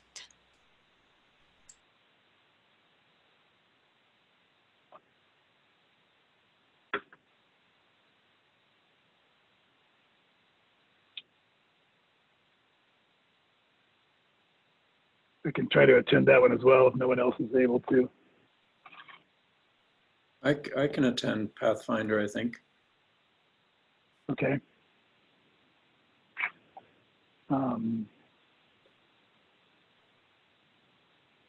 Guys, this is Dalton speaking. Do you guys mind if Bruce, Ken, Kenning, if I'd participate if 2 commissioners attend those? Is there an issue in that? So I could just shout out and see the roles we play. That'd be fantastic. No, that's great. That'd be great. Yeah, it'd be great. Okay. Grouper. So I think it was Tracy said that Pathfinder is going to be online. Yes, and South Central will as well. The only one we haven't heard back from is Sagebrush. However, South Central has not set their date yet. Well, people picked up my slack last year. I could do the sagebrush as long as it was online.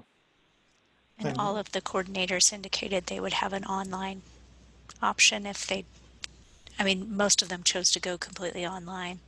Well, But I don't want to horn in if someone else wants to attend sagebrush, but I'm happy to show up for the online for the October 23 sagebrush meeting. And Bruce, if you get in the jam once on that, let me know, because I can fill in for you as well online. At this point, I'm not wanting to go to anywhere in person, but I do have a bunch of things going on in Eastern Montana. I hope we'll be able to attend some in person. We'll see. And this is Suzanne.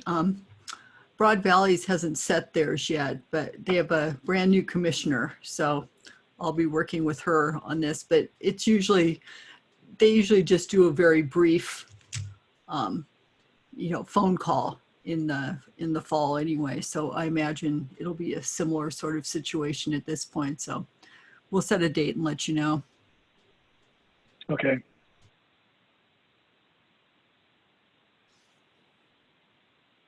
And I can try to do that one, Suzanne, if it's online. They never meet in person, and they never meet in person in the fall. So yes, it'll be either online as a Zoom meeting, I imagine, or a phone call. They've done those in the past too. Okay, sounds good. I've actually done so many Zooms this year that I'm actually very much more appreciating traditional conference calls, at least with family and friends. It's very much more rewarding, it seems like. Except playing with my grandsons. That's still got to be virtual, or that's still got to be FaceTime. Okay, anything else we need on this? I think we've covered it. At least for what we know in this coming fall for our next meeting. I wanted to make one other announcement about the calendar.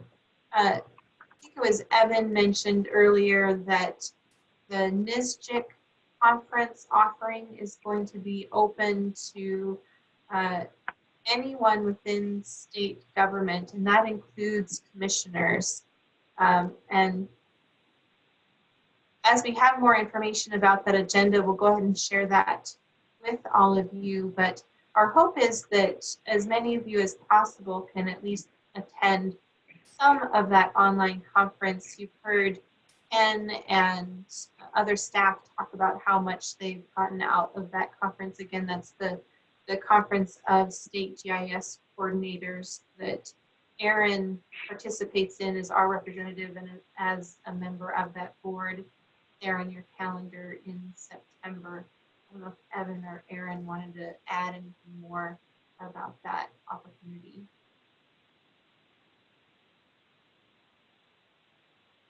Yeah, it is well worth your time to take the opportunity to be able to attend that. It's a bit like like having the Esri user conference available online this year meant that 80,000 people could participate instead of 15,000. So it's a great opportunity to be able to do that. It's a great group of the folks, and should be it's a kind of exhausting meeting to go to because they go from early in the morning, like literally 1 a.m. in the morning. I mean, is when they end. The day usually ends, and it starts back up about 6:30. So you got to hydrate a lot when you're there. So it's a great opportunity. Good group. So any further announcements on the calendar? Hearing none, we'll move on to the last order of business before we go into executive session. The last order of business for today, which is the elections of commission chair and vice chair. Bruce has been nominated for chair, and Kenny has been nominated for vice chair. Do we have any other nominations for those positions?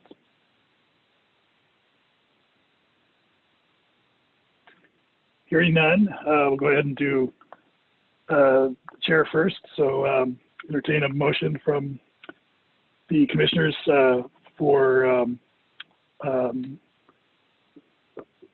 electing Bruce as the chairman of the State Library Commission.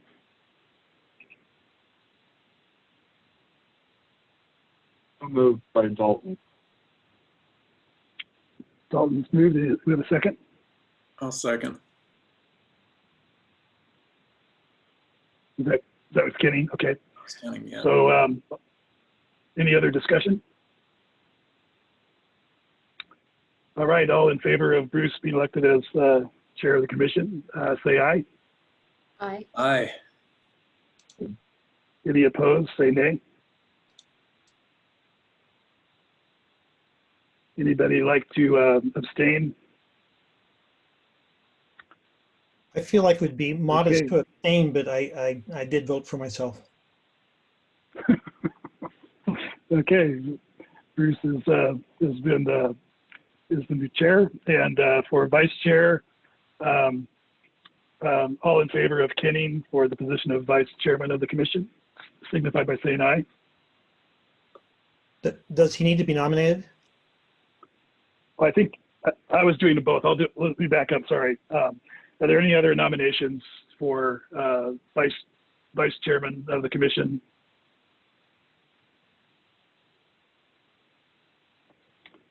I thought we nominated him last time, but or he volunteered last time, I guess it is.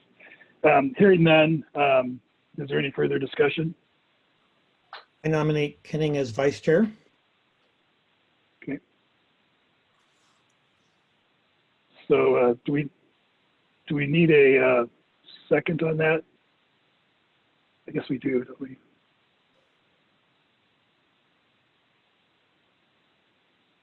Second, Dalton. Okay, Dalton has seconded it. Any further discussion? So all in favor of Kenning being elected as vice chair, signify by saying aye. Aye. Aye. Seems like we're Only heard short. a couple there, but yeah, we got only 2 people that said aye, it sounds like to me. Aye. Sorry, this is Connie. Aye. Okay. I assume we have a quorum here. Everybody's here. All opposed, say nay. Anybody abstaining? I'm abstaining. Kenny is abstaining. We're a better So it person. sounds like we have ayes have carried today, so we have a new chairman and a new vice chairman. Are there any other topics or any other business or announcements before? Actually, I'm not sure if we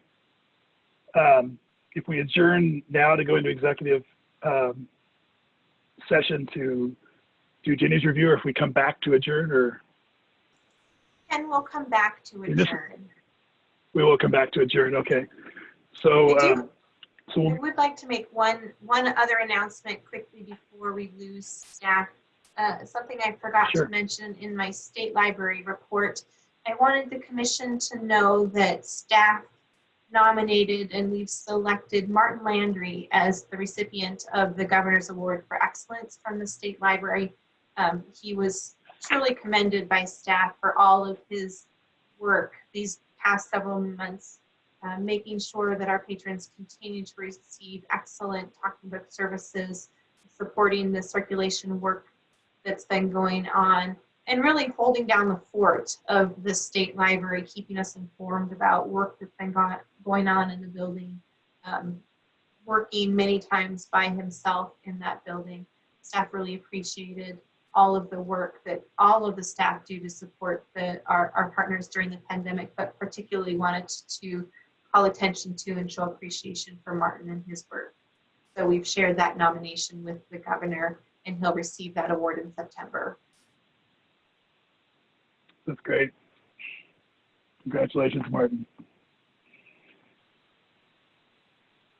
So the commission will now go into executive session for to do a review, and then we'll come back for the final adjournment of the commission meeting.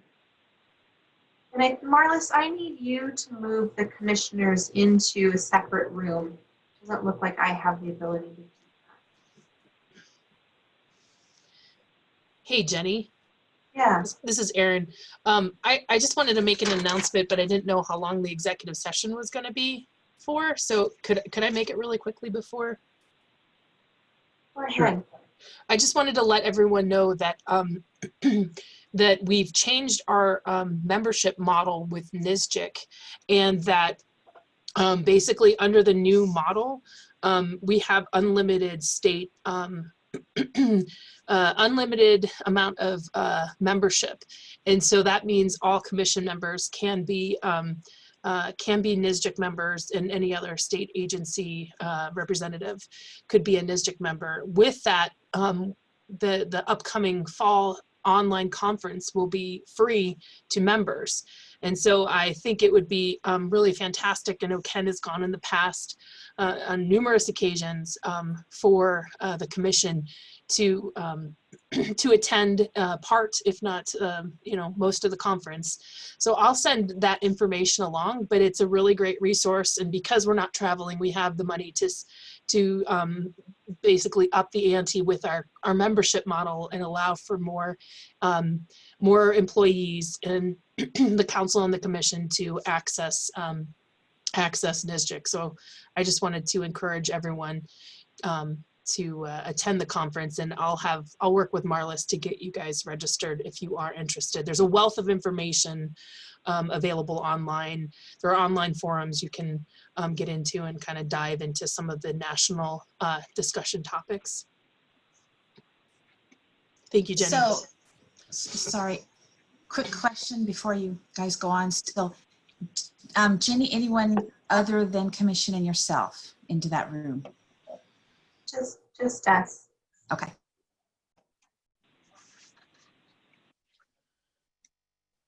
Do we have to do anything, or are we being transferred? You'll get a message to join.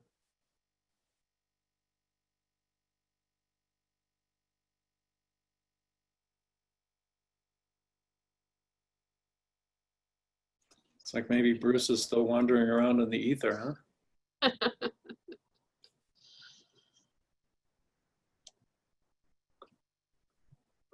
Actually hasn't, he went completely out of the meeting and hasn't rejoined. I'm not sure what happened with him. He's headed to White Sulphur Springs to meet Jamie at the bar.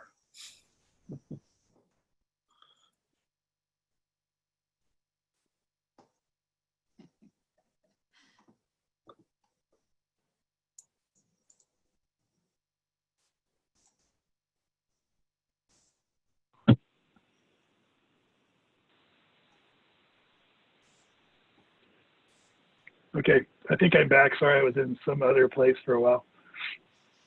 So I think, unless there's any other announcements, I forget, do we have to have a motion to adjourn? I think we do. Can anybody hear me? We don't usually, you just adjourn it if there's no other business. Okay. You can, but So any other comments from commissioners before we adjourn? Okay, I don't have a gavel, but I'm sorry, go ahead.